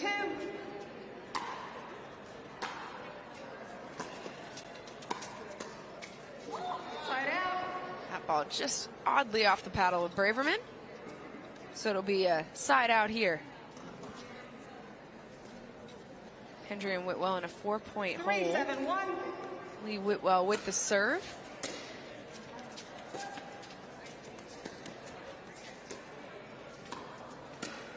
Whitwell going for the speed up, and where Shirley could avoid it the first time, couldn't do it again. I saw it hit you. And Shirley goes, that didn't hit me.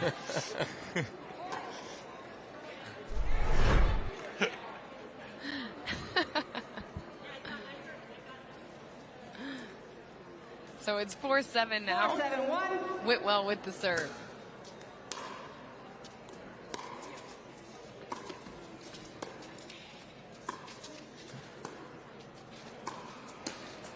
Again, Shirley finding a little success down the line to Whitwell.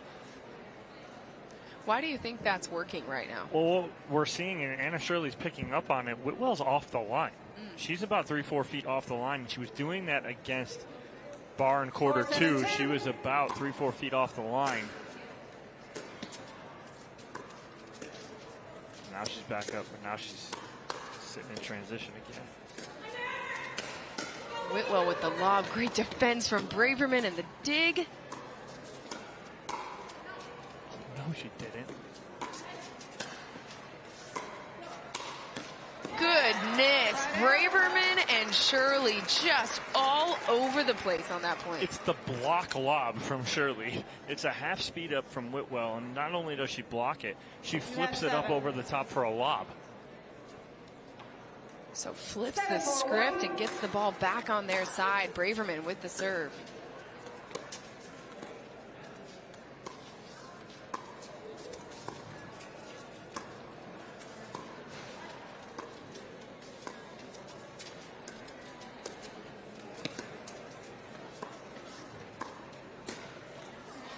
Great spot there. Whitwell just punching that ball down the middle underneath the paddle of Shirley. Well, there's good ball movement there from Hendry and Whitwell, going out wide behind Braverman, isolating Shirley, keeping moving that ball around. Side out. So a good hold there from Hendry and Whitwell, as they don't give up any more points, to Braverman and Shirley. Get the ball back exactly how they gave it up, 7-4. Now it's about trying to turn that defense into offense, taking themselves out of this hole. Oh, nice aggressive drop right there from Whitwell. She just chips that with the backhand right over the net at the feet of Anna Shirley. 5-7-1.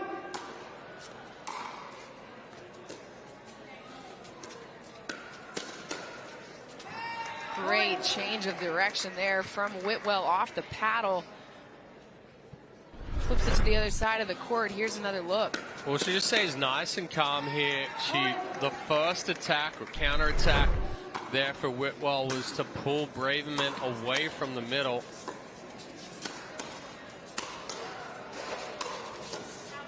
Ooh, good resets there for Whitwell, but third time's a charm for Braverman. You knew Braverman was going to continue to go at Whitwell. Yep. She was trying to prove a point there where you're not going to get one of these back, but Whitwell does a good job fighting off the first two, but third one just a little too powerful from Braverman.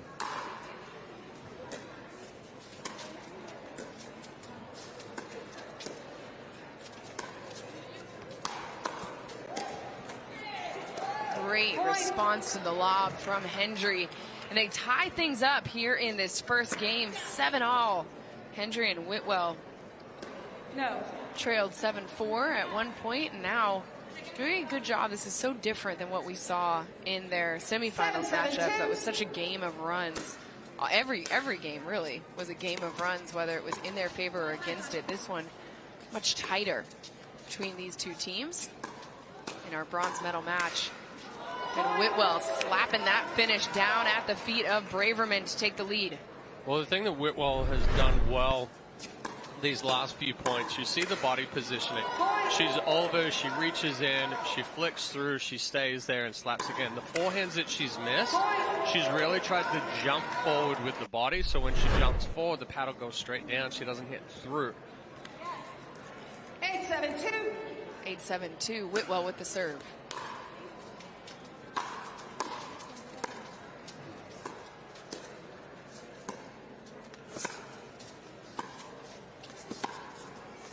Oh, Hendry just missing that one deep. So it's a side out. That's a tough ball too right there. She can't go ATP. She's got to flip this up and over the net. 7-8-1. And she tries to get up and over the post and just misses that. Second serve. Third shot deep off the paddle of Braverman. So it'll be a second serve quickly here. 7-8-2. They've been sitting at 7 points since the score was 7-3 in their favor.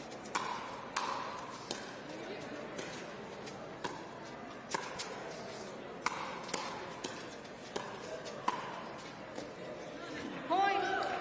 Whitwell can't dig that one out, so we're tied at 8. Just the nonchalant reset there from Braverman. Just it's a speed up right at her, and she just stands straight up, paddle on the ball. Oh, ho-hum.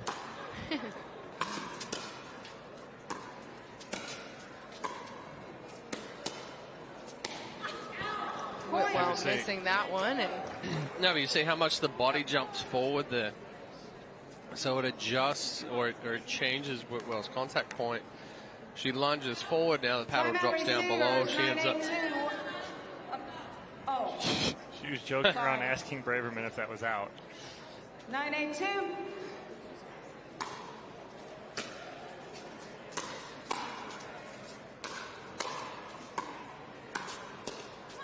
Side out. great spot there from Hendry. Off the paddle of Braverman, can't get it back over, so side out, but not before Braverman and Shirley regain the lead here in this first game of our women's bronze medal match in split age pro doubles.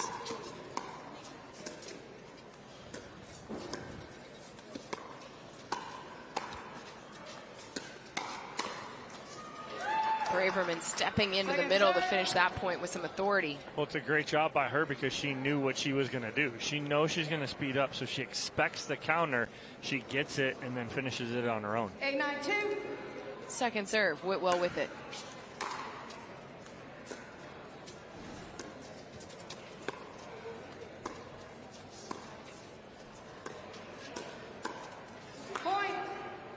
Yeah, Anna Shirley got herself in a bad position there, and it started from the return.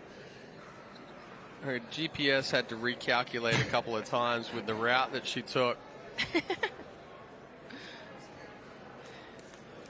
992. 992, Whitwell with the serve.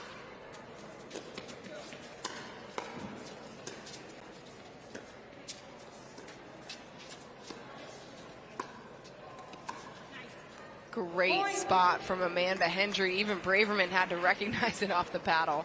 Sets up a game point opportunity here. Another look at how Hendry did it. Well, the thing that Hendry does so well there is that she keeps everything identical to when she rolls that backhand cross court. Everything stays, and then it's just the paddle that changes at the last minute. Great spot there from Braverman as Chad is giving us a replay here in the booth of how she got it done.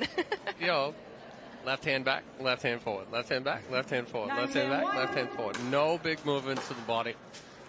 So a game point defended from Braverman and Shirley.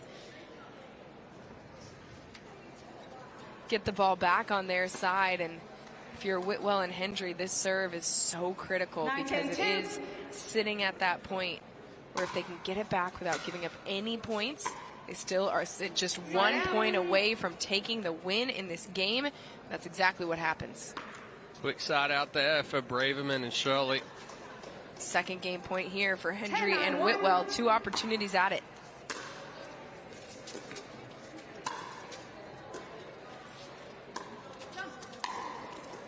Hendry saw the lob coming and knew how to execute. Game 1 goes the way of Amanda Hendry and Lee Whitwell. 11-9 here in our women's bronze medal match. Game 2 when we come back to Columbus. State. You're opting for care from a highly specialized team dedicated to treating one type of cancer, yours. For your cancer care, the choice is clear. The James at Ohio State. Okay, so we're at the film festival, middle of Park City. The doors open, and bam, premiere party. These trips are the best. At Art Week, we had a private viewing. Dinner on the court at Madison Square Garden. Right next to the pit at Race Week. Experience the world as an insider. From exclusive lounges to immersive dining experiences, all with Chase Sapphire Reserve.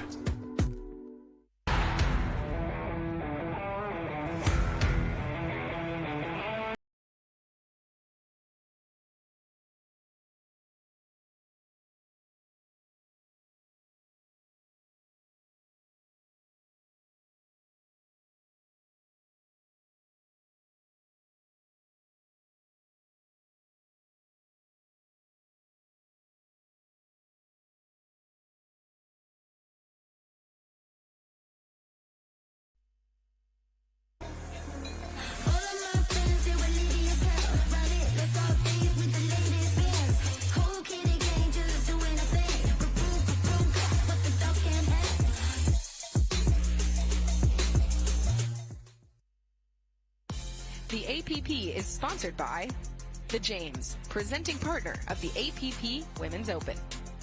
Chase, founding partner of the APP Women's Open. And Owl, official paddle of the APP Women's Open.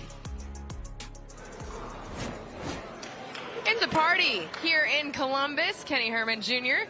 throwing out the swag Time in. to the fans 0-0-2. who have made their way down here to the Pickle and Chill in Columbus, Ohio. We've had a great crowd all weekend All right, long. ladies, and I'm gonna with recall the Championship score. Sunday coming your way tomorrow, I anticipate Game it's just two. going to become a better Time crowd in. as we go on. 0-0-2. His bleachers here been full all day long for these ladies matches. VIP been full. Shirley getting us started with the serve here in game two. Hendry finishing the point. So that area right there where Anna Shirley got caught.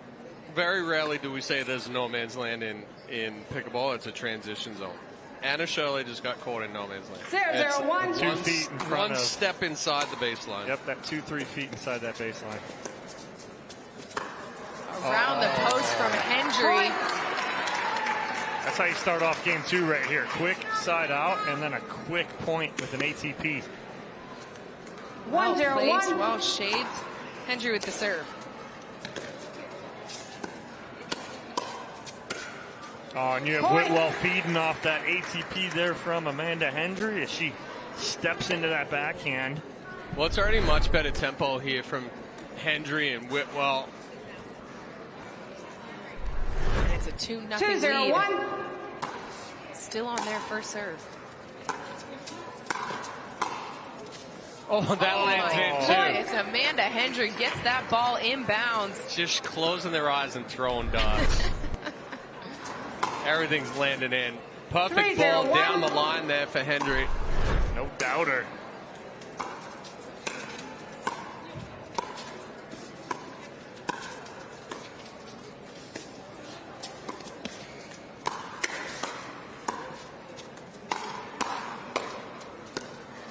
Oh, Lee Whitwell, are you serious? Sets the angle, doesn't do anything with it. Doesn't do anything with it. She set the angle and let Braverman's pace take over. Look at the smirk on her face. She knows it. She loves it. Tried not to smile. Yep. That's a smirk. That is dirty. Well, Anna Shirley stepped back and hit the ball as hard as she could 2 times in a row.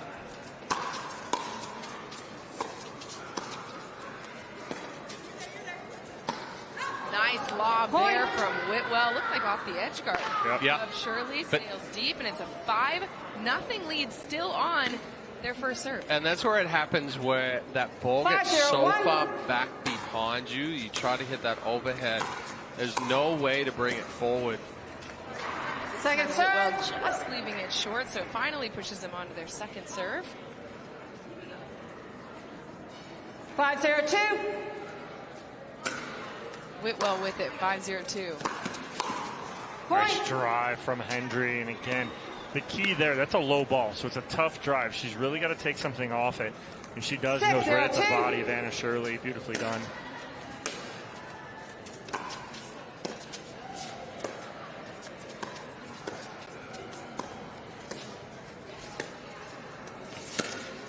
On the post, Lee Whitwell, stop it. No doubter. I mean, that's My gosh. 5 feet in. 5 feet in from Whitwell here. And she just hooks this left-handed 7. forehand. Right over. You were serving. It's like Whitwell's been like just slowly opening her bag of tricks for us 7-0-2. here in this second game. And just showing us how precise, how accurate, and how impactful she can be here in this second game. Well, and the worst thing for Braverman and Shirley is they get a lead Hold here. on, guys. Wait till you see some more that might come out. 0-7-1. She got more tricks. And the more they get a lead, the more she's going to show. Oh. Second serve. Second serve here for Braverman and Shirley. Looking for their first point of this second game. 0-7-2.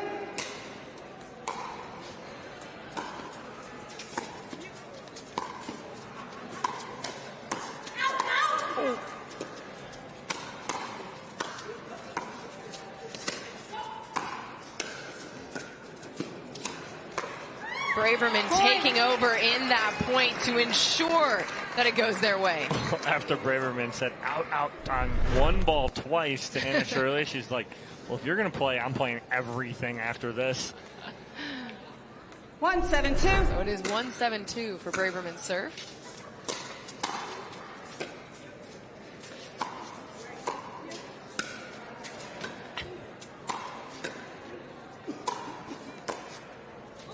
Slide out.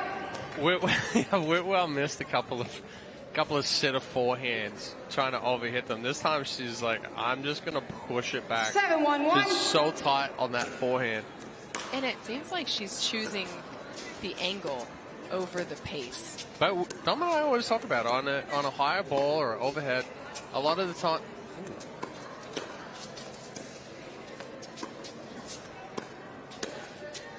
Oh, what a lob just out. A lot of the time, the angle is better than the pace. And nobody knows that better than Lee Whitwell.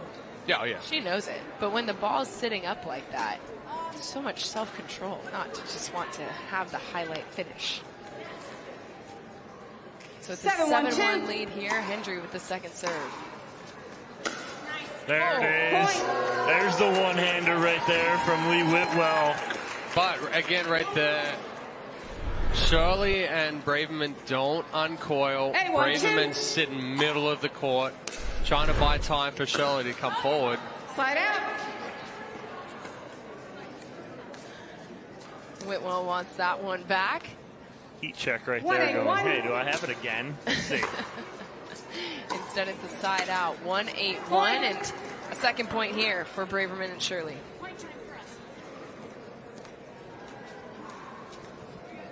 Two, 8-1.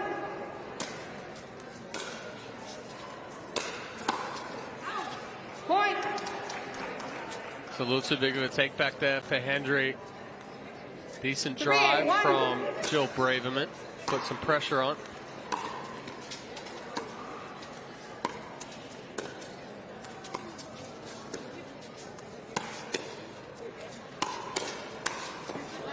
Almost, if I'm Whitwell right there, I get out of the way as soon as Shirley takes some massive backswing. After that first one, yeah. After that first one, I definitely do.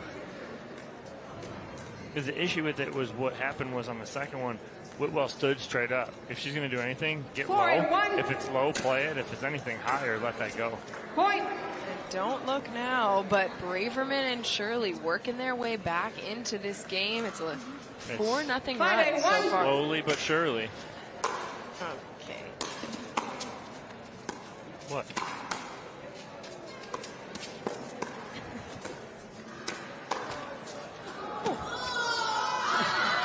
Second serve. So second serve now. Great dig there by Hendry. Here's another look. Or excuse me, by Braverman. Until 5-8-2. So 5-8-2. You pop it up and you just blow it over the net.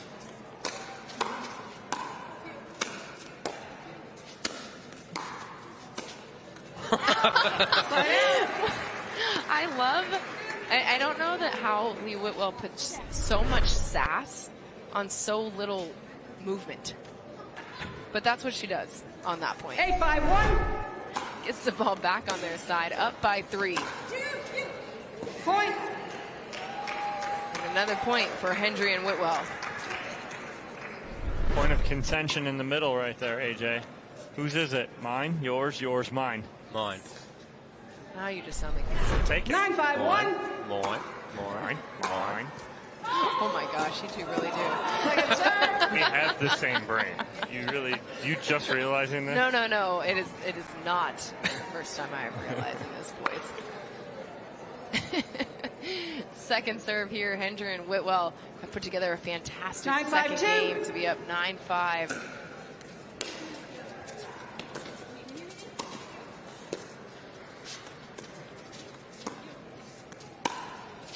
Oh, she got it that time. But Shirley does a better job right there of taking something off that one.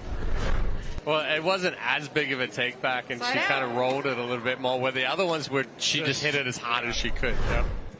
So it's a side 5-9-1. Jill Braverman with the serve. 5-9-1.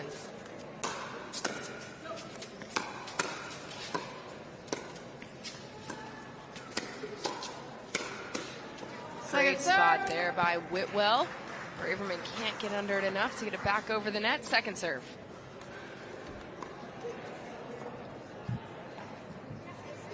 Five nine two. Anna Shirley with the serve.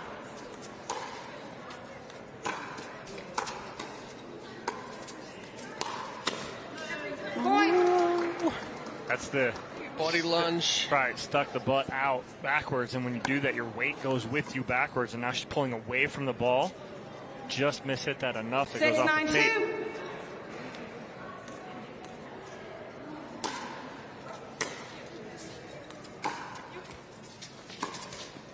Good adjustment by Hendry and Braverman off the tape. Hendry with the finish.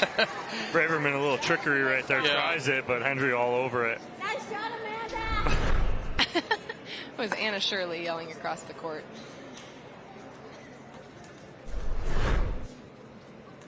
Nine six one. Whitwell with the serve. Second serve. Just misses that one wide.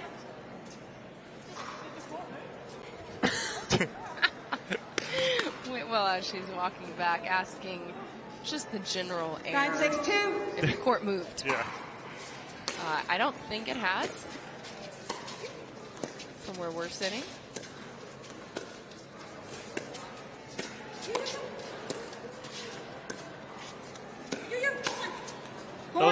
Those hands are just, they're so smooth.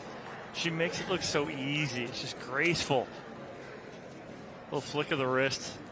And it sets up a match point opportunity here for Lee Whitwell and Amanda Hendry. They can take home the bronze medal from the APP Women's Open presented by the James 10-6-2. with this serve. Amanda Hendry with it. Well, they wanted it. They did. Put all of their hopes and dreams Just tried to get there a little too quickly. So instead, it's a side out here. 6-10-1. Game point defended. Now Braverman and Shirley with some work to do. Second serve. Shirley stepping in front of Braverman on that one. And Yeah, I'm not too sure why Anna Shirley stepped over there with the backhand. This is one of my favorite parts of today has been the 6-10-2. camaraderie between teammates who don't often play together, if ever.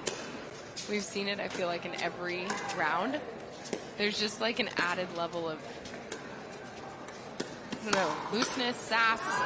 Well, we still so much great pickleball. We said it at the beginning of today, right? This is more of it's a competitive event, but it's a fun event for these players. They get to be a little bit looser. 10-6-1. Whitwell and Hendry can win the bronze right here.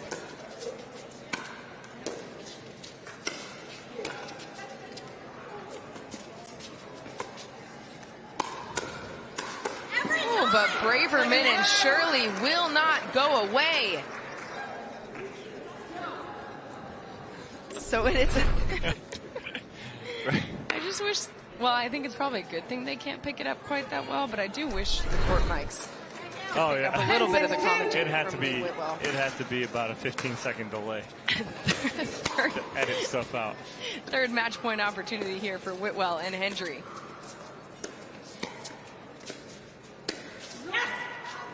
And that ball called out, so it is Whitwell and Hendry who are taking home the bronze here from our APP Women's Open presented by the James.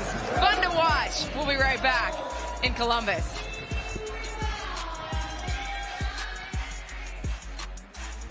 At Sports Imports, we believe in the power of play.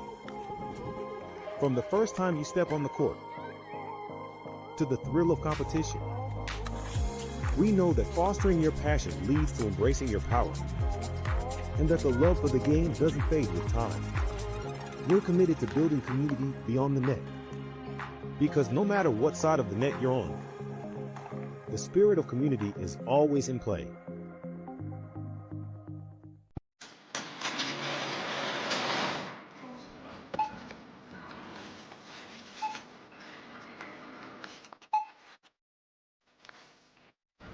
Whenever you shop Meijer, you don't just feed yourself or your family. You help support programs like Simply Give that feed our neighbors in need.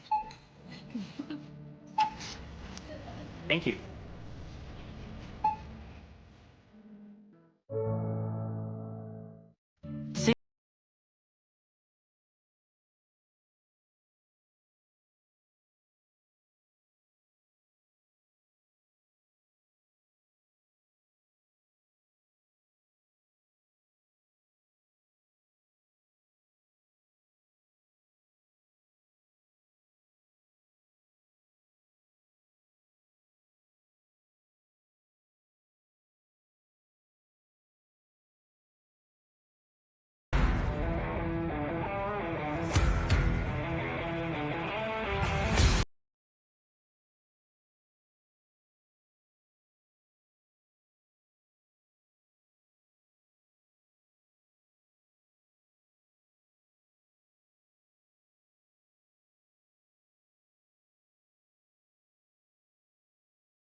There was an energy suck in the middle of that. And it's Lee Whitwell and Amanda Hendry getting a little bit of redemption and able to answer that loss in the semifinals.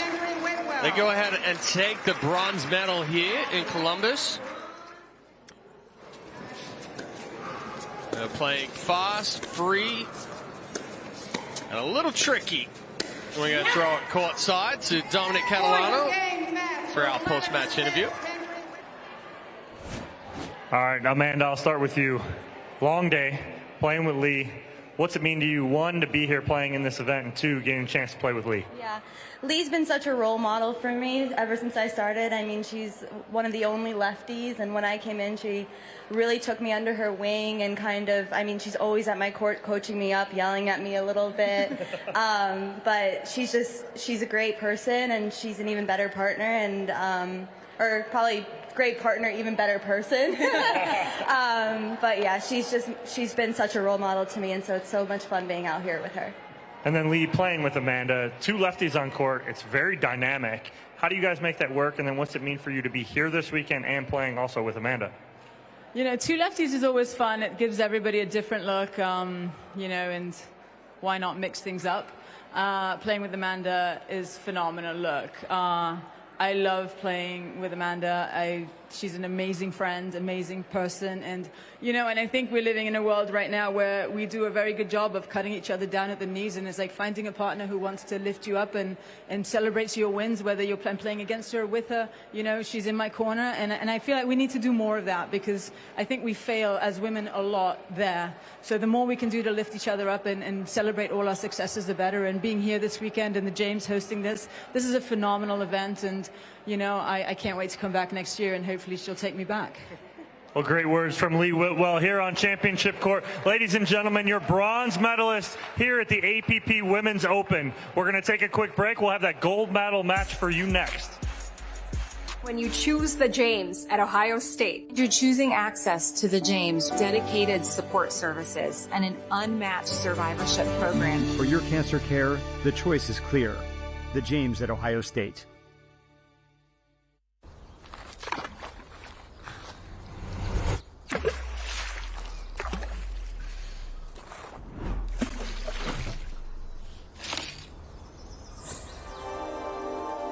Less is more, unless it's less beer.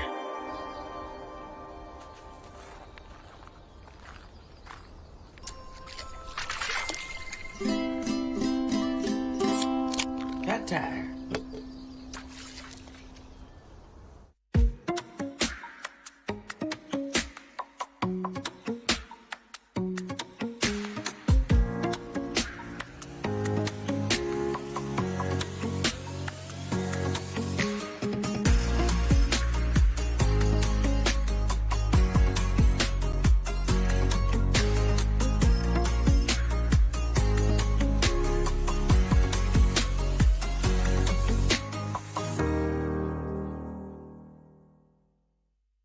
What do people want more of?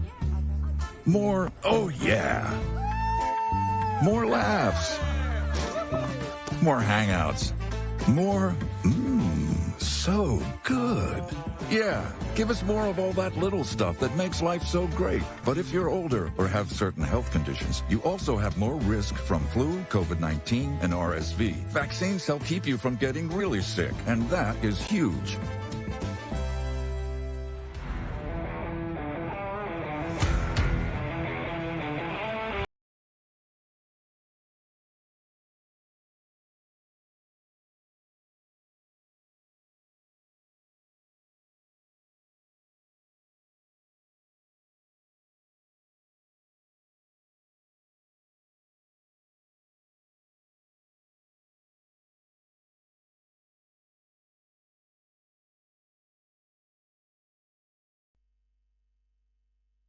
Introducing Skechers Pickleball, the official footwear of the APP Tour. They're ultra lightweight and responsive for incredible speed. They have Goodyear rubber outsoles with a specialized pickleball design for increased side-to-side stability and agility. Plus, they feature shock-absorbing foam and Skechers' famous relaxed fit design for incredible comfort game after game. Conquer the court in comfort. Skechers Pickleball, the official footwear of the APP Tour. 16 years from today, Greg Gerstner will finally Welcome land. back to the APP Women's Open presented by the James. It has been such a special week here in Columbus, Ohio. You see Amanda Hendry and the Fudge family, Megan Fudge, who just punched her spot in the gold medal match with her daughter Lily, visiting the James Cancer Center and spending some time just really celebrating the work that they are doing here for the community in Columbus, Ohio. I got a chance to catch up with a very special person there. David Cohen of the James, Ohio State, and we know that the James is one of the leading cancer facilities. Just how important is it for people to have this kind of resource here? Well, having the James here in Columbus is a remarkable resource. As being innovators in cancer research and cancer care delivery, having access to true experts that treat one type of cancer, which is that which the patient comes with, is really important. We've realized that cancer is not a single disease, but rather it's a disease that exists with the patient. And so having an expert that just treats that patient and has the understanding of the genetics and the biology is really important. Well, and we know that the James is providing outstanding cancer care, but they also have some really critical research strengths as well. What kind of groundbreaking research are you guys doing here? Well, research is actually how the innovations occur. That's how we improve the outcomes and improve the quality of life. So we do a remarkable amount of research as being the only NCI designated cancer center in the Central Ohio area. We've invested in the new type of technology called immunotherapy that's led to remarkable cures and improvement in quality of life. And we know that detecting cancer at its earlier stages is so critical. What are the screenings that people should be undergoing, individuals should be undergoing at their earliest stages? It's really important to talk to your healthcare provider about what screenings are available. We know about the screenings for colon cancer, for breast cancer, for prostate and cervical cancer, but even screening for lung cancer exists for those individuals at risk. So just knowing what you're at risk for, talking to your providers is really the key. And then most importantly, getting that screening done.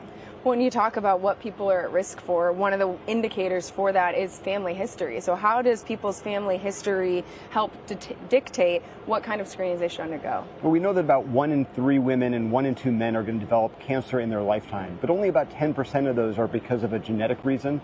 But if you know that you have a family history and you're at genetic risk, it's going to be increasingly important to do those right screening tests and to work towards early detection and prevention of cancer.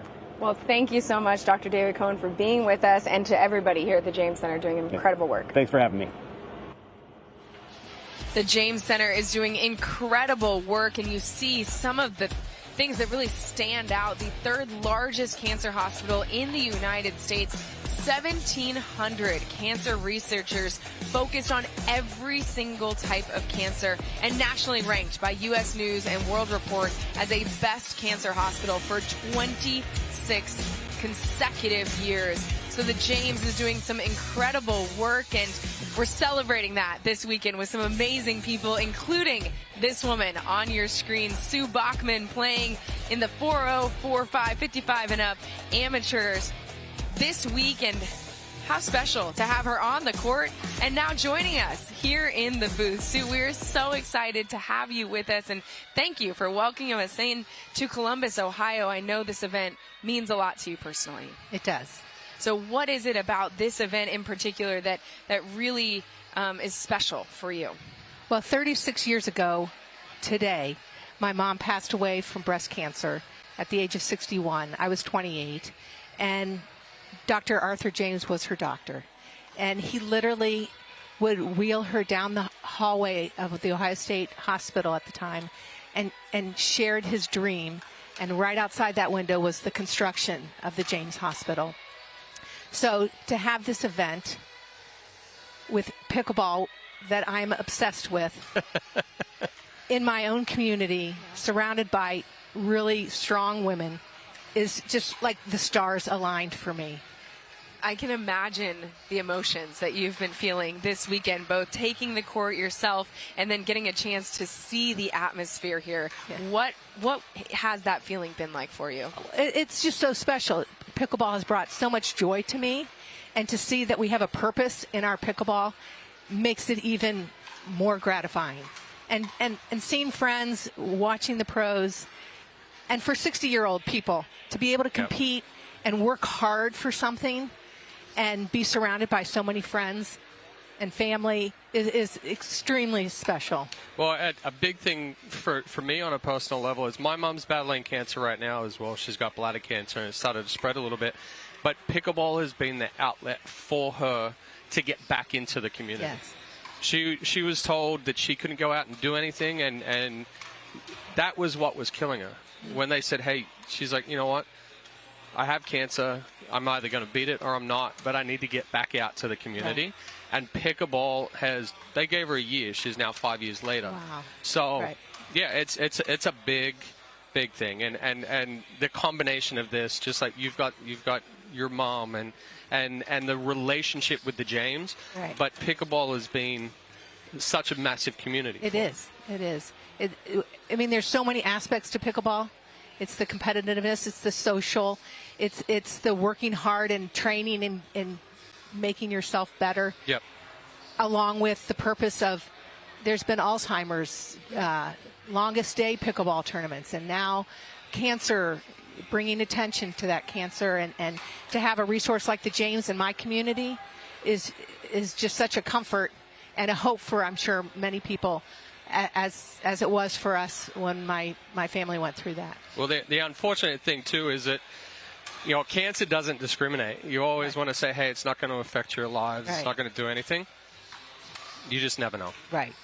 So for you, Sue, I think what is I can imagine this feels very full circle for you, right? Of 36 years ago, just the devastation that you and your family were going through. And now, what is the emotion seeing all of this in front of you? Well, I mean, I'm happy. I mean, I can't bring my mom back. She's with me. And for even my family and my kids to know that I'm doing this weekend is super empowering for them to see their mom and a grandmother that they never got to know. Yeah. They kind of feel a little connected, more connected today, and proud of me for doing this. As we are, and thank you so much for welcoming us into your community. To everybody here at the James and in Columbus, Ohio, it is so incredibly special to be a part of this inaugural APP Women's Open presented by the James. Sue, thank you for sharing your story. It means the most to us, and we hope that by watching this event, you get a little bit of inspiration. We can come together for this amazing cause that, Chad, like you said, touches all of us in one way or another. Thank you so much for being with us. We'll have live pickleball action when we come back. Susanna Barr and Megan Fudge are one game away from winning their first gold medal as a women's doubles duo here on the APP Tour this season.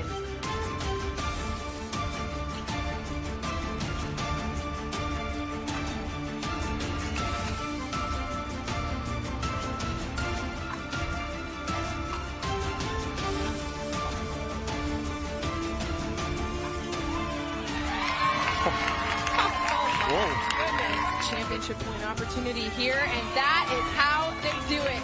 Megan Fudge and Susanna Barr are golden on the APP Tour in women's doubles for the first time this season. It's been such a fun journey, and getting to know her better as a person, as a player, and just been a really fun ride. St. Louis, thanks for coming out.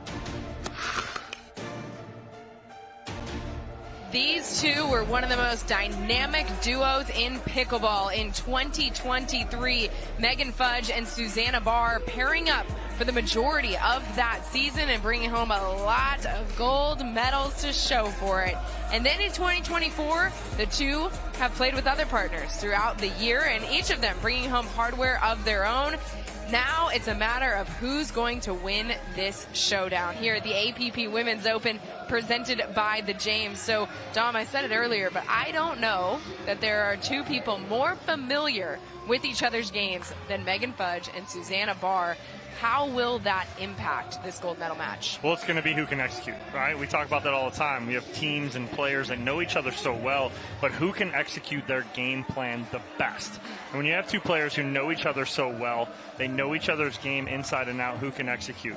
They stayed together all last year for the most part, won 6 gold medals together, now have won gold medals with other partners throughout this year. So all that does is tell me that both of them are still on the top of their games, regardless of who they're playing with. My X factor in this matchup is the senior pros. Yep. What can Sherry Corder and Angela Simon do, and how much can Susanna Barr and Megan Fudge insert themselves? Well, and that's what I was going to ask you, Chad, is for Simon and Corder, knowing the familiarity between their partners with the other side of the net, what is the key for them? Well, Sherry Corder and Angela Simon are very familiar with each other as well on the senior pro side, but like you said, Dom, the X factor is going to be Simon and Corder. Corder needs to stay patient. She has good speed up. She has the ability to create some things. But what we've seen throughout today is she becomes a little predictable. As soon as she gets that first forehand flick, she's going to take it. Is it always the best ball? No. Angela Simon went on a great run. She's the type of player where it's almost like if you play her more balls, she's going to get better. So you're going to have to play Fudge. You're going to have to take her out of the middle, kind of keep Simon off balance a little bit, not allow her to find that rhythm, because we saw in the semifinal, once she found that rhythm, she was unstoppable. So, yeah, Simon and Corder. That's where it's going to be. Yeah, that's where it's going to be. That's the tipping scale. That is going to be the key. So there you see Susanna Barr and Megan Fudge warming up here on Championship Court. It's time to hand out a gold medal, shall we? Susanna Barr and Megan Fudge, like we mentioned, very familiar with each other's games, and you see those statistics. Those two women bring home the hardware, but only one of them can bring home the gold here from Columbus. Which one will it be? I personally cannot wait to find out. So we talked about the keys to this game. I also want to talk about just the atmosphere that we have here in Columbus, Ohio. This event that the James is putting on is really special. And we talked about just the impact that the James has on not just on this region, but on the advancement of cancer research around the world. Dom, you've asked each of these players after they've won, what does it mean to you to be a part of it? And every single one of them just answers with such emotion. It is, and it's very emotional. It's emotional to everyone, You know, my counterpart, Chad, his mom, has been dealing with it, as he mentioned in the piece that you guys saw before. And, we feel that, right? And I had a player of mine when, he was 17 years old and one of the best baseball players in the state of Illinois. And at 17, he gets diagnosed with it. And so, he went from one of the best baseball players in the state of Illinois to he struggled to play in college because he lost a lot, right? And so it affects a lot of people, right, in different ways. And when I went in and I made a point where, I'm going to ask these women every day, how much it affects them or how much it means to them, and they've all shared that, and it's been really great. Well, and one of the really fun or really cool things about today, too, is in that interview with Sue Bachman, right, Chad? You and her were talking about just how much pickleball means when you're fighting through something like that, and we're seeing that come to action right here in Columbus, Ohio. And take a look at what we're seeing. I mean, we're coming together for a really important cause, and yet this is the kind of energy that we're getting on the courts between them. You see Megan Fudge out there doing a little dance with everybody else as well. The pickleball community is completely different. Whether it's, we're here Breast Cancer Awareness Month and also supporting women and putting them in the spotlight. But you talk about people with depression that are suffering with depression, or I've had clients that have Parkinson's disease, and when they focus in on pickleball, the tremors they slow down. Yeah. They reduce. And, Alzheimer's, it's something simple as just remembering the score. Pickleball is such a fantastic community that it brings everybody together, all walks of life, whatever you're dealing with, whatever, it's that outlet. And it's something so special that a lot of people just look at it as a sport and be like, hey, I play pickleball for exercise. But a lot of people, it's the community. And that's what it's a life-changing thing got for a lot us of people, into right? it. Yeah. So we are so excited to be here with you all weekend long. We've had a great day. I hope you've joined us for much of this Saturday. And we're not done. Why not finish it off with a gold medal match here? Action underway on championship court. And Megan Fudge bringing the heat to start things off. All right away, Fudge inserting herself in the middle, taking over right there on the quarter drive. 0-0-1. 0-0-1. It's going to be Angela Simon with the serve. Simon and Fudge weren't originally scheduled to play together in this tournament, but with Simone Jargin having to withdraw because of injury yesterday, these two paired up and now with a chance to bring home the gold medal.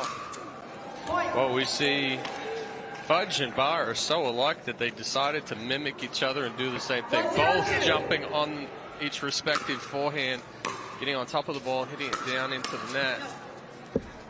Ball just twisting off the paddle of Susanna Barr out of bounds. So it's a 2-0 lead here in game number 1. 2-0-2.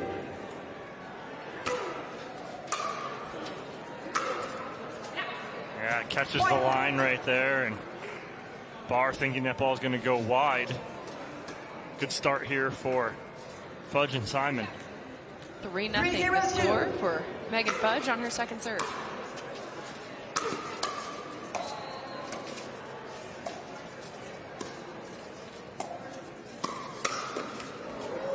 Yeah, and that's the speed up that Quarter was getting away with a little bit more throughout the day. Here in the final, not going to get away with that one, sliding it down the line to the Fudge backhand.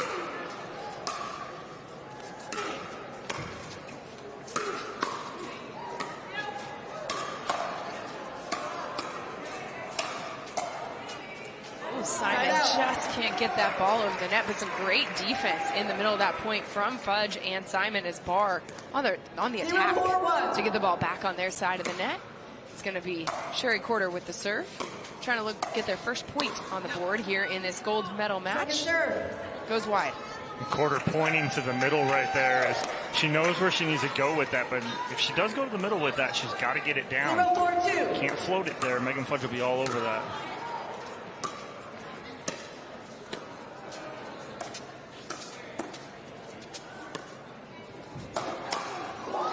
That still didn't work. But that ball's going to go so far out. Yes, it is. Like,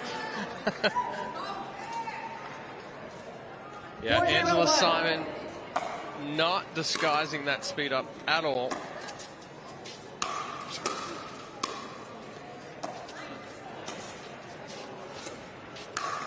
Oh, there was no way Susanna Barr was letting that ball come back to over here.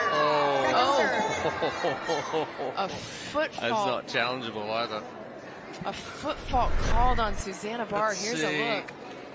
Yeah, left foot. Yep, left foot. Point.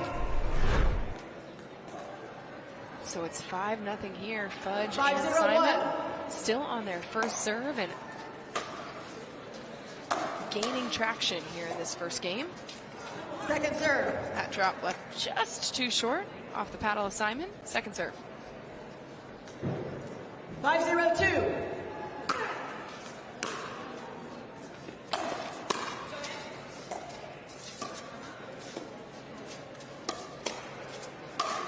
That one, Megan Fudge left up for Susanna Barr, and she paid for it. A little 1-2 combo there. Barr speeds up right at the body. Yeah.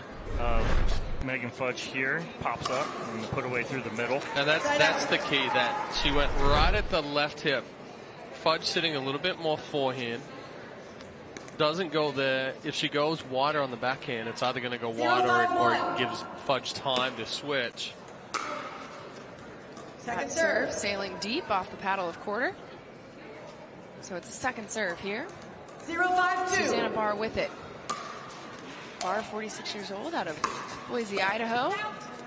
staple on the APP tour, not just in women's doubles, but in mixed doubles as well. 1-5-2. Barr and Quarter get on the board and then add to it. Well, right now, too, what's happening is Fudge and Simon are on 5.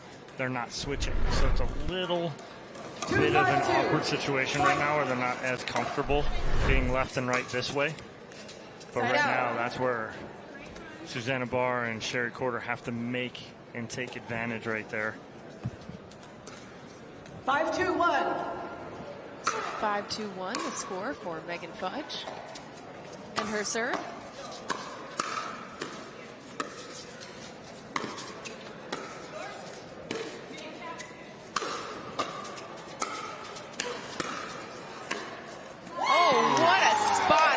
Sherry Quarter takes something off of it, finds a point of contention, and delivers. Well, that's why it's a winner, because she takes something off this ball right there. Gets it down. Side out. So Barr and Quarter get the ball back in the exact same position they last gave it up after starting 5-0. After starting trailing by 5 here in this first game. 2-5-1. It's been a good run here for Barr and Quarter. That's a good drop right there from Susanna Barr. And again, this is where you have Simon and Fudge not switching. They're not going to switch here again as we see the sign given from Megan Fudge.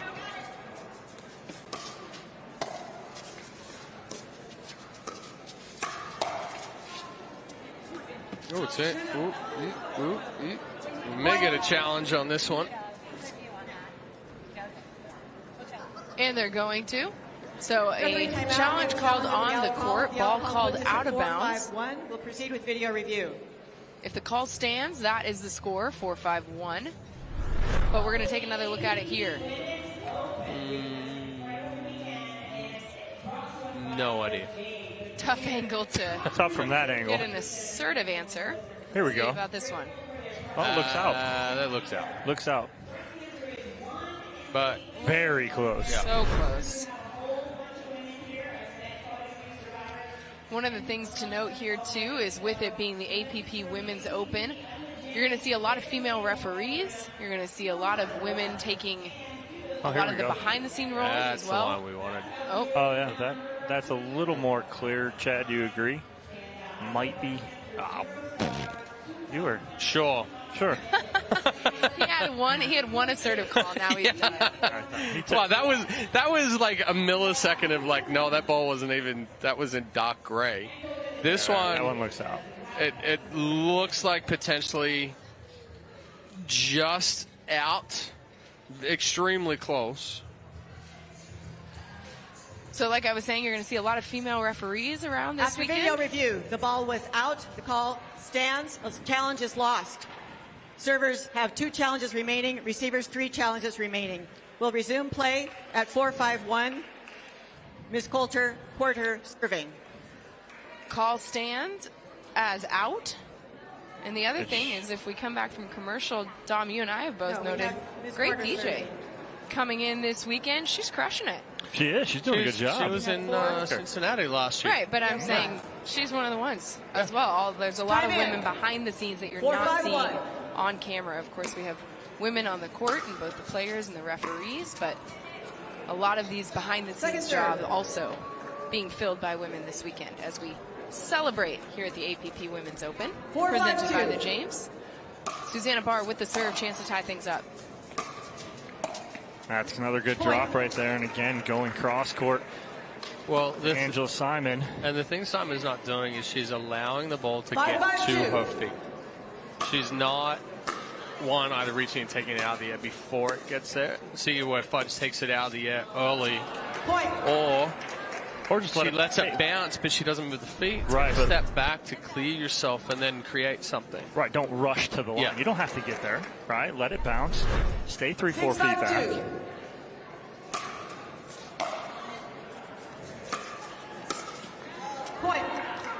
She's found that spot right now, and it's working with doesn't matter who, Simon or Fudge is on that side.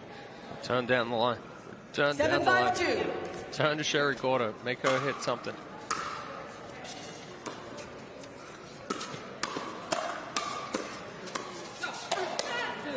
I heard you. Just like that. They finally got the third away from Barr. Yeah. But not before they take a 2-point lead here and flip the script. Game number 1.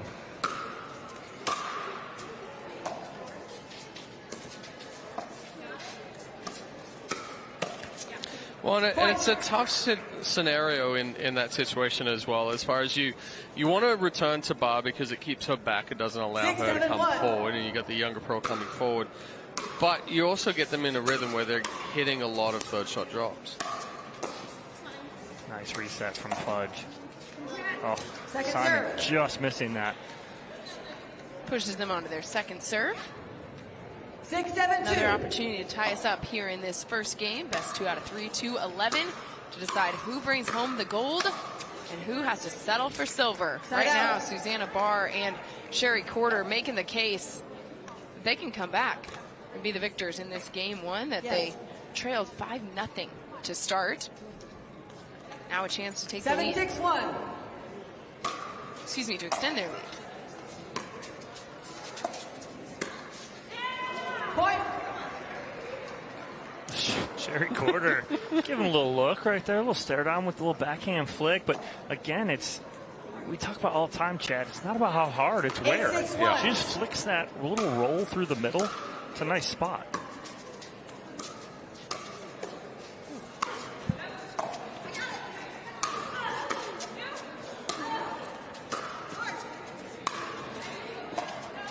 Nice. Oh, great job by Angela Simon resetting that point. Here's a look. Simon almost working the way back into that point after the reset off the wide angle from Quarter. Second serve. That ball deep on the serve. So second serve here. Sherry Quarter with it. Up 9-6.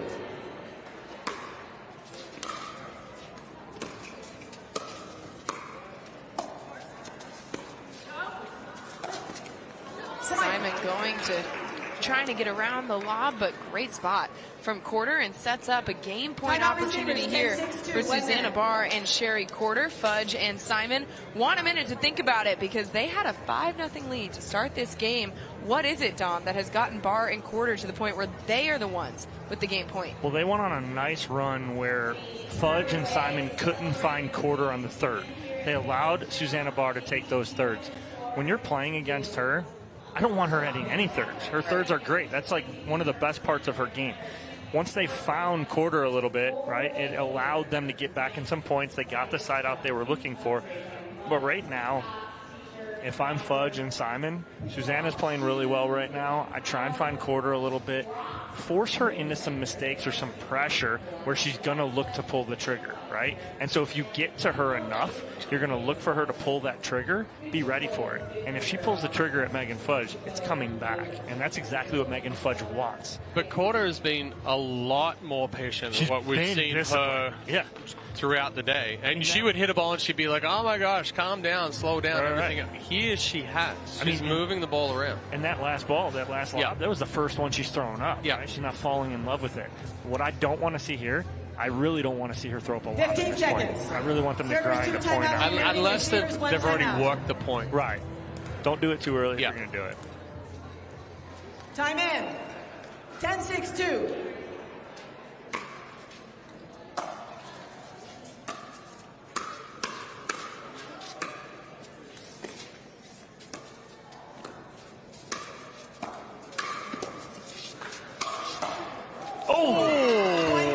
Almost gets it right there.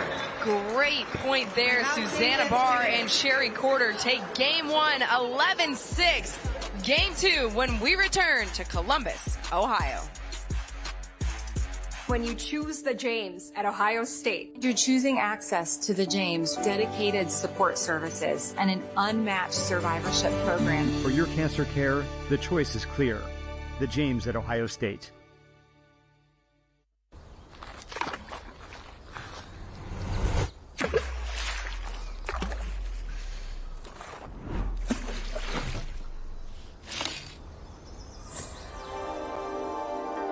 is more. Less is less beer.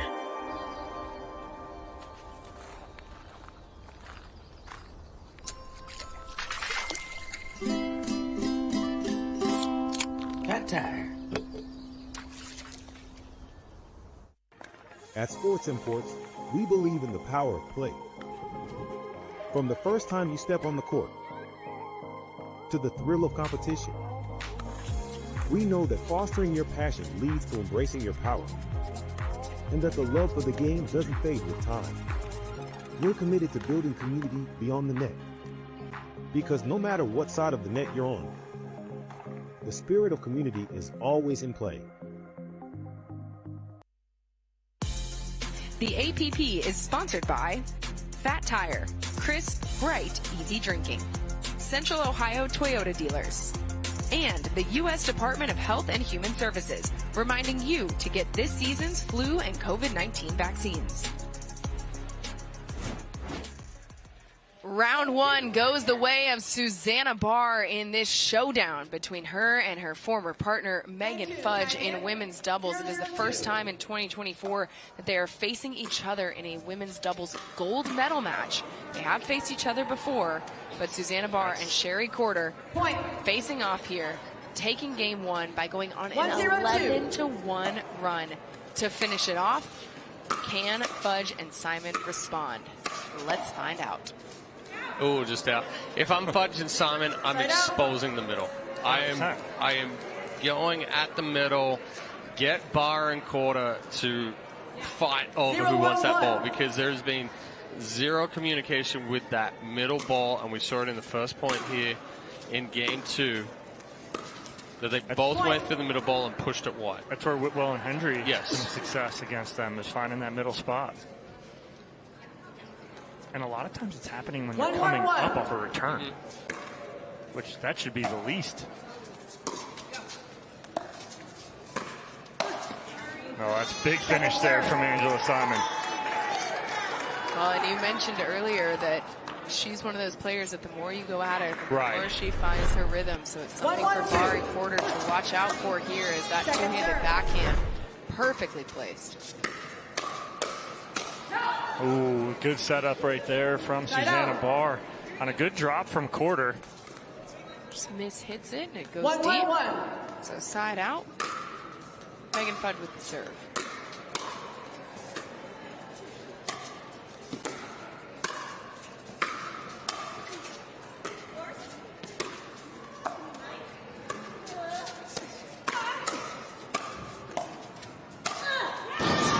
Barr with authority, forehand winner through the legs of Megan Fudge. For me, it's the late grunt.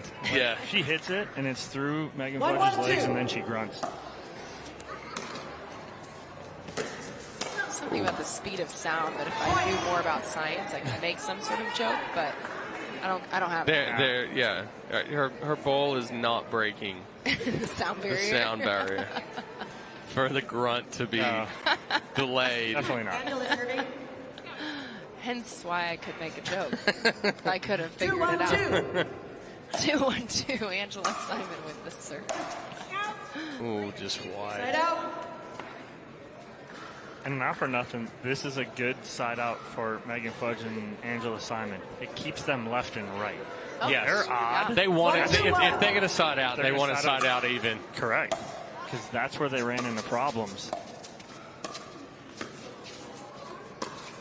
Oh, yeah, nice ball right there from Sherry Quarter again. And, Chad, we're seeing a little different Sherry Quarter this match. It's a lot calmer. She's not really trying to do too much. This ball right here is very calm and easy.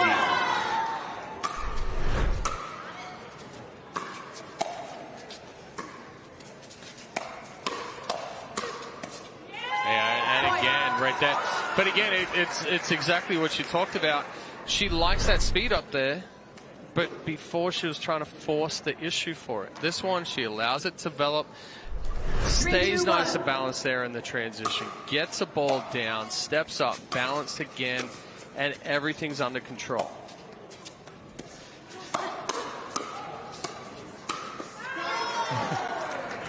That's a good spot right there from Megan Fudge. I like that spot going right at Quarter, because Quarter was sliding to the open spot where I think her paddle was.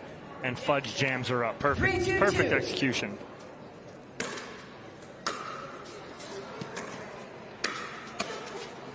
Side out. Middle ball.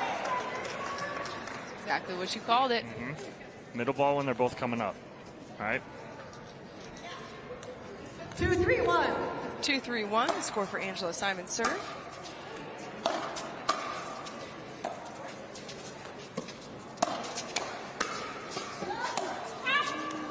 What was that? What was that, Chet? That's the pretzel, man. The pretzel. I don't know how it doesn't go straight up into the ceiling. Chad's going to get a T-shirt made for Susanna called the pretzel.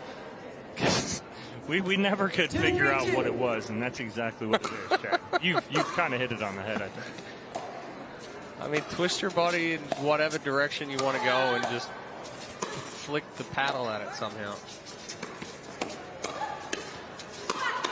Oh, heads up. Dive. Side out. Oh, there's such poor effort from Catalano right there. I dive, my headphones just go. Nah. We've got an extension cable on it. That would have reached all the way. 3-2-1. Side out, 3-2-1, Bar with the serve. Wow. Great spot there. Quarter stepping over to finish. And again, that's the issue if you let Bar hit the third, right? Yep. Quarter's just feeling good, and she's reading Bar's drops. She steps over. Her forehand is so big in the middle. Hey, if Dorian was in the booth, she would have laid out.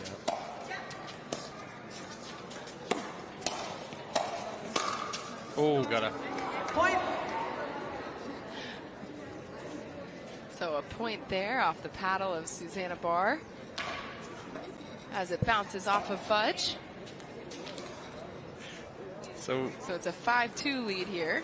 The reason why I said Dorian would lay out is in Chicago we played softball and she laid out for a foul ball that was an automatic out. Hey, you can take the girl out of softball, but you cannot take softball. No, she was fully committed. Commitment. She went home with dirt on her uniform. And a waffle mark on her face after she went into the fence. She waffled herself in the fence. Timeout receiver, 6-2-1, 1 minute. 6-2-1 the score here on championship court. It's Susanna Bar and Sherry Quarter continuing the momentum that they built in game number 1. And if my math is mathing. Oh. Big if. When you guys say math, you are a mather. So if my math is mathing. Yes.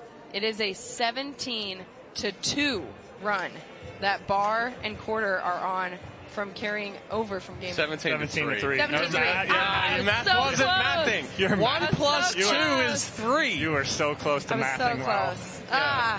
17-3. They ended on an 11-0 run and 11-1 run. Now it's in 6-2. game 1. So 1 plus 2 would be 3. You forgot to carry the 1. I forgot to carry the 1. See? This is why I said if. You know what I got really... I mean, my drawer almost hit the floor this morning when Dom said misnomer. I was like, what? Who brought out the thesaurus this week? Been brushing up on my vocab.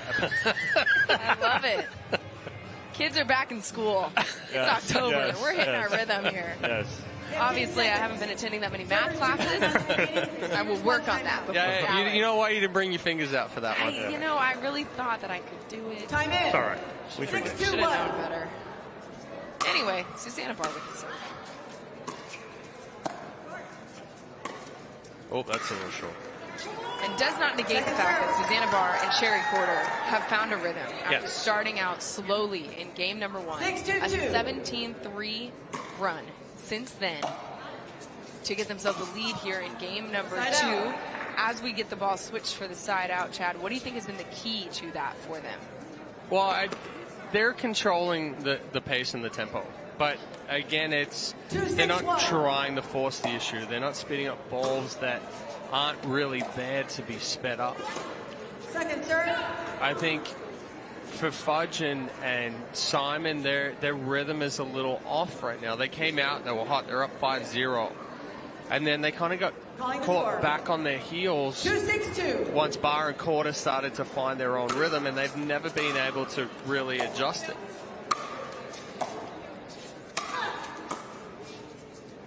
Side out. Yeah, and the biggest thing, too, for me is that Bar and Quarter aren't allowing Fudge and Simon get to the kitchen a lot either, right? On those thirds, they're keeping them back. Both Quarter and Bar reaching in and taking those out of the air. Chance here for Bar and Quarter to extend this lead.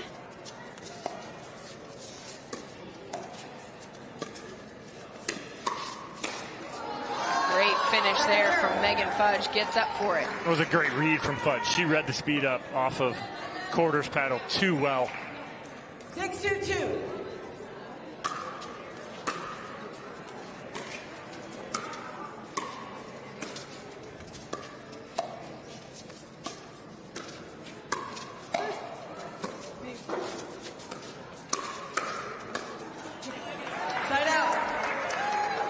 After the timeout, a couple holds here, and now it seems like all four ladies settling in nicely, and I think the big runs are over. Well, it is going to require a bit of a run here for Fudge and Simon if they want to get back in this second game, trailing by 4 and Quarter with the put away to push them to their second serve. Well, that's a better counter there from Quarter. Shows ready for the drive from Simon. Doesn't try to do too much with it. Takes it early out in front. Creates that angle cross court behind Fudge. Nice serve there from Megan Fudge. Nice and deep. Gets in on the body of Susanna Barr. 3-6-2.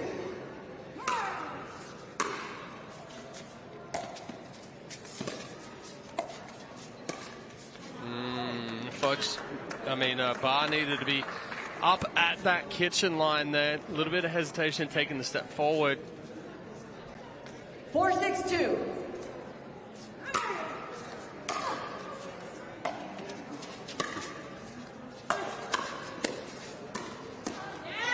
Side out. A little premature speed up right there, Chad, I think, from Simon. That got him in trouble a little bit, but nice little run there from Fudge and Simon. Get 2 back. And now trail by 2. Sherry Quarter trying to extend the lead for herself and her partner, Susanna Barr. They took game 1. If they can take game 2, they'll bring home the gold medal in just 2 games. But on to their second serve, as you guys have pointed out, Fudge and Simon starting to find a rhythm both offensively and defensively. Well, that's a good spot from Simon right there. 6-4-2. Quarter goes inside out, heavy forehand cross. Simon knows that she's not going to be able to get back middle.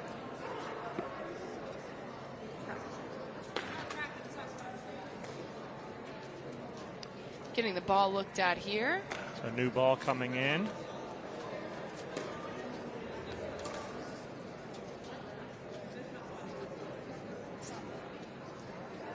So a soft spot on the ball that they've been playing with for the majority of this match. So a new ball coming into play here. 7-4-2. Susanna Barr with the second serve.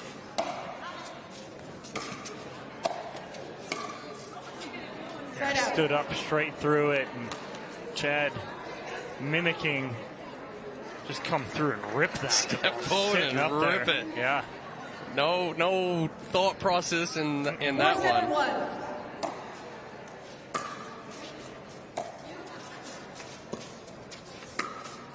Nice spot there from Quarter, and I think Megan Fudge was leaning just a little bit to the middle, and Quarter rolls that nicely to the backhand. 4-7-2.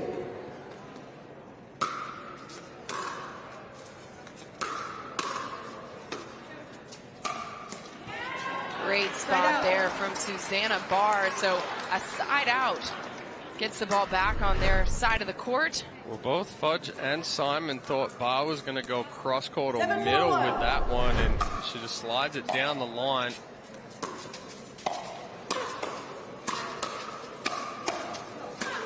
That's just 1, 2, 3, 4.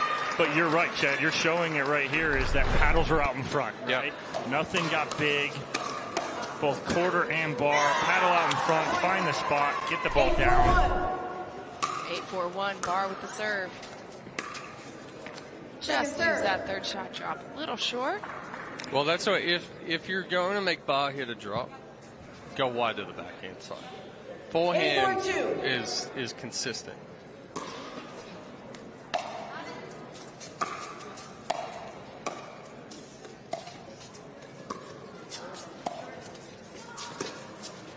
that's pretty.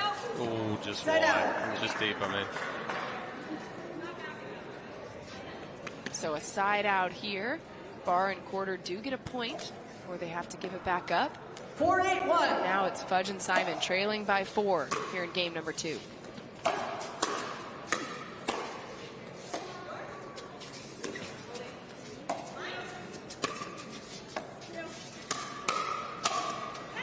And you're seeing Fudge and Simon switch sides here, right? They stacked on that point and put Simon on the left and Fudge on the right. We'll see if they do it again, or if they're going to go back to straight up. They'll go back to straight up here.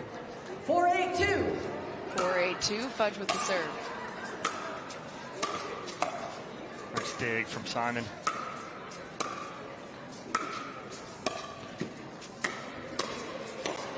Oh, some confusion in the middle between Fudge and Simon, but managed to find a spot. But it worked out better. Exactly. The miss hit, or the double paddle actually worked out because Quarter was so far ahead of that ball.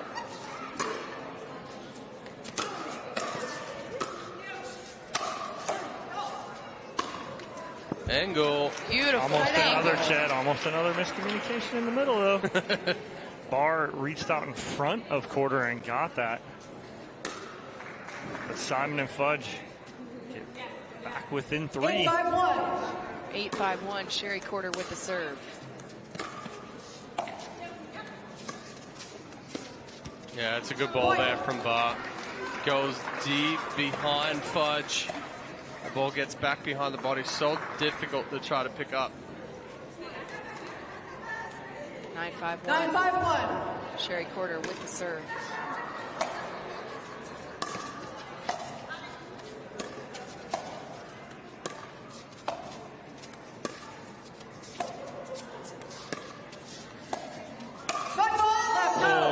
Second serve. That's foot fault number 5 on the day. I think the ball was out anyway, too. I think she hit that ball long.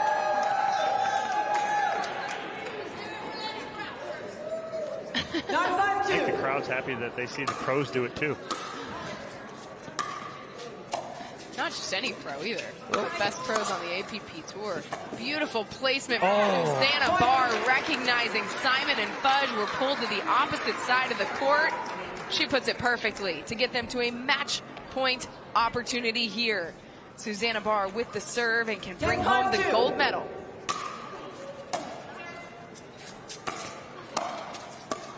Nice spot there from Simon to fight it off. She had Susanna Barr running through transition instead of split stepping and playing that ball. 5-10-1. 5-10-1, Fudge with the serve.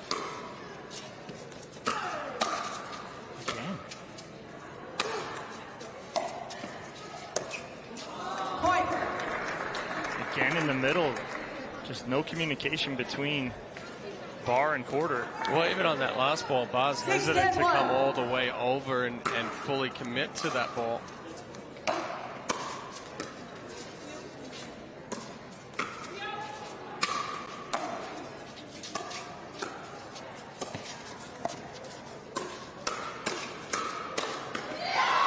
Great finish there from Sherry Quarter. We'll see Quarter here stay nice and short, gets on top of the ball, gets that ball down toward Megan Fudge.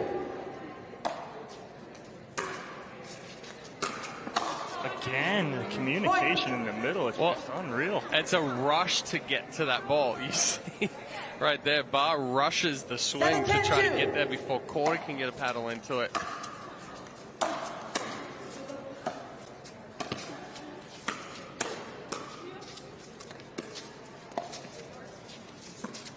Yeah, I would keep playing middle, keep shooting middle. Timeout. No timeout here. One more point. 8-10-2. 8-10-2, Simon with the serve. Yeah, that's a nice angle right there. The issue is Fudge tries to drive the ball at Barr, who she's straight in front of, but she stepped all the way over. All Barr has to do is just find the right angle because Fudge got pulled over too far. second match point opportunity here. Sherry Quarter and Susanna Barr with the serve.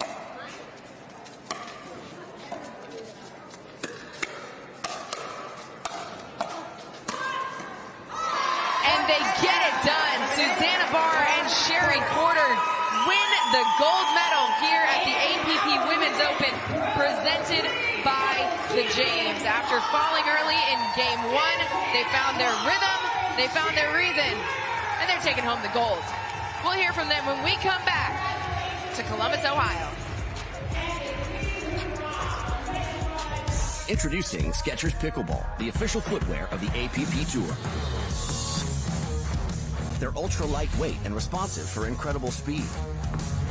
They have Goodyear rubber outsoles with a specialized pickleball design for increased side-to-side stability and agility. Plus, they feature shock-absorbing foam and Skechers' famous relaxed fit design for incredible comfort game after game. Conquer the court in comfort. Skechers Pickleball, the official footwear of the APP Tour.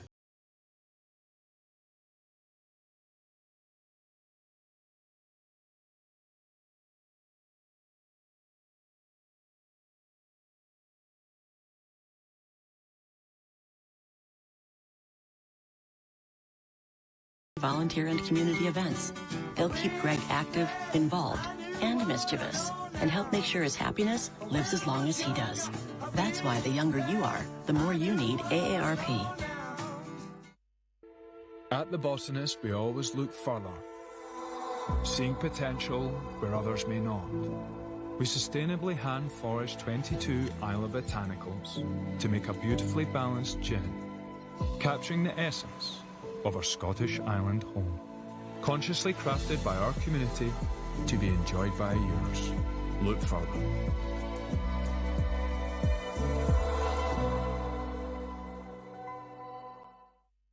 I'm Vivian Chan here with Plastic Pickles, and we're putting the pickle into pickleball. In pickleball, a slice is a chop shot used to create backspin on the ball.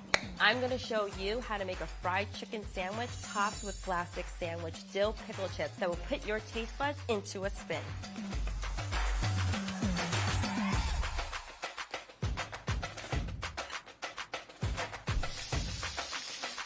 Now this is a really big dill. Sherry Quarter, Susanna Barr take the gold in the first pro split age women's doubles here on the APP Tour. They controlled the tempo, they hit the right spots, and they got the opportunities to finish the points. Fantastic showing today from Quarter and Barr and Fudge and Simon also, but we're going to throw it down to AJ McCord, who's courtside with our winners. Congratulations. What a fun match that was in this gold medal match at the APP Women's Open presented by the James. Susanna, you guys were down 5-0 in that first game, and then it was like a switch flipped. You found your rhythm. What do you attribute that run that carried you all the way through to the gold medal to? Yeah, I mean, well, first thing, shouts out to Angela and Megan. They played great, amazing competitors. But honestly, this lady, like, she's a beast out there. Like, don't get in a hands battle with her, right? So she just picked me up. I was having a hard time seeing the ball at first, the first few points, and then we kind of settled in and found our groove. And finding your groove is something that we really felt like we watched develop throughout your play today. What is it about this partnership with Susanna that you feel like you guys were able to find that? Chemistry. She's got my back. I can be free. I can play free. And she's so positive. I mean, this is the GOAT. She's amazing. I love her. When you guys are taking home the very first gold medal from this inaugural APP Women's Open presented by the James, it's such a special weekend, such a monumental moment to be a part of. What does it mean to you to be bringing home this gold? Yeah, I mean, it's so special, and I mean, what a great event. Like, shouts out to everybody that's put this on. We had a huge crowd supporting us, and the staff's done an amazing job. And so, I mean, all these women come together, and to have the first gold is pretty awesome. That's pretty awesome. I can see the emotion in your face as she's talking. Walk us through it. This is my hometown, And I saw a lot of friendly faces out there, but I also saw just a lot of women supporting everyone, both teams. And it's just a really special event. We're so glad you guys are here. Thank you so much. Congratulations. You're gold medalists. Here are the very first ones of the inaugural APP Women's Open presented by the James. Give it up for Susanna Barr and Sherry Quarter. All right, well, Chad, we've seen those emotions hit on numerous times yesterday, today. We'll see more tomorrow. Just what it means to these ladies and this organization, you know, the James and all these survivors that we've seen and we talk to. It's just a special event, and I'm glad, and you and I are both blessed to be a part of this. And we're just happy that we're here, and congratulations, Susanna Barr and Sherry Quarter, the first gold medalists here this weekend at the pro level. So got a couple more to give out tomorrow. Cannot wait to get the action back underway here from the Pickle and Chill in Columbus, Ohio. What a way to start this off, you guys. The APP Women's Open presented by the James. We knew it was going to be a special weekend. We knew that the women were going to come to play. But my goodness, how much did that deliver, Chad? Well, and Dom and I spoke about it earlier today. Our favorite event to watch is women's doubles. And we are seeing 2 rounds of women's doubles with the pro split age, and then tomorrow we're going to see, regular women's doubles. But the thing of this one and why it's so special is that everybody is here to support each other. Yep. At a standard tournament, yes, everybody's supporting each other, but it's but there's something special about women picking up women. Yep. Right, and Dom and I have spoken about this before as well. Is that throughout our athletic careers, with whether it's Title IX or anything else like that, we've always stood behind women, and I am certainly not one to be misogynistic and be like, men rule everything, let's go. No, women are phenomenal athletes, and this is a big part of it. And Dom, what about for you? It's a special, event, and the fact that Chad and I are here, we're blessed, and we're very, happy that we got asked to come here to do this. We feel like, the APP is our family, and doing this for all the women in the APP is just special for us. And we're ecstatic that we got asked to do this, and that we're here for this inaugural one, and we can't wait for next year's already. But we still have another full day of these women on showcase tomorrow, and like Chad said, more firefights, more firefights, more hands battles. We love women's doubles. Bring more tomorrow. Let's go. So let's get you set for tomorrow, because we have a fantastic slate of matches coming your way. We're gonna have a women's singles gold medal match, and then, like these guys mentioned, women's doubles the rest of the day. So cannot wait to have you join us tomorrow. Championship Sunday, getting started right around 11 a.m. Eastern is when we'll kick off the action here from the Pickle and Chill in Columbus, Ohio. Thank you so much for joining us on this Saturday. For Dom, Chad, and myself, AJ, thanks for being with us. See you tomorrow.